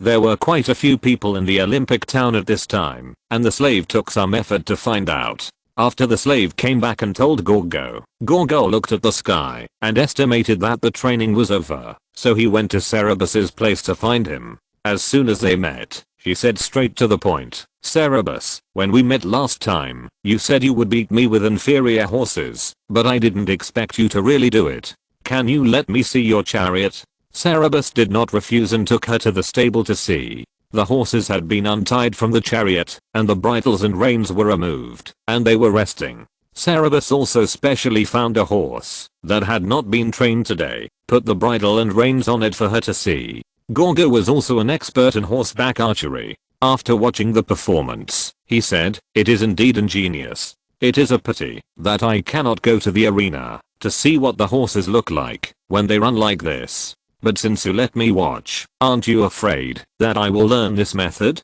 Cerberus said, "In fact, I'm very worried. In order to keep this method secret, I did not go to the public stadium when I was training in Athens. If it were not for the Olympic Games requiring training at the sports school 1 month in advance, I would have kept it secret until before the competition. But since there is this rule, I have no choice. If you want to learn it, then learn it. I bet that, even if you learn it, you will not be able to practice it well within a month if you suddenly change the method of pulling horses." Gorgo stared at him for a moment, said, "Then I will try it," and left. After Gorgo left, he found a blacksmith, described the shape of the bridle, and asked him to make one according to it. After hearing this, the blacksmith grinned and said, "What is this? Several people have come to make this today.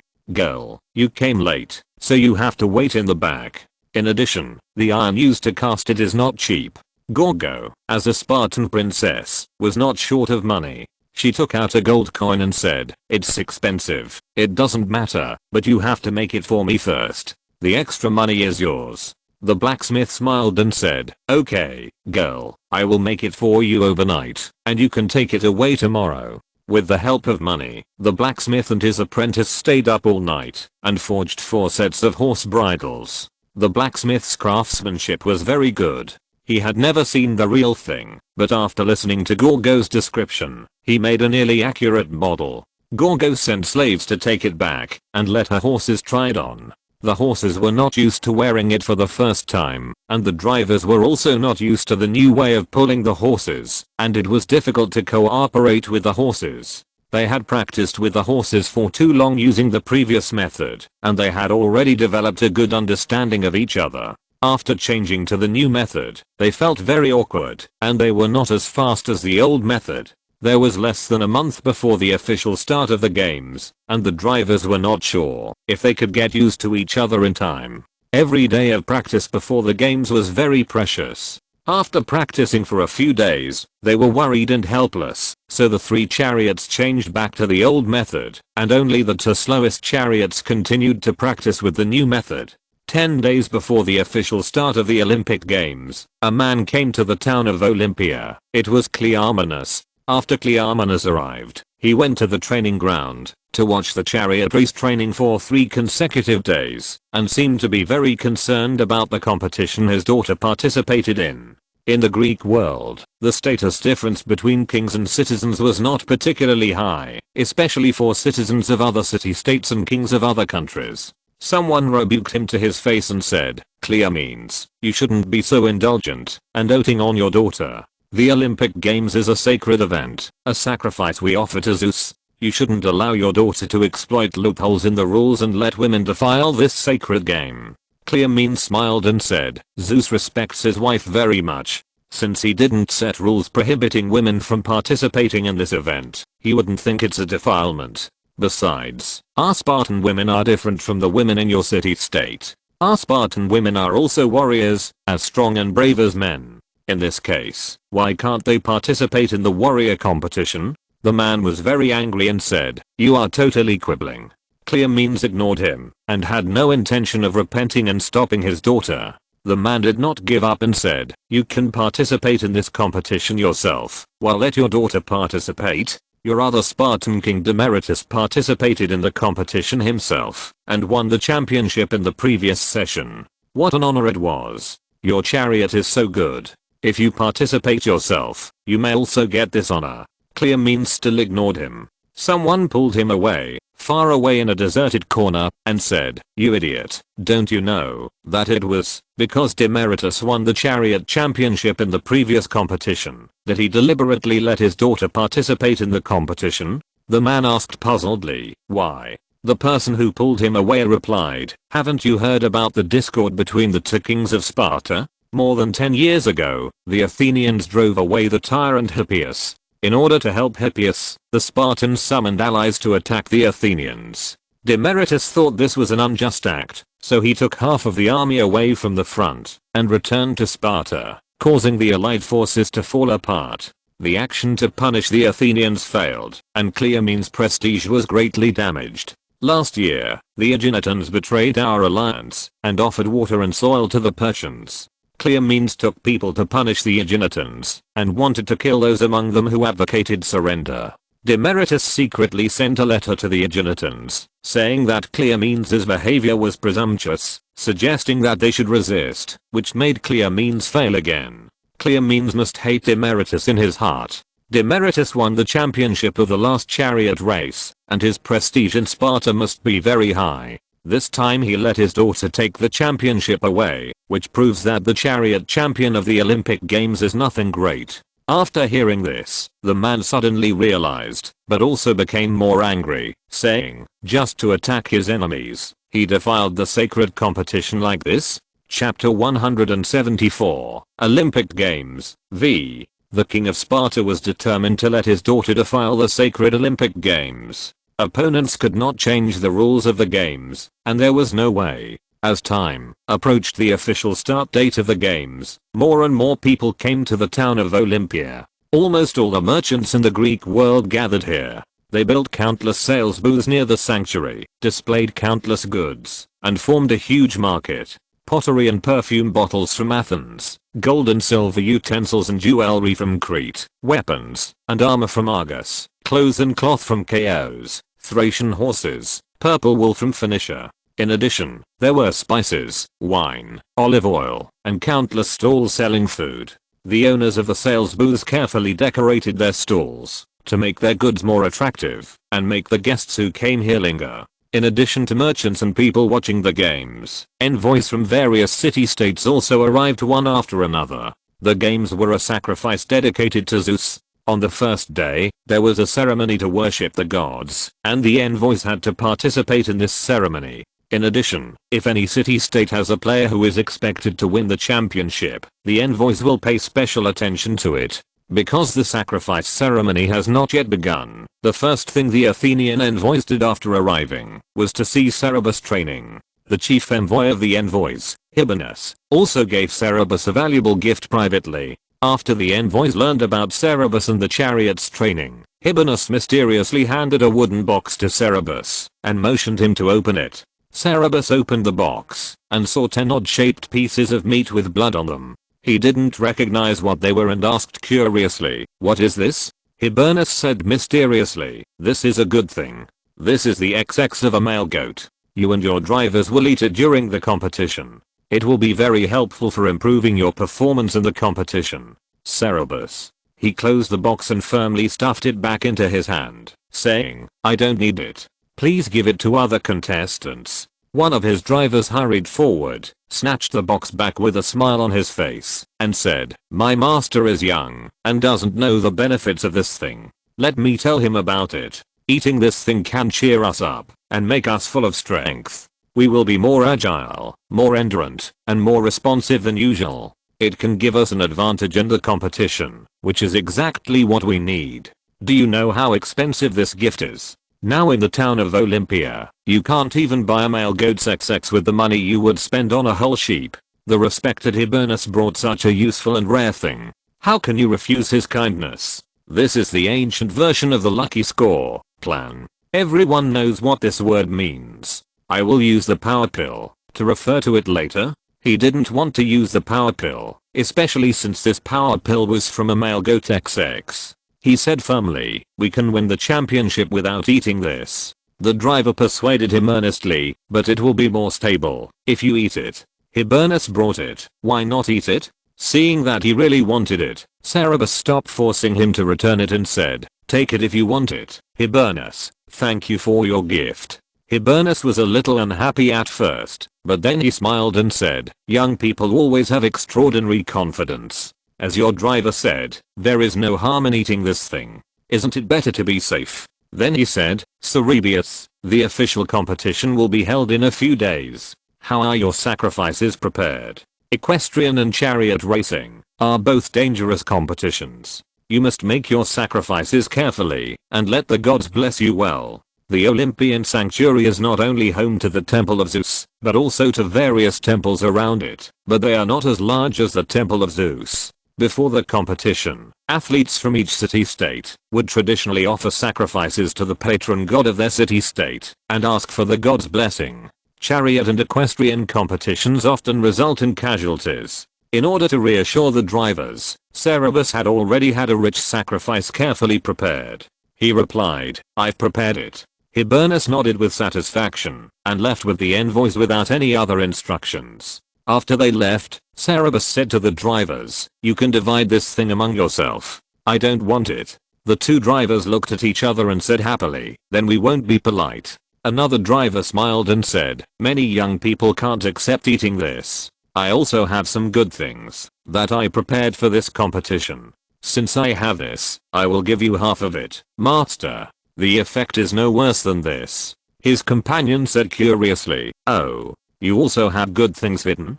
Take them out, and let's see what they are." He went back to his room, and took out a handful of black seeds, which were very small, and looked like kidneys. He showed it to Cerebus and his companions. His companions recognized what it was and exclaimed, "This is and dash the second half of the chapter cannot be published, after being revised again and again. It may be too sensitive. I will ask me what to do when the editor comes to work. First, I will summarize the general content for everyone. The content of the second half of the chapter is that Cerebus refused to eat sheep XX, so his driver wanted to give him half of the factor comprehension spirit seeds, so that he could grind it and knead it into bread to eat during the competition. He told him that some people eat horsetail grass and poisonous mushrooms, and everyone eats them this way. As long as you don't start first in the competition, make illegal moves, bribe your opponents or referees, chant spells to curse your opponents, or secretly bury witchcraft items on the field, it's okay.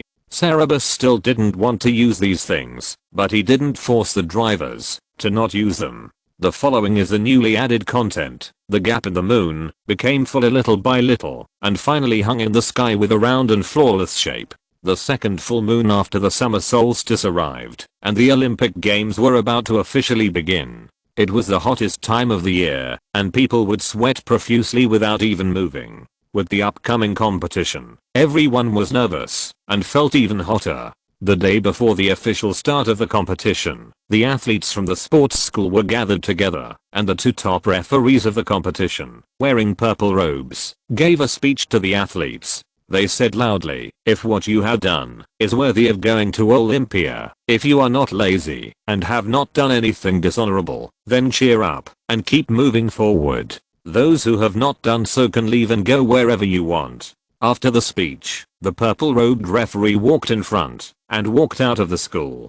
Dozens of LS officials in charge of the athletic affairs walked behind them, and then hundreds of athletes followed them out of the school. There were 25 riders on horses waiting in a square formation outside the school, waiting in front of them when they walked out of the school. In addition to the riders, the athletes' coaches, relatives, friends, and countless onlookers were waiting outside. They were about to go from the Holy Road to the Holy Land of Olympia. This journey was very long, and was expected to take a day. They would have to spend the night in the wilderness halfway, and would arrive at the Holy Land the next day. There was no wind, the leaves of the trees were drooping motionlessly, and the cicadas were chirping at the top of their lungs. The huge team passed by, and the dust was flying everywhere. The athletes and spectators were sweating profusely, their faces and bodies were covered with dust, and they had mud trenches one after another. It looked a little funny, but no one thought it was funny. Everyone was in high spirits, singing hymns, talking and laughing loudly, and some people in the team played musical instruments and performed dances.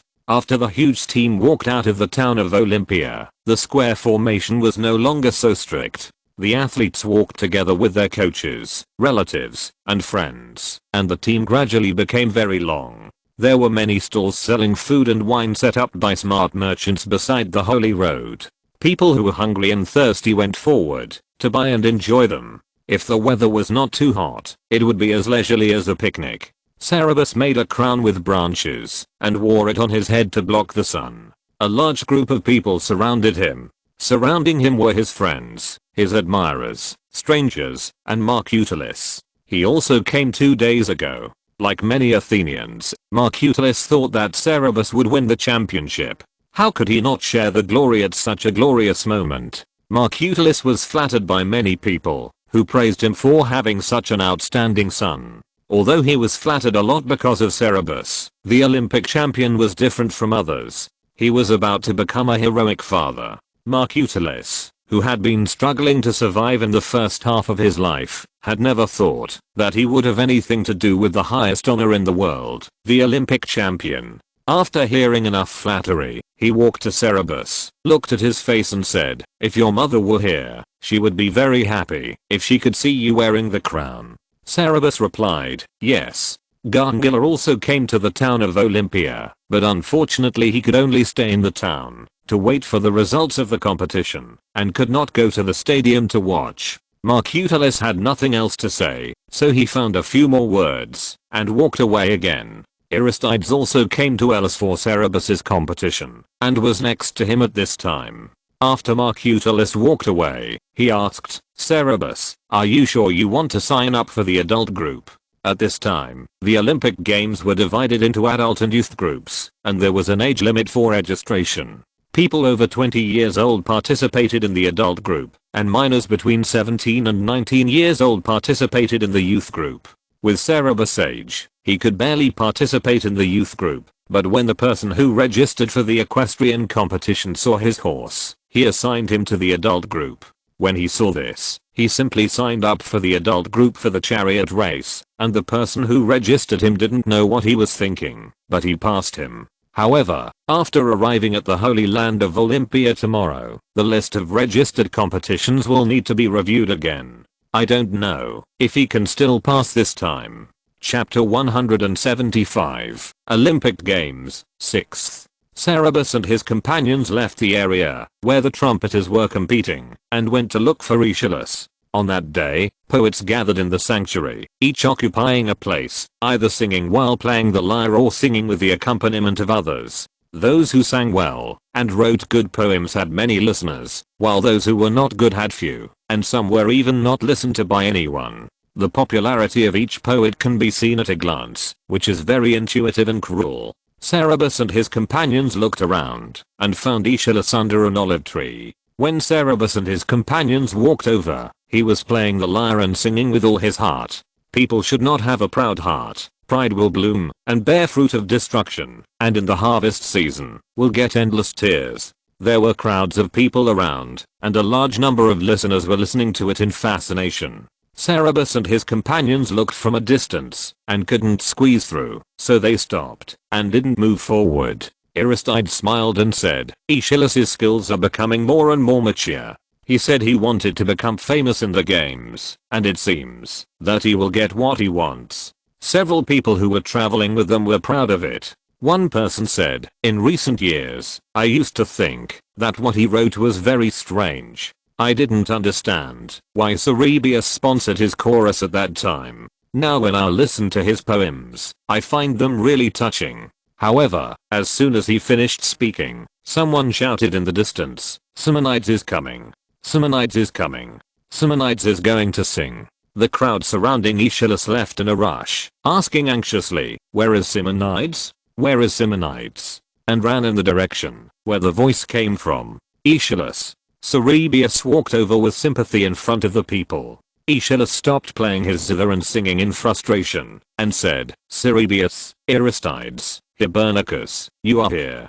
Didn't you hear someone shouting that Simonides was about to start singing? Why didn't you go over to listen? Cerberus and Aristides looked at each other and said, Aeschylus, let's go together. Aeschylus put away his zither and said, of course I want to go too, to listen to Simonides' new song. I didn't expect that he would come to Olympia this year. It seems that in this Olympian year, no poet except him can stand out. Simonides was one of the most famous poets in the Greek world at that time. He and another world-renowned poet, Anacreon, had lived in Athens for many years. The former tyrant of Athens, Pisistratus, had invited many musicians and artists to Athens, making Athens the cultural and artistic center of the Greek world for a time. After the tyrant was expelled more than 10 years ago, they all left Athens. Anacreon was already old at this time, and became a court poet in the palace of a tyrant in a faraway city-state. He no longer traveled around, and participated in competitions.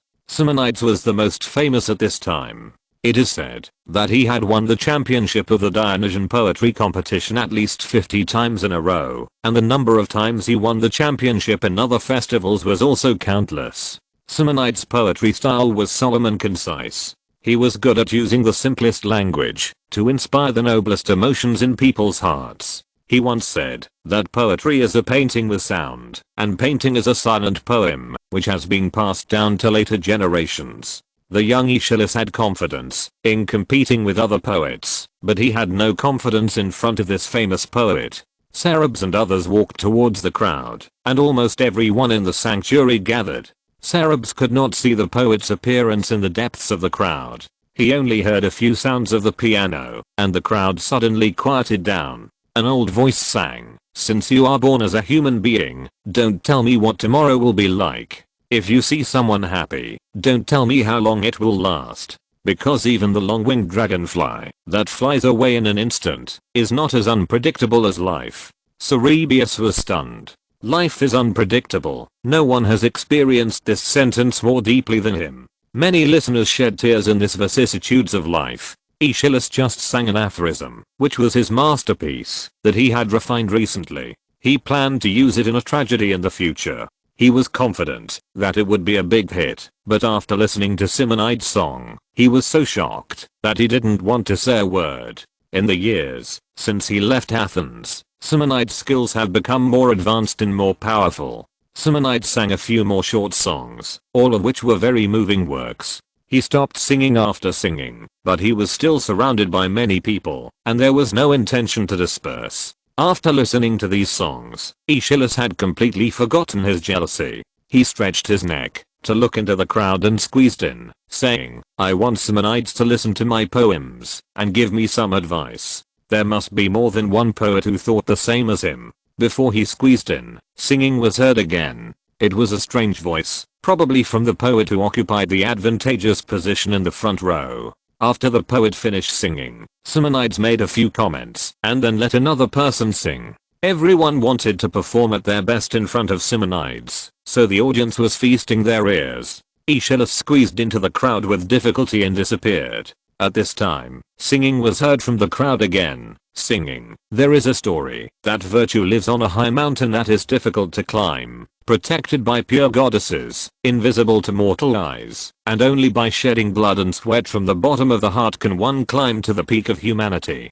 Cerebius exclaimed, "This competition is really full of masters." Aristides and Hibernitus both agreed, "Yes, this poem can be compared with Simonides' poem. I don't know who this poet is, but he sounds very young." Aeschylus has met his opponent. When the poet finished singing and the singing paused, a man suddenly jumped onto a large tree stump, stood on a high place, and said loudly, "What beautiful verses! What beautiful singing! Only in the sacred competitions of the free world can such beautiful art be appreciated. But Olympian spectators and athletes, do you know that some people who came here in the last Olympian year to share the joy with you can no longer come to the sacred Olympia?" This man gave a passionate speech, talking about how many free states the Persians had trampled on, and how sad the people of those city-states were now. He called on the people of the city-states to unite, and not to succumb to the tyranny of the Persians and crawl at the feet of Darius as slaves. This man interrupted the poet's singing, and some people who were impatient to listen to the speech left, but his speech was good, and more people stayed to listen.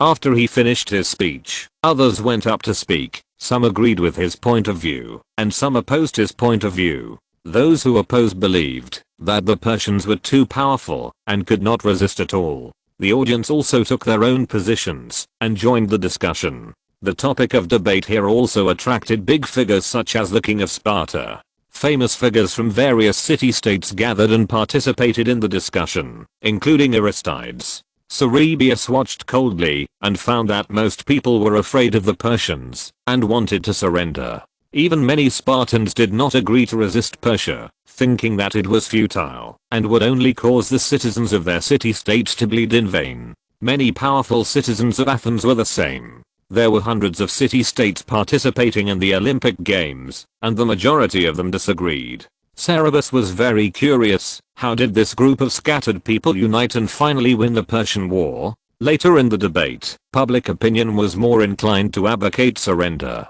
Cleomenes, the king of Sparta, had been silent all the time, but suddenly shouted to Cerebus from afar, "Son of the gods of Athens, you have been to Persia, tell me what the Persians are like, and how their kings rule their vassals." People immediately focused their eyes on Cerebus in surprise. End of this chapter. Thank you very much for reaching the end. Don't forget to like. Looking for more exclusive content and immediate access? Subscribe to our Patreon. Remember, every like, subscription, or donation encourages us to continue. Thanks to everyone. See you in the next video.